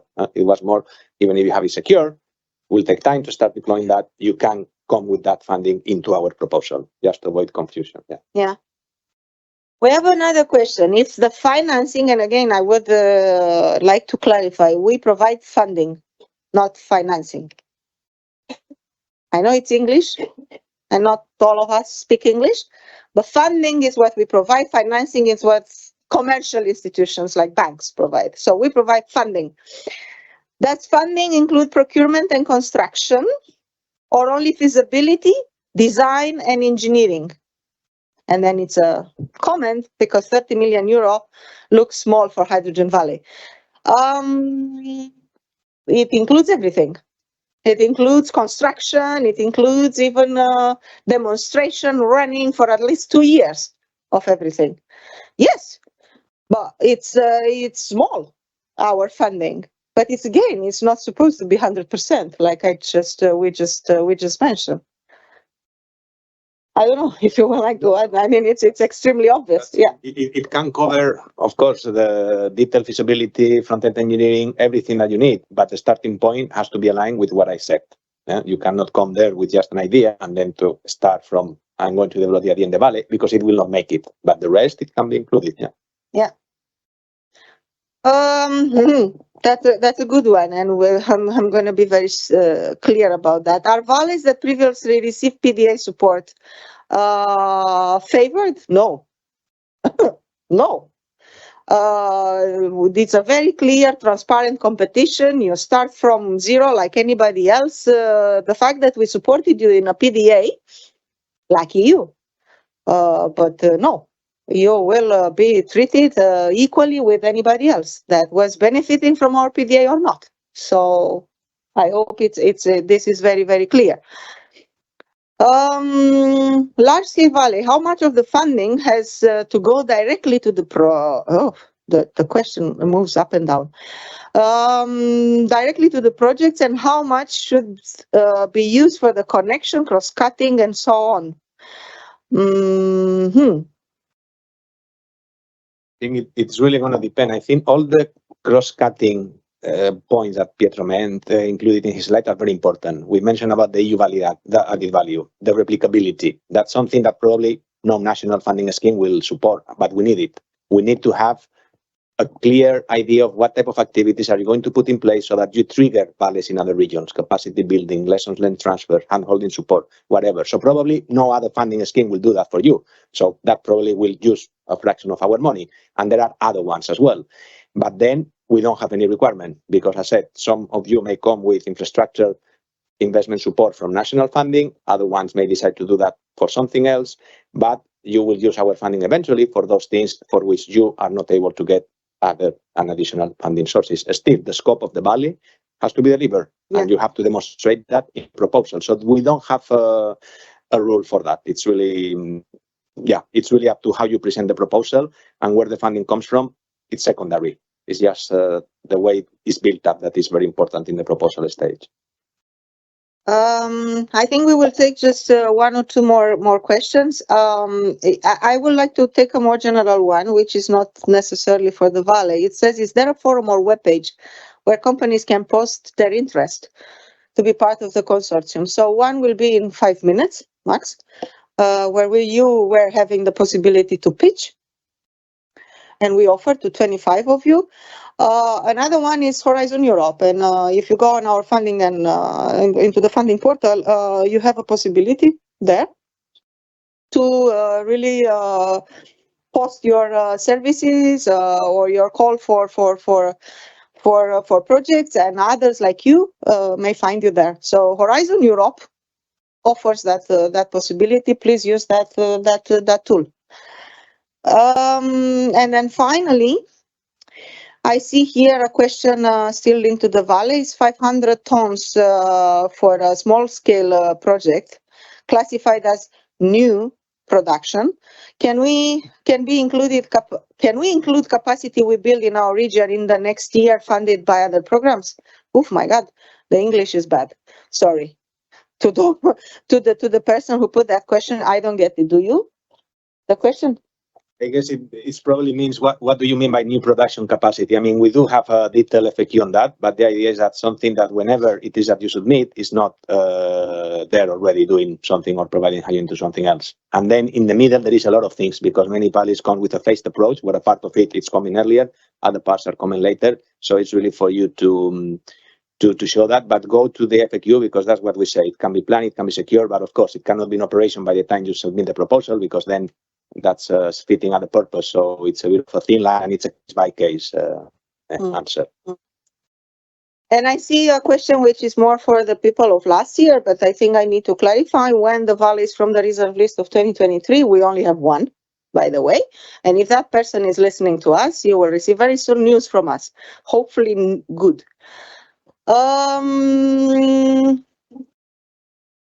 That's it. I would prefer to stop here, unless there is still a question in the room. Yeah.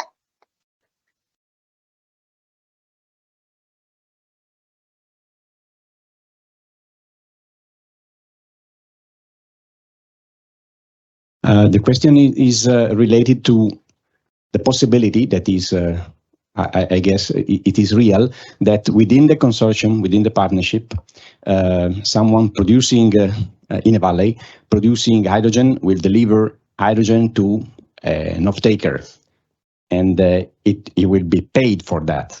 How this money should be treated in the budget and in the administrative process? I hope it is clear.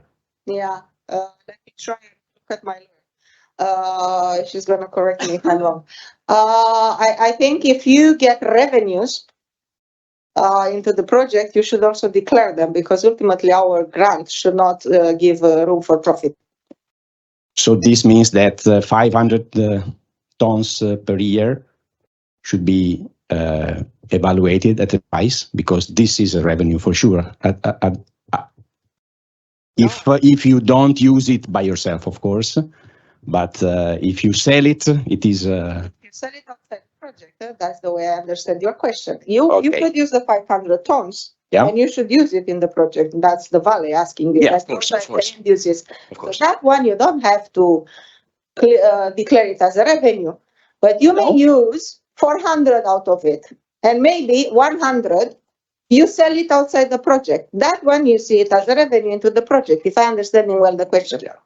Between beneficiaries, Josiana, feel free to complement. Between beneficiaries is not a revenue. Yeah. This just happen in between. In the project, not a revenue. Yeah. It is not an element in the project. Okay. Yeah.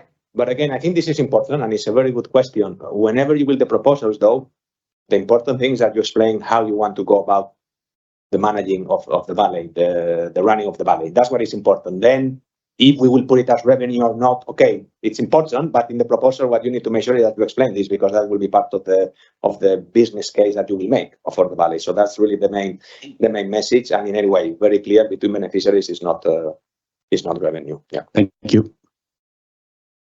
Good. So I would like to stop here because we are already half an hour late. I think we can talk the whole day about valleys, but I think anyway this will be recorded. So please feel free to come back to the discussion today, to the slides we will make available, and look at the FAQ. And if you still have questions for us, do not hesitate to contact us. We will try to offer the support that we can, without committing ourselves that we will have time to meet everybody that wants to meet and present to us their valley idea.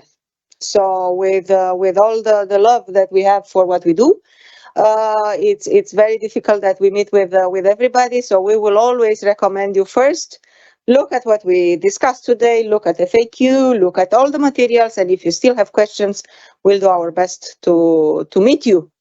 To provide you the answer to the questions, for sure we will do, but to meet you, we cannot guarantee we have the time to meet with everybody. So really hope you could understand us.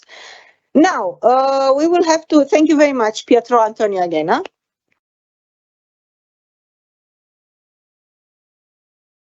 We have to move to the last part of today's work, and I have the pleasure to have Lara to introduce to you. Lara is my other communication officer. And she was behind the organization of the whole day. So applauses to Lara. And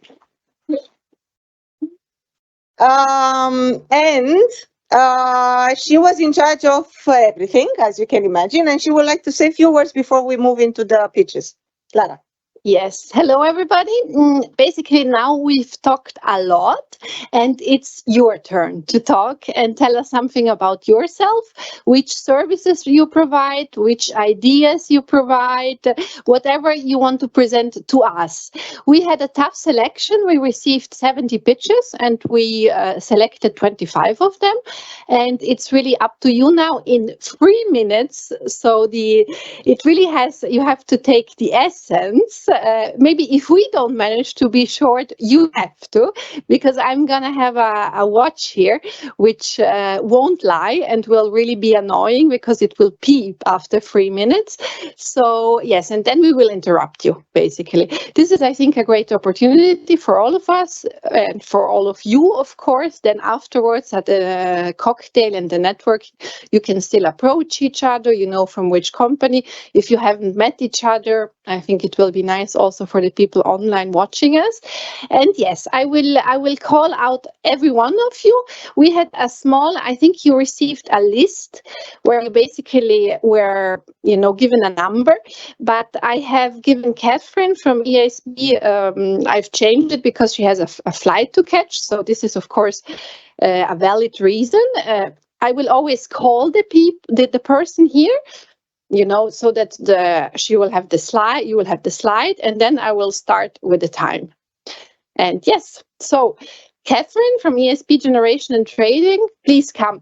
And if you know, because I think you should have received all the email, if you know already, in order to shorten a bit the transition, if you know that you'll be next, you can already come in the front and install yourself. So we make it a bit shorter, otherwise it's going to be pretty quick. Okay, Catherine, the floor is yours. Thank you. And thank you for facilitating the time change. I really appreciate it. Just a second. I'm okay. So it will be free. Can I put it here? Absolutely, yeah. No, that's helpful. Yeah? Thank you. So, okay. Let's make a little slide. Okay. So now we go. Thank you. Should my slide pop up or? Yeah, your slide will pop up. Wonderful, thank you. So good afternoon, everyone. My name is Catherine Joyce O'Keely. I'm from ESB Generation and Trading, so that's Ireland's largest electricity utility. And I'm here representing, thank you. I'm here representing the Celtic Hydrogen Cluster in Cork. So this will be Ireland's first industrial hydrogen cluster. So in this slide, you will see some of the key components of the cluster. This represents 30% of Ireland's primary energy supply. And what's planned in the cluster is to use the existing infrastructure here. So you here see electricity infrastructure, gas infrastructure, and indeed port infrastructure. And through the development of renewables, hydrogen, and indeed indigenous storage at scale to make it a regionally EU significant area. So the partners encompass the entire hydrogen chain. So you'll see renewables, the gas transmission network operator, hydrogen production, and indeed the consumption of hydrogen. So what you'll see in this slide is two electricity generation power facilities. They generate in excess of 1 gigawatt of electricity. We also have Ireland's only refinery, Irving Oil, which has the capacity to produce 75,000 tonnes of oil a day. So here you have the consumers. What you can't see in the slide is the potential to scale offshore. So there's currently 2 offshore wind farms in early stages of development with a capacity of over 1 gigawatt, and also the potential to develop an underground gas storage facility to then transition to hydrogen in a depleted gas field. So with that, that's the concept. Our partners are at the bottom of the slide. We look forward to engaging in the funding process, and many thanks today for the opportunity to present.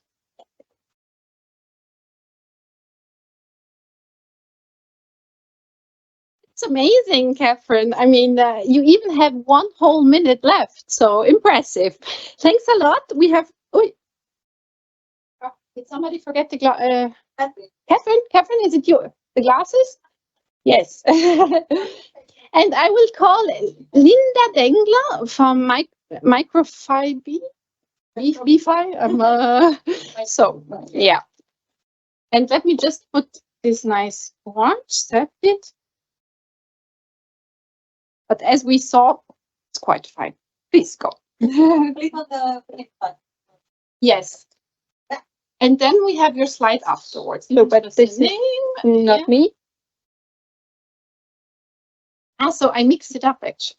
No, but there's someone else coming. Yes, exactly. But sorry, this is you, and yeah. All right. Good. Thank you very much. So hydrogen is an extremely valuable energy carrier. Unfortunately, not only for us, but also for invisible little creatures, microorganisms.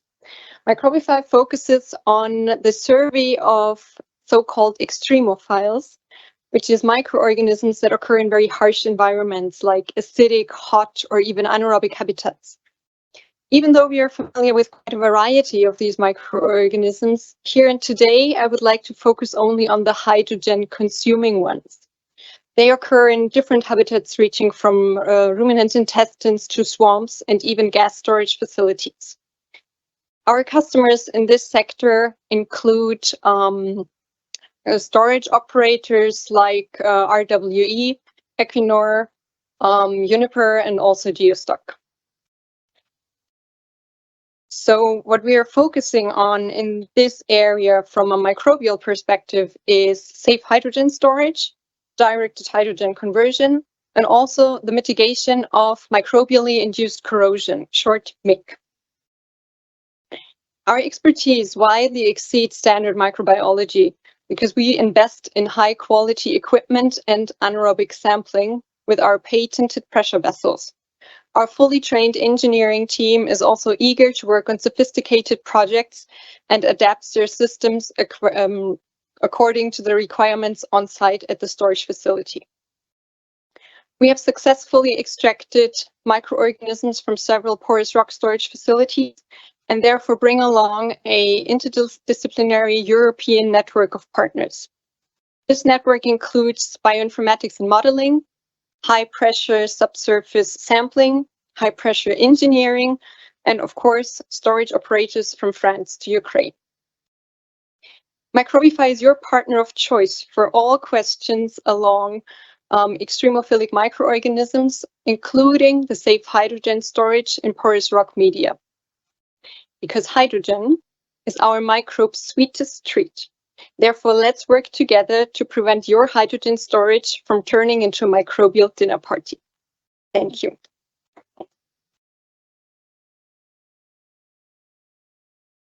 I'm not sure we're gonna hear this watch ever, so impressive.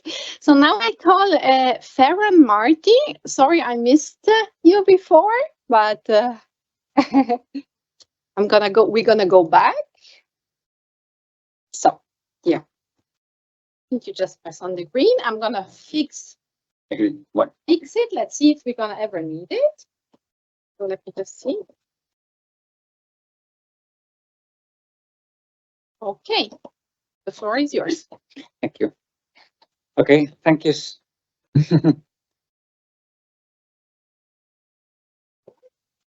Now it doesn't work. Okay. Yes, now. Yeah. Okay, thank you first to the organization to invite me to this event. I enjoy a lot because it's my first time in the things of hydrogen. Okay, we are presented. My name is Ferran Martí. I am the head of research and development in AIMPLAS. AIMPLAS is a research center. We're located in Valencia. We are a non-profit, private non-profit organization. We are funded by a public-private initiative. We are around 800 associate companies and normally working on the plastics sector. We are around 240 employees, and also this is around 12 square meter facilities. You can see the photo, and around 30 years expertise.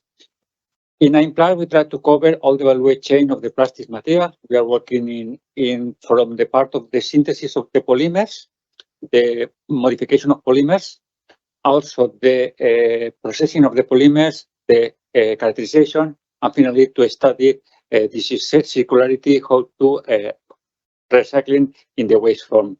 We have a lot of experience in composites, in high-performance composites, using thermoplastics and thermoset material. We are working in some projects regarding hydrogen storage. Mainly, we are working in the hydrogen storage in a part of the vessels, in tanks, 4 tanks, and also 5 type tanks, and also in cryogenic tanks, like in Overleaf project. AIMPLAS is interested because we are working a lot with different type of polymers. We are interested to submit a proposal to be a coordinator, because we coordinated a lot of projects from the FP5 22 years ago, to our first European project. And also we are interested to coordinate this topic about development of non-fluoridated component for fuel and cells and electrolyzers. We are planning to work on different type of new green routes to obtain non-fluoridated ionomers for membranes. Also, we are working in catalyzer because we are a lot of application in synthesis, and also in reinforcement membranes, because we are a lot of expertise in composites and also in nanocomposites. Okay, in this case, we are looking for partners. We are not to all the project alone, and also we need the support of this. Who is interested in this topic? Please can contact me. This is not appear my contact detail, but this is the button. And also, we are also interested to work with new generation on board storage solutions or demonstration of hydrogen fuels cell-powered inland and short shipping, because we have a lot of experience in the composite of shipping sector, integration of sensors, also in composite and hydrogen, and also hydrogen storage. Thanks a lot. So there it was. Thanks a lot. Thanks a lot. And of course, we will share your slides also with the contact details. You know, if they are not shown, don't worry, we can put them afterwards. So, clarify on that. For data protection, we will get back to you and you will let us know if we can share your contacts. Okay? Good point. So if there is any business secrets on the slide, please contact us. No, you will hear from us. So now, Ember Hydrogen Valley, Gregor Yotsviak. Yeah, you will say it correctly. So this one we had. Let me fix that. Okay. Here we go. Yeah. Thank you. Yeah. Super. Okay. Hello, good afternoon. First of all, thank you for selecting this project. What I can say, I represent Orlen, Polish company, and also project is located in north of Poland.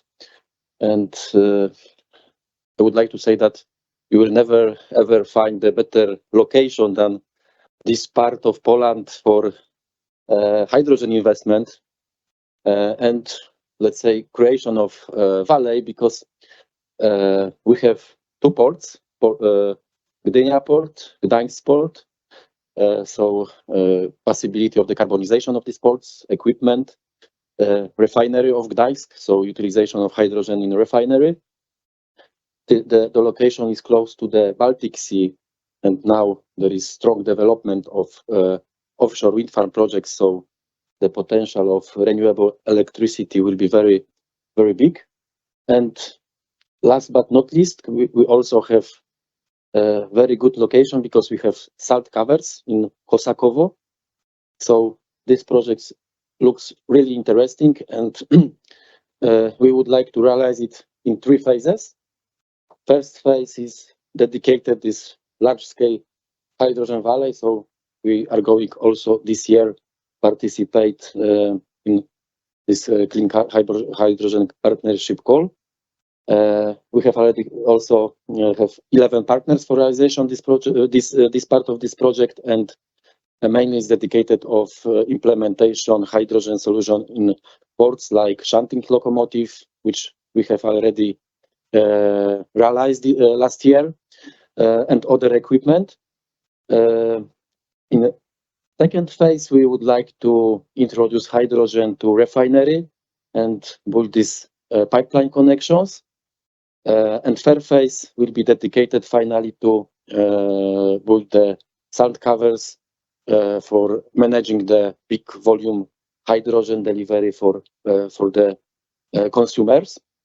What is important that for this high volume production of hydrogen, we have already protected the funding because we have notification of European Commission for realization 200 megawatts of electrolysis capacity in this region, as well as now we're working on other projects connected with production hydrogen and renewable hydrogen and utilization in direction of synthetic fuels. So what I would like to say, I would like to thank you colleagues from Warsaw who hard work on this project and our partners who create this first phase. Thank you very much.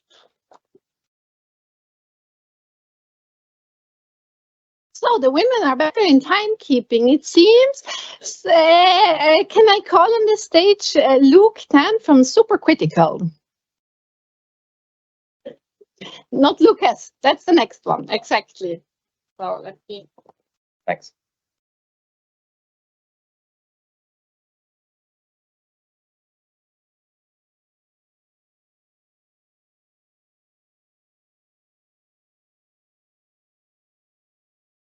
It's quite complicated. Oh, right.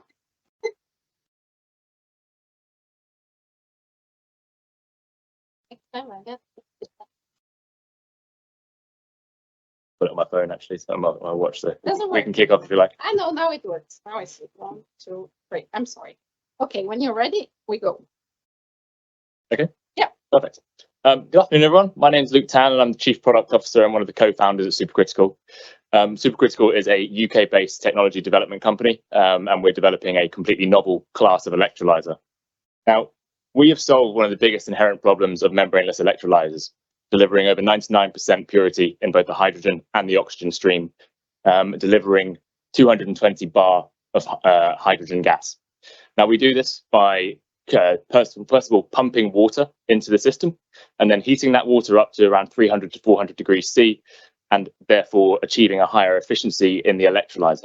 Now, our technology is novel in that it's a completely different approach to other technologies, because at those conditions your typical components of electrolyzers like membranes or plastic gaskets won't survive.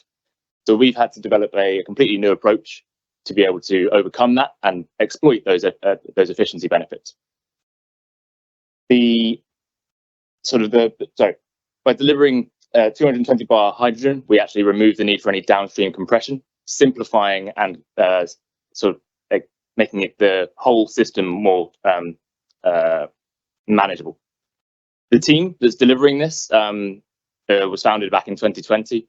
Myself, I came from Johnson Matthey, so I have a lot of experience working with EU granted programs in the past, and our CTO is from Ceres Power.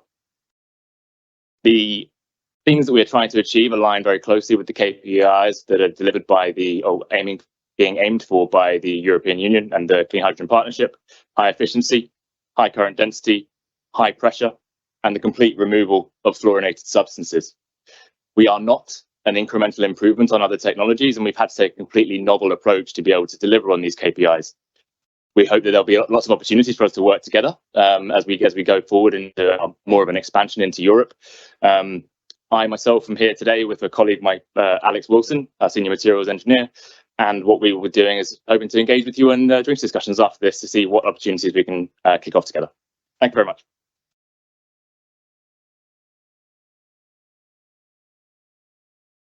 Perfect.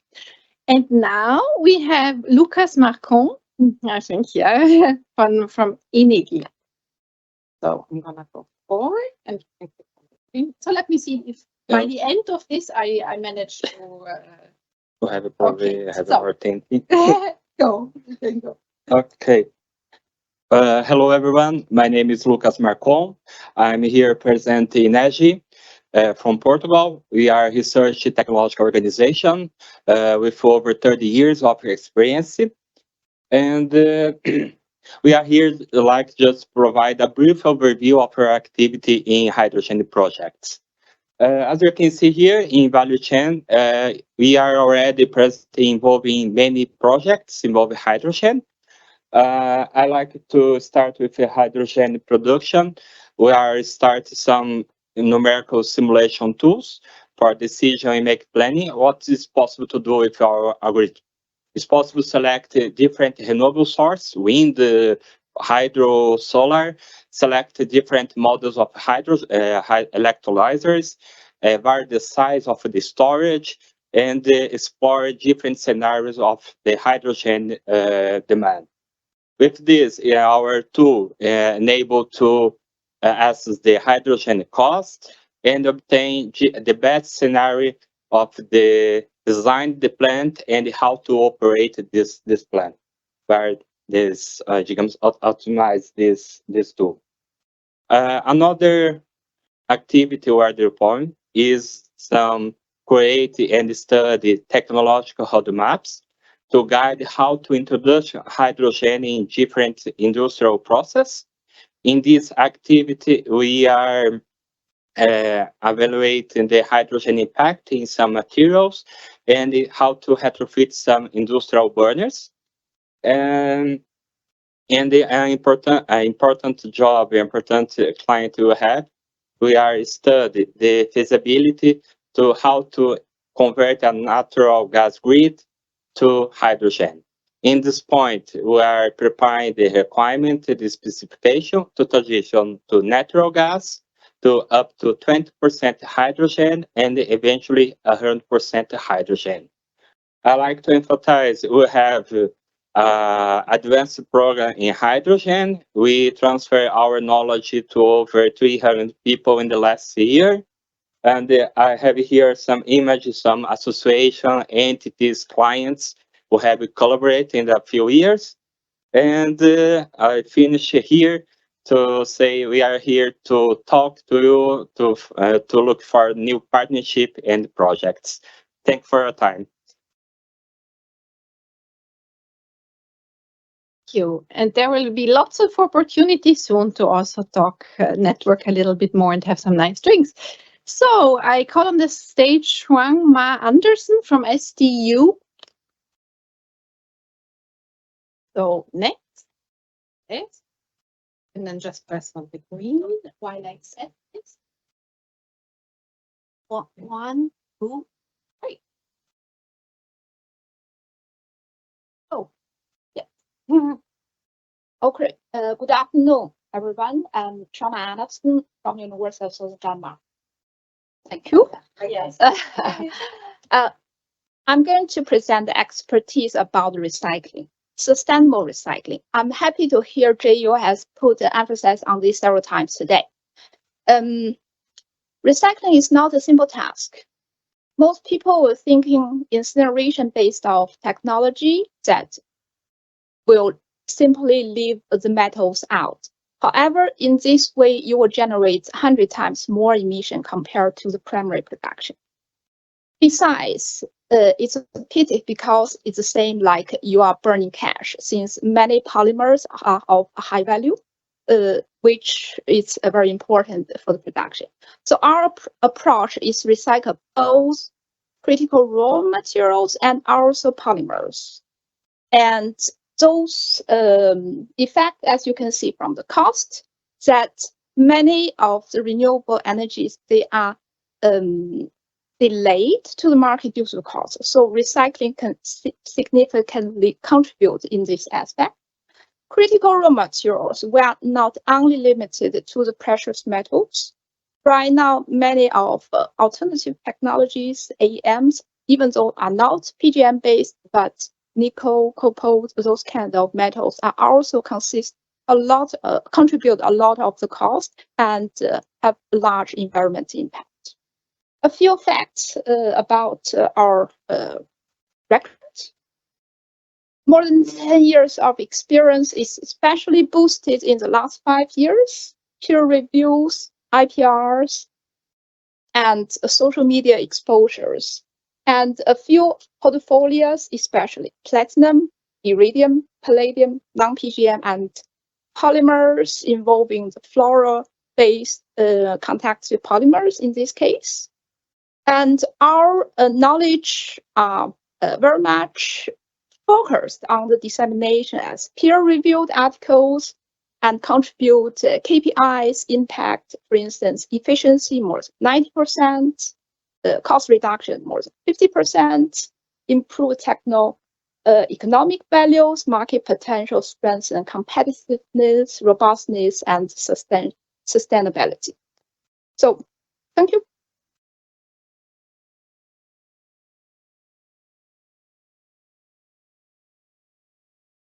So really a vast palette of topics here and of services and companies. It's very interesting for me. I call on the stage Fatih Sorgulu from Yildiz Technical University, something like that. So, Anna, okay, you can go. Oh. Yeah, it's not mine. Yeah, you have a couple of seconds. So this is you, and I will do the next. Oh, okay. Hello, everyone. I'm Fatih from Yildiz Technical University of Turkey, and I am faculty member in the Mechanical Engineering Department, and we are conducting our experimental research in Hydrogen Research Center in the same university, and we are working specifically on hydrogen and natural gas blend. We performed a project with Natural Gas Distribution Companies Association, and the project was funded by the Minister of Energy and Natural Resources, and we blended hydrogen with natural gas, and we measured the gas composition from the beginning to the end. After we guaranteed the composition, we performed some tests. We boiled the water, and we measured the heating time, and we measured the emissions. And as expected, the heating time increased.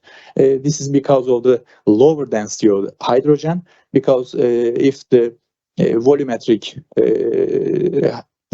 flow rate is constant, the heating time will increase. The heating time will increase.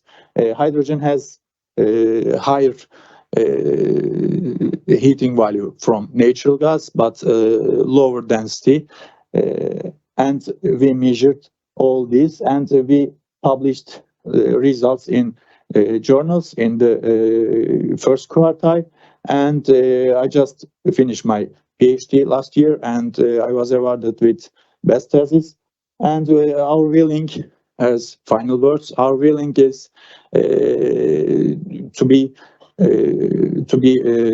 apply for the project specifically calls on gas turbine, because NOx emissions are increasing with blends, and it's possible use oxygen rather than air in industrial devices rather than residential devices. We performed all these tests in residential devices such as gas stove and combi boiler.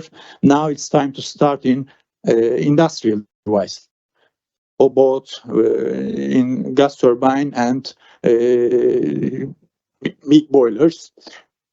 And yeah, that's it. Thank you very much.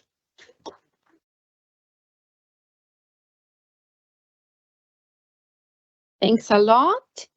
And now we have your colleagues from another university, from Sabancı University. I'm not sure if I have the right pronunciation, and because I have two names here, so I will let you present exactly. Okay. So yes, this is you, and then you take on the green. I'm just gonna. Yeah, thanks so much. Yeah. Okay, my name is Selmi Alkan Gürsel. I am the professor at Sabancı University, Faculty of Engineering and Natural Sciences. So actually, we have a long-term experience and strong background on hydrogen technologies. I have been at Sabancı University more than 15 years. Before that, I was working at Polshar Institute in Switzerland. So actually, we have a strong interest on two causes. Two, which is about advanced anion exchange membrane electrolyzers. Actually, we would like to contribute to that call on membrane development, which is our one of the very strong capacities. So in that case, we would like to offer thin, cross-linked and reinforced anion exchange membranes for the electrolyzers. So our approach will be radiation grafting, and we can also, alternatively, we can also offer here a bipolar membrane, one piece and non-laminated membrane approach here. We also have an interest for the call 1.3, which is about seawater electrolysis. Actually, our industry partner from Turkey, Enerjisa, also have strong interest here. Actually, again, we would like to develop a new generation of membrane for that purpose. It will be electrospun membrane, which contains some nano adsorbents on it to just get rid of that chloride ion coming from seawater mainly. Actually, we have strong background on design, synthesis and fabrication of membranes, catalysts, MEAs, and they're mostly electrochemical testing and also facilities. And we have been involved many European projects and also national projects, and we are also the core partner of the Turkey's first Hydrogen Valley project, and we have strong interest, all of them. Thanks so much.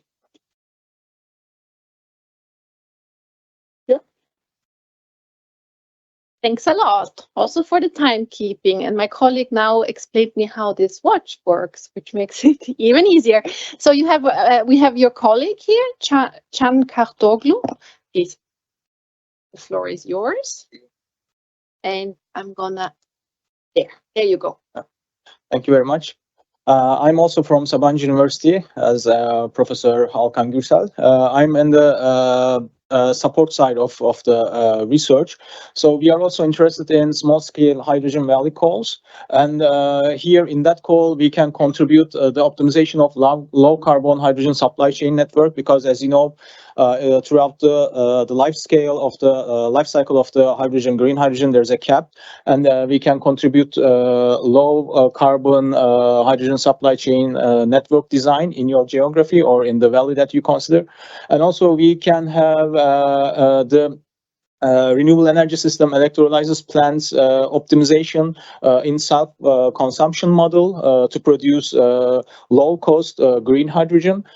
Development of optimization model for the feasibility analysis of hydrogen applications as an energy storage systems for microgrids can be also interesting for our faculty. Also, we can work on optimization model for the installation of a green hydrogen power plant, again for different self-consuming applications. We also have dedicated research on the social science of our university, Faculty of Social Sciences and Political Sciences. So here we can work for the high visibility of the public perception of the hydrogen technologies, especially in the green hydrogen consumption in your area, to create a very positive approach. And as Professor Alkan Gürsel said, we are a partner of the Turkey's first hydrogen valley, High South Marmara. It's on the South Marmara region of Turkey, and here we have a strong collaboration with the hydrogen producer company Enerjisa, which is also a group family, the group company of Sabancı Holding.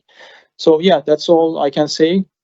We can be your international partner for this regional hydrogen valley projects. Thank you very much.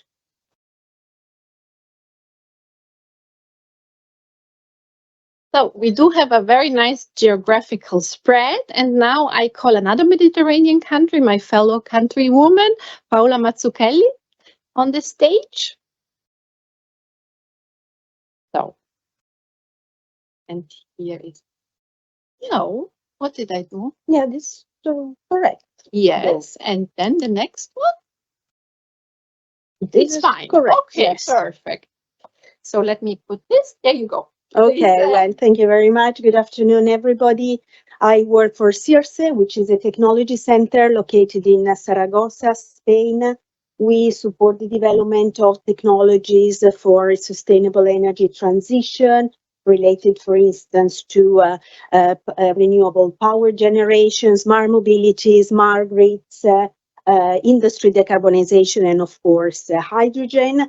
We are currently involved in over 70 EU co-funded projects, including a small hydrogen valley, and we coordinate 17. And today, I would like to highlight some of the research services that one of our team, which is the one on technologies for electrical mobility, has developed throughout the years related to power electronics, mainly for smart grids. Though in the past, let's say more recently, we've also started working on some private projects related to power converters for fuel cells, and this is an area where we would like to be further involved to develop research and innovative solutions. And what we can offer in terms of services is mainly along three lines of research: converter topology, for instance, to improve, to study, analyze, and improve operation under a wide range of input and output condition, control, both in terms of the voltage controller as well as the PIA controller. And then finally, in terms of thermal management, to ensure the efficient operation and longevity of the electronic devices. So we believe that this is an area, of course, the type of services that can be included in several types of calls, which were presented this morning. So I'm available to further discuss this with you later on. Thank you.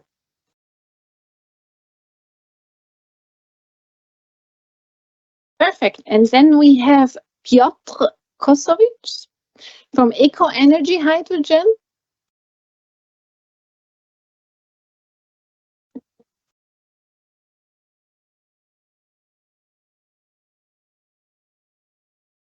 Oh. Right on the green. Okay.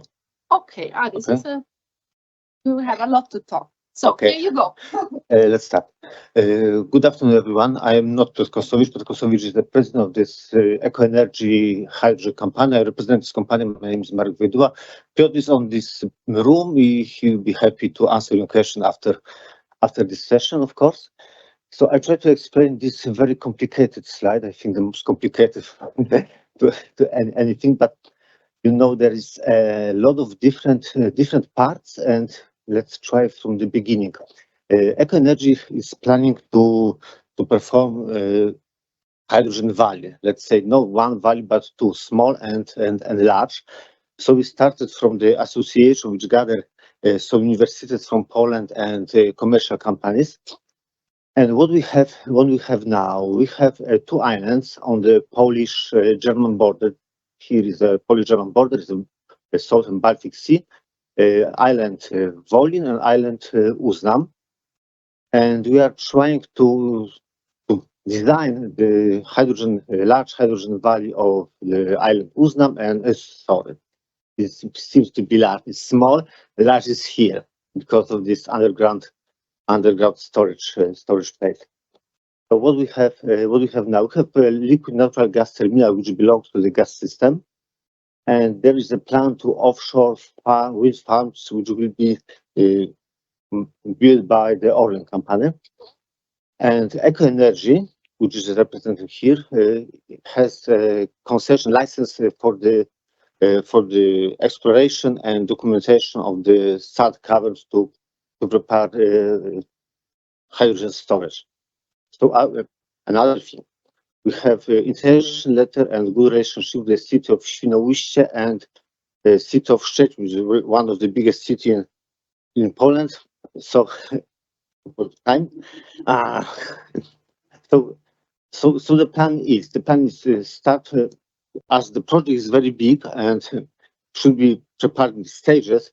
So let's start from the first stage, the import of ammonia and liquid hydrogen to the ground warehouses, which can be connected to the heat plant. So we start from decarbonization because it's a coal plant, and starting to central heating of city of Świnoujście. And at the same time, we try to build underground storage in salt caverns. There is a plan for 12 caverns in more than 2,500 tons of storage possibilities. And connection, all these points from import electrolyzer from the Baltic Sea, this bay water, and storage in the. I know it's too much. It's too much. I just we're just looking for the partners and the investors to start this project.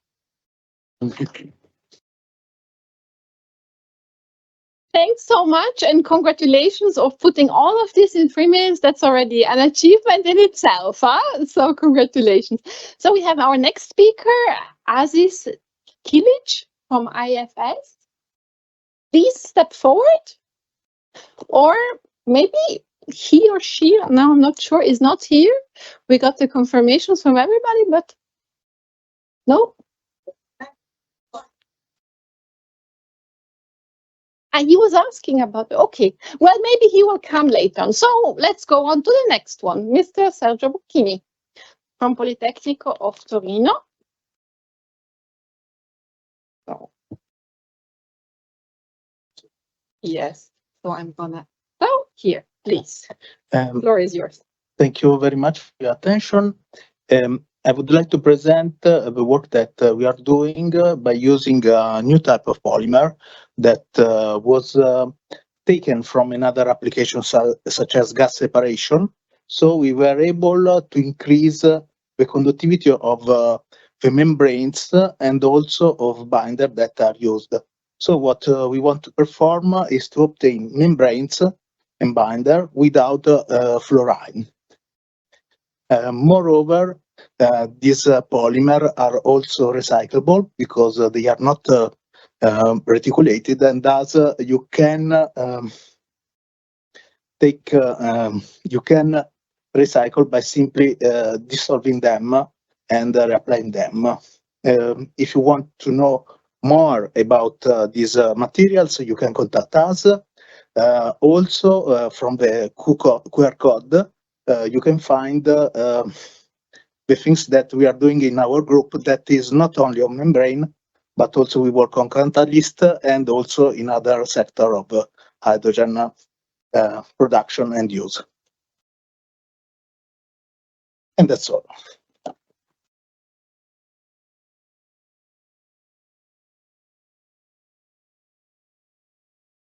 Thanks so much. So we save some time even. So now I ask on stage Clara Magauer from the Austrian Institute of Technology.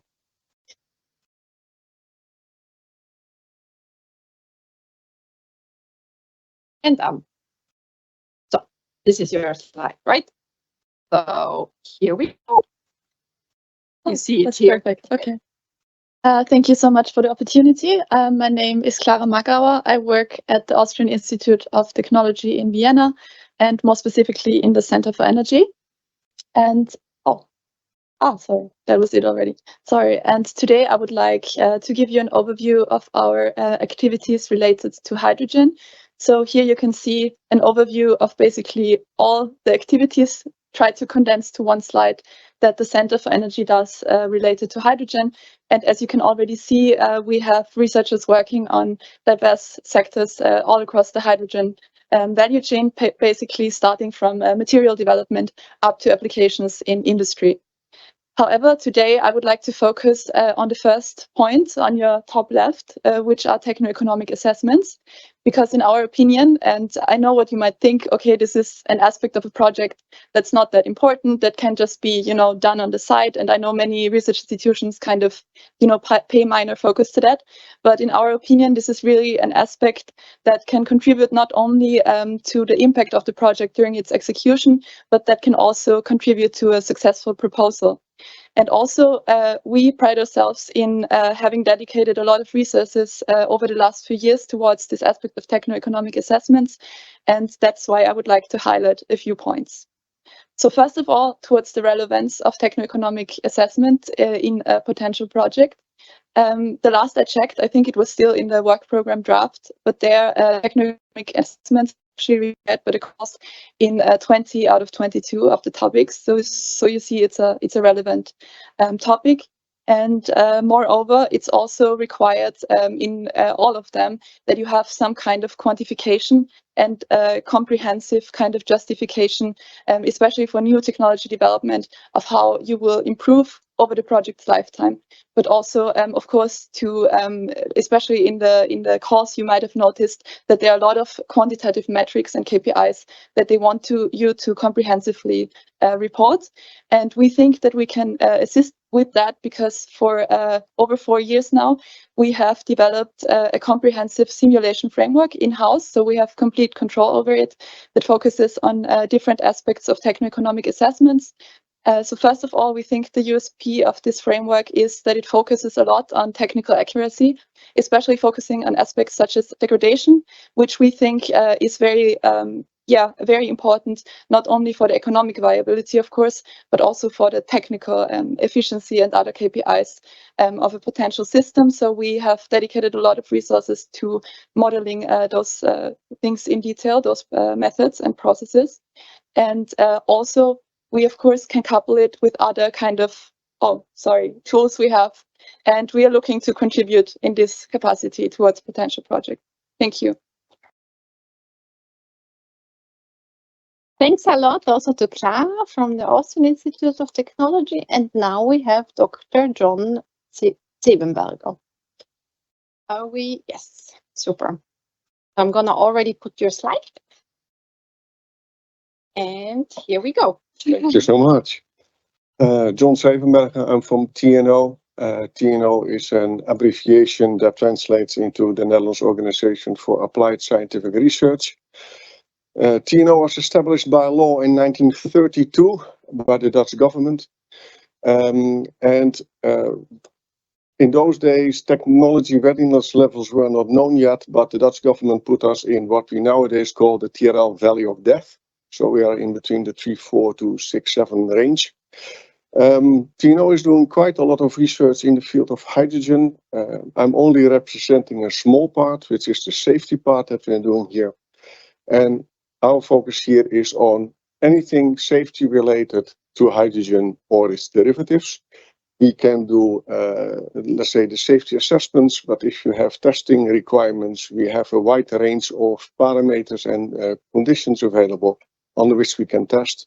Aside from that, we have a liquid hydrogen infrastructure. We can do tensile testing under high pressure up to 650 bars. We do bursting tests, pressure cycling testing, and for instance, permeation testing. Another feature that we have is we can do dispersion, as in literally dispersion activities. So, for instance, a leakage in a pipe, and we can determine where the concentrations are, even for blends. Thank you.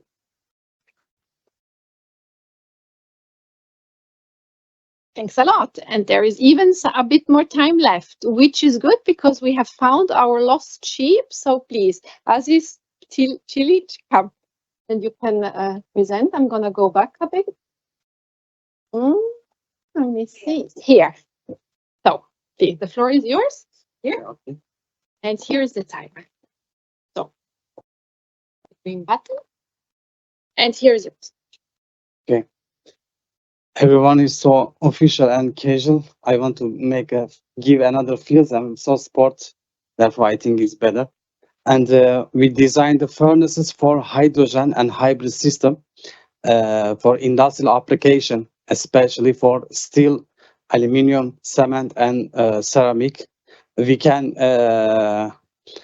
design a new furnace or existing furnace to be adaptable for combustion system with hydrogen and especially hybrid system, because this is so important. This passing is not easy for the industrial application, industrial sector, because passing the hydrogen is not cheap and it's so expensive. But we have a deal for Paris Climate Agreement. Therefore, we should go the step by step. We design furnace and burner and automation system, which is, how can I say, for example, if you want to use 100% hydrogen, it can be work. And also, if you change your system to 100% natural gas or any fuels, it is possible. No need to touch anything, no need to change anything. Our automation system can make it by itself, because but just it gives the information to operator. Therefore, I want to explain we are ready to change all industrial furnaces to be ready for the hydrogen and hybrid system. And also, we about four years ago in the Turkey, in the Osmaniye, in the big steel company, we made a pilot system, and we reheated the bar about 1,200 degree temperature, and we get a good result with hydrogen. When we compare the hydrogen and the natural gas, there is no emission and there is fuel consumption. And also we use the oxygen during the combustion to decrease the process time. About 20% we decrease the process time. It means we make a energy saving. This is so important, because nowadays we are just focusing the hydrogen using. We also add the oxygen to decrease the process time and the efficiency of the furnace. I want to agree. Tell again, we are ready for the change all furnaces to our new generation hydrogen.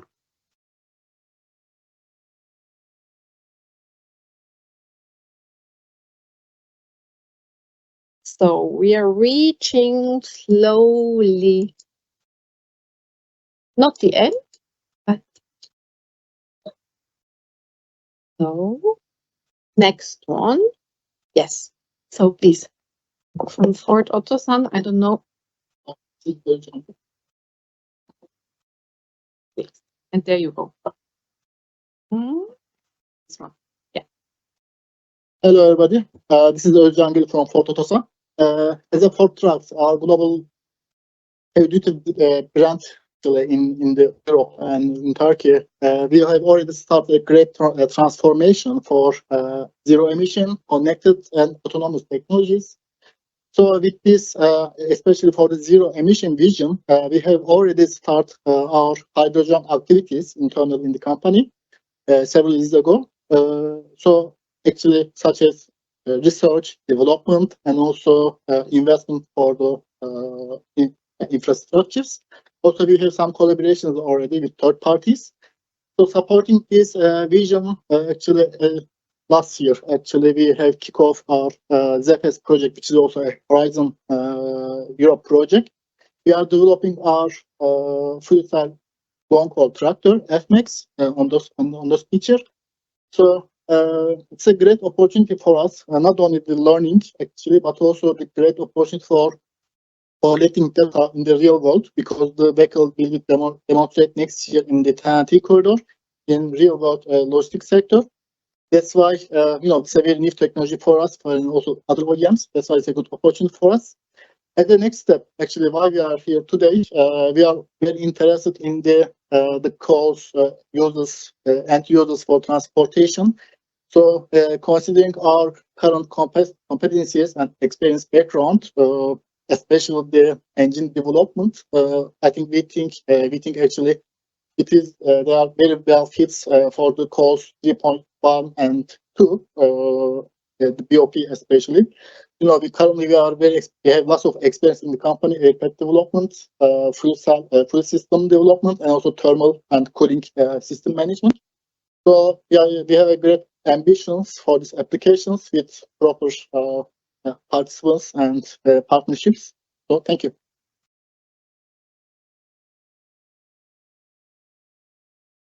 Thanks a lot. And now we have Trevor Hardcastle from Frontier Technological. So I'm going technical. See. Okay, you're ready? Thank you. Yeah, okay. Please go ahead.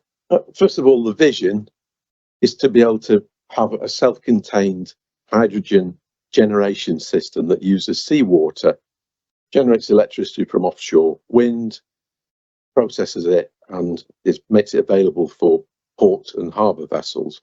But a later technology stream that we'd also like to look at is underwater autonomous transfer of stored energy. And this is all hinged upon a technology that was patented in 6 European countries and 10 other countries as well around the world. And it's based on a ballast system that enables underwater construction of modular floating platforms, primarily for energy storage, but also could be used for desalination. And what we're really looking for are other partners to deliver a major project. When I say major, it doesn't have to be very expensive, but it needs a lot of different partners, including feed water production equipment, hydrogen generation equipment, steel polymer composite fabricators, hydrogen storage developers, including metal hydrides, marine classification society, process engineers, control instrumentation, and synthetic rope manufacturers. And that's the ask. So thank you very much for your time.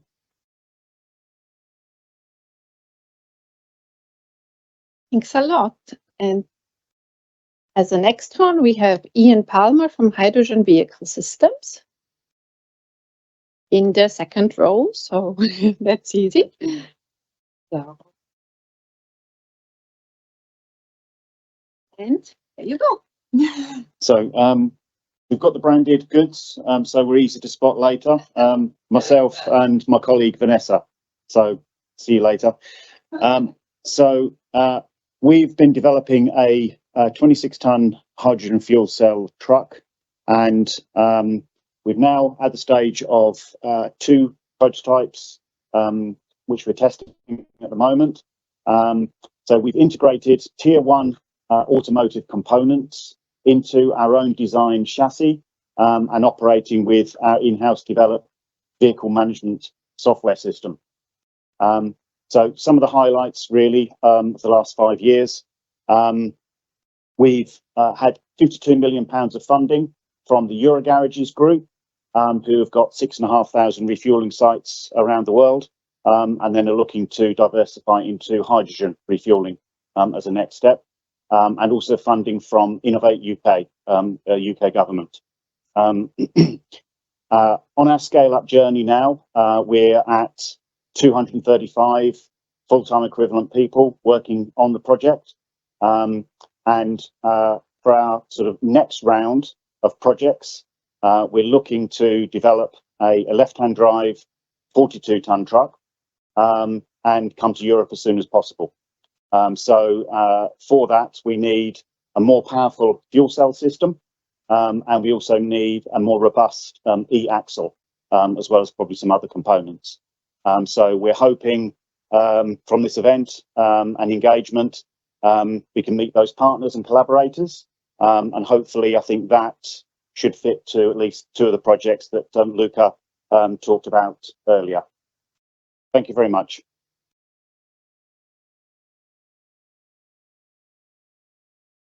Thanks a lot. And now we have Emilio Martinez Gavira. Is he here? Yes. So from Enagas. And I already. So. Okay. Thank you so much. Thank you for the opportunity. My name is Emilio Martinez Gavira. I'm the Open Innovation and Entrepreneurship Director of Enagas. Enagas is a company totally committed to the EU policy of guaranteeing the security of energy supply in Spain and in Europe, and to speed up the decarbonization process. I don't know if you know Enagas. We are a company of over 50 years experience, natural gas company. We are what we are rolled in the ecosystem, a midstream company. We are known as the independent TSO company, very similar to Fluxys here in Belgium. But in Spain, we are the technical manager of the Spain natural gas system, and we are totally committed to the decarbonization. What we are doing in natural gas, we want to do it in the hydrogen.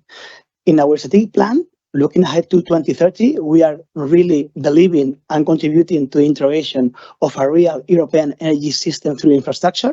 We are also promoting the future hydrogen network in Europe. We are trying to link the hydrogen production and the hydrogen demand. And we have also broken the chicken egg problem of the hydrogen. There is not hydrogen transportation because they are not production. There are production, but there is no transportation. With a subsidiary called Enagas Renovables, that is one of the main hydrogen developers in Spain. Why are we here? We know that between the 50 and 70% of the technologies needed to be totally neutral carbon in 2050 are still in the scientific parks, in the technological centers, in the universities. Basically, we know that. We also know that the famous valley of death of the innovation, of the technologies, of the startups, when we talk about energy, this valley of death is especially deep and large. We're not talking about apps. We're not talking about e-commerce. We're talking about hydrogen. We're talking about equipments, compressors. This is very intense in capex, in investing capital. This is very large in terms of time to developing this, and this is also very risky. It's basically binary. It can work, and it cannot work. And if it works, it doesn't scale. So a traditional investor of this project, they don't do. Only the corporates and the public sector are funding this kind of project. That's why Clean Hydrogen Partnership and the public partnership of this ecosystem is very important. What our main challenge? Any technology that will help us to transform our facilities into hydrogen are interesting for us. So we are so focused in hydrogen compression, hydrogen separation, hydrogen pipelines, hydrogen leak detection models, the blending, hydrogen carriers, also digitalization, cybersecurity, any technology that will spread and will help us to accelerate the transformation of our natural gas pipelines into hydrogen are interesting for us. We are not new at this. We are not new with this public-private partnership. We know the power of public funding, and we have funded several projects with the help of Clean Hydrogen Partnership. H2 Ports is one of the projects, fostering the hydrogen production in the ports. Also optics in the leak detection, and we want to foster this energy supply with your support. Let's do it together. Thanks a lot. So now we would like to ask on the stage Mr. Tocqueville London from HSSMI. One S too much? No. Yeah, 2 S's is enough. So, and here is your slide.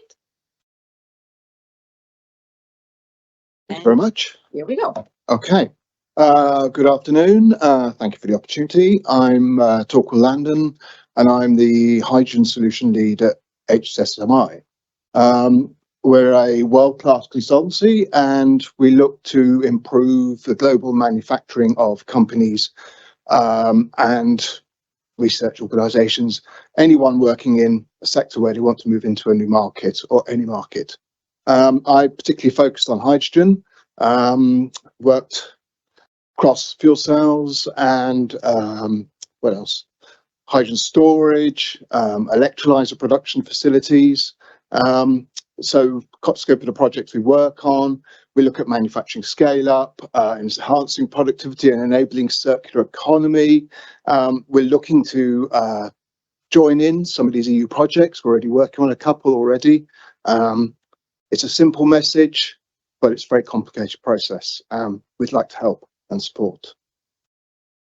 And that's it really. Thank you. Please contact me. So,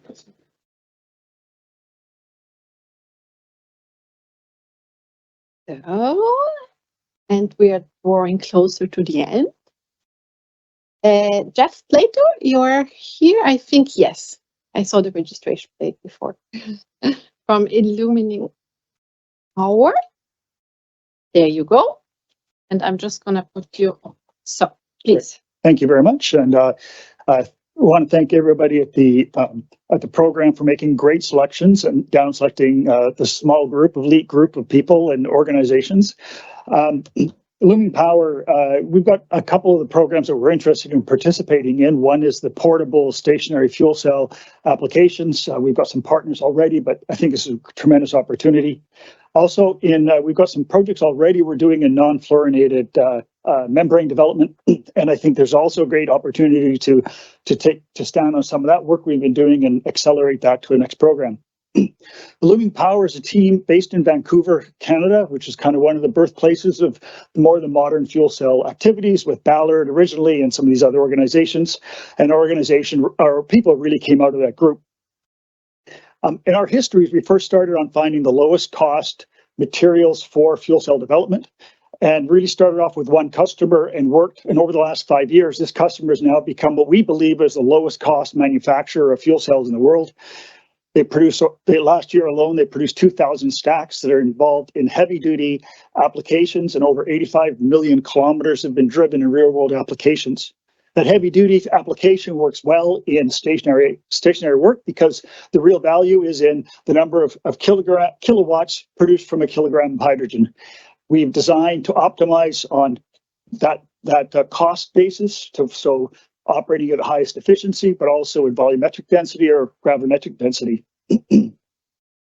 So what we would like to be able to do is do the work we based on in our Canadian project with CCM development and a stack in hydrocarbon membranes, and use that hopefully find partners in some of the non-fluorinated projects that we've talked about today, and also in the portable fuel cell for backup power.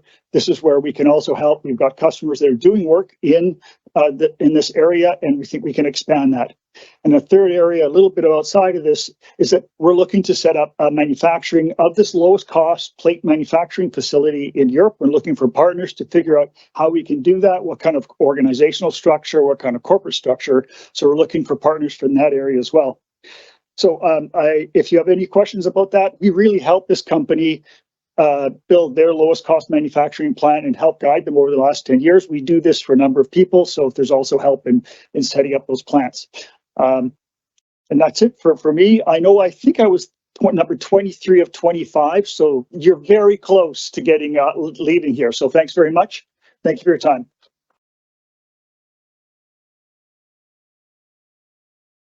Thanks a lot. And yes, we have the lucky last 3 ones. So Marita, Lira, are you here? Yes. From gonna already put. I'm gonna put the timer. Yeah. Please. Thank you. Good afternoon, everyone. I'm Marita Lira. I'm here today representing LEITAT. LEITAT is a research center based in Barcelona of applied R&D. project management leadership. We have more than 100 R&D projects, European projects, and a strong experience in management and coordination of projects. You can access the QR code to learn more about the hydrogen topics. Here, it's showing 15 projects that we are currently working. And I put here some express of interest in hot topics of the clean hydrogen for 2024 and a bit how we can contribute to this project, for these topics. So in the TC0102, that's the Advanced Annual Exchange Membrane, we would be really happy to contribute in the development of membranes, polymeric membranes, and the support in the assembly of the electrodes, bipolar plates, also in the water purification technologies. In the TC0105, we have previously projects with multiple industrial partners related also to the hard-to-abate industry, steel and cement. We have some demo cases already, so you can contact us to learn more about our experience on it. Also the dark fermentation expertise. And in LATAT, we have a strong group of sustainability assessment that's related to the LCA and LCC, including one hydrogen valley. So we are also, I put it here as an interest, to the sustainability assessment of the small-scale hydrogen valley as well. We have the Shamrock, the project from 2023. And the TC0104, the development of online monitoring. LATAT has a supercomputer facility with 2 high-performance computing in which we can manage and implement the automated artificial intelligence and forecasting, also multi-parametric correlation related to the also deep learning. So we have these as a contribution, but we are also moving some other topics. If you want to know more, we can talk to me after in the network drinks. So thank you very much for your attention.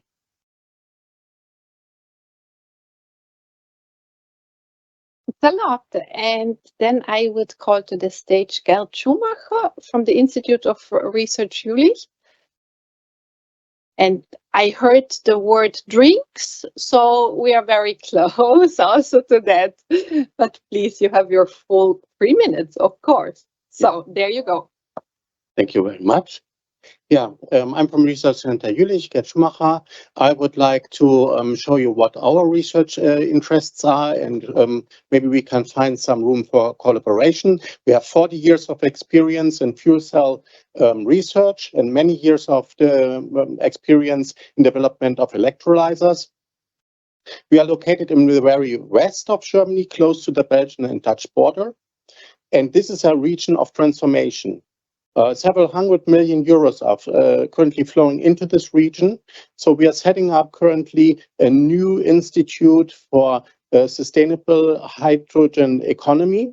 And we are also thinking about becoming an European hydrogen valley, so reaching out to other regions, to other partners in Europe. Our well-established activities is in the area of materials research, electrochemistry, engineering. So we are covering everything from tier 1 to 8, and also techno-economic analysis. You can later on look at the competences. I don't want to keep you from your drinks. But our research interests are electrolyzers. So everybody who is interested in electrolyzers, developing electrolyzers together, please reach out to us. We have a 400 kilowatt testing site. Materials research, hydrogen embrittlement is one of our strongholds. Protective coatings, so making systems more reliable, more sustainable. We have very long testings done in the past. We have a 100,000 hour test of an SOC. And I think this is pretty interesting, and we want to bring the SOC really to the market. So if you are interested, for example, in interconnects, making them more corrosion resistant, please reach out to us. Techno-economic analysis, if you need a partner, we are here for you. And last not least, it's the chemical H2 carriers usage in industry and case integration, we are open to that too. Thank you very much.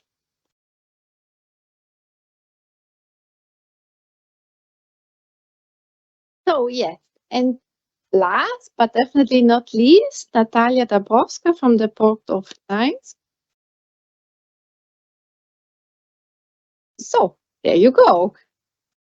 And hello everyone. My name is Natalia Dąbrowska and I represent Port of Gdynia Authority. And today I would like to say about fuel and energy transformation. I know that everybody are tired and let me read my speech. The Port of Gdynia is modern universal multimodal port, a logistic transport hub of the North-South corridor.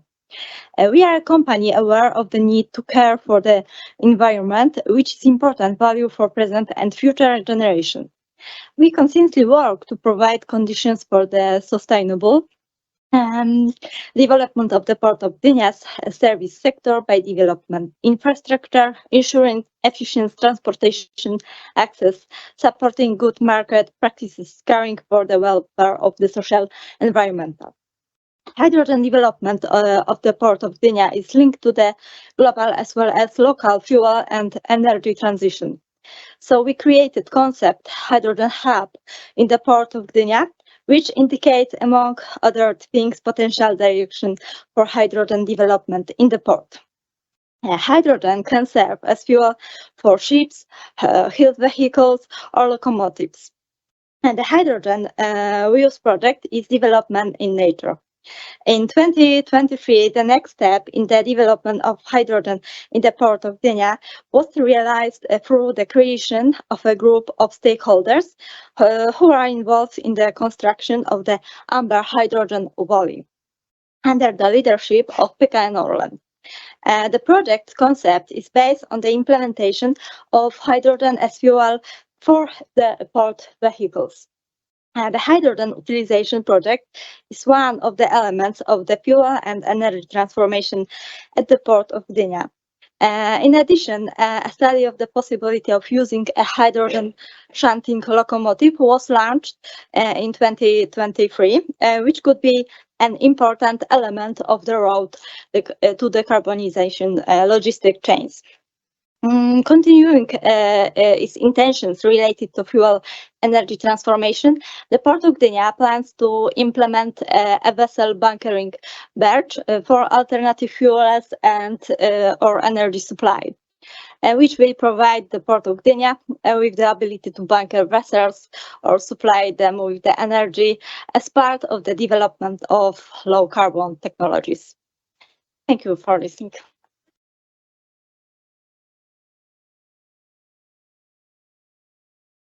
Yes. Yeah. So let me just, I think we are going to stay here just to say thank you very much. I hope you enjoy this part. It's a bit of, how can I say? We try to make useful this time also for you, that you get to know each other. I told you we receive an overwhelming number of applications, and we had to select through those that are relevant also for the call. So you may also wonder or have in mind, why did we select this?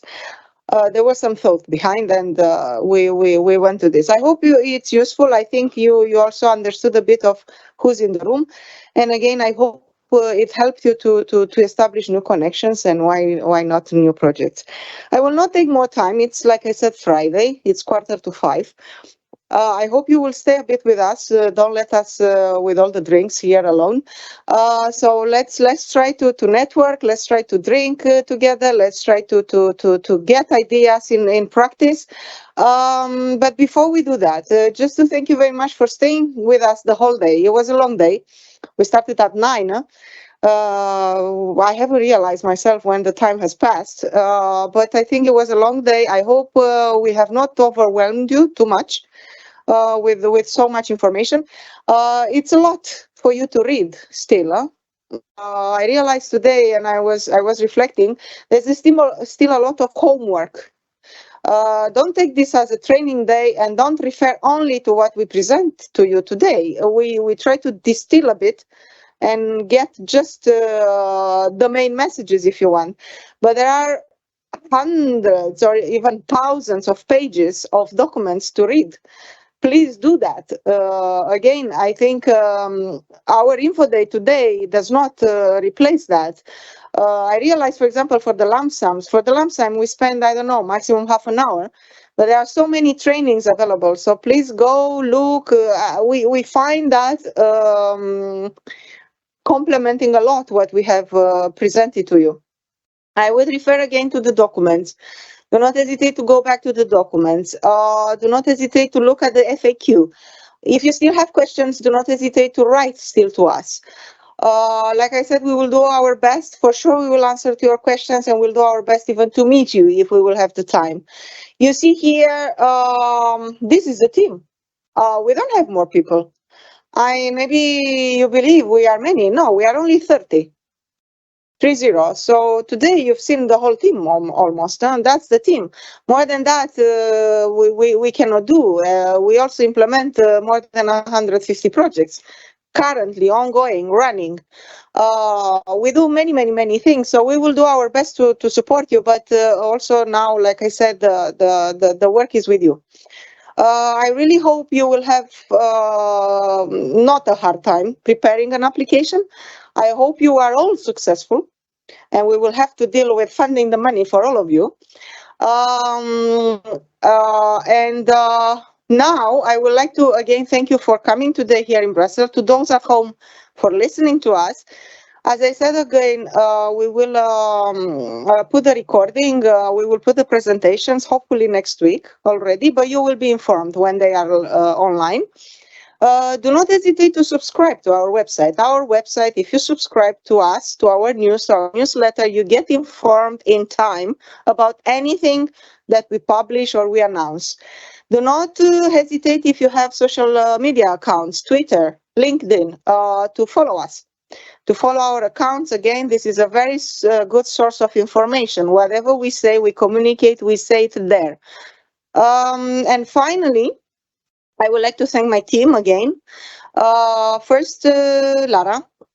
She organized the whole day, coordinated the organization of the whole day with the help of Lionel, in particular for the presentations from our side. But then the whole team of project officers, and I'm going there, Eleni, Dionysis, Luca, Antonio, Alberto, and then I continue, Julian, he's the assistant of the legal officer, Adriana, my assistant, and supporting with everything, Ines, with the stakeholder relationship. All the other colleagues that I don't see, no, Claudio, still there. If you mix, I risk of missing you. And of course, again, thank you everybody for the whole effort. The effort, like I said, is more than 1 year to prepare what we came to tell you today. And really, we are here for good, for bad, for good news, for bad news. Do not hesitate to contact us. Thank you very much to you, to the team. And let's have a drink and good luck. Thank you.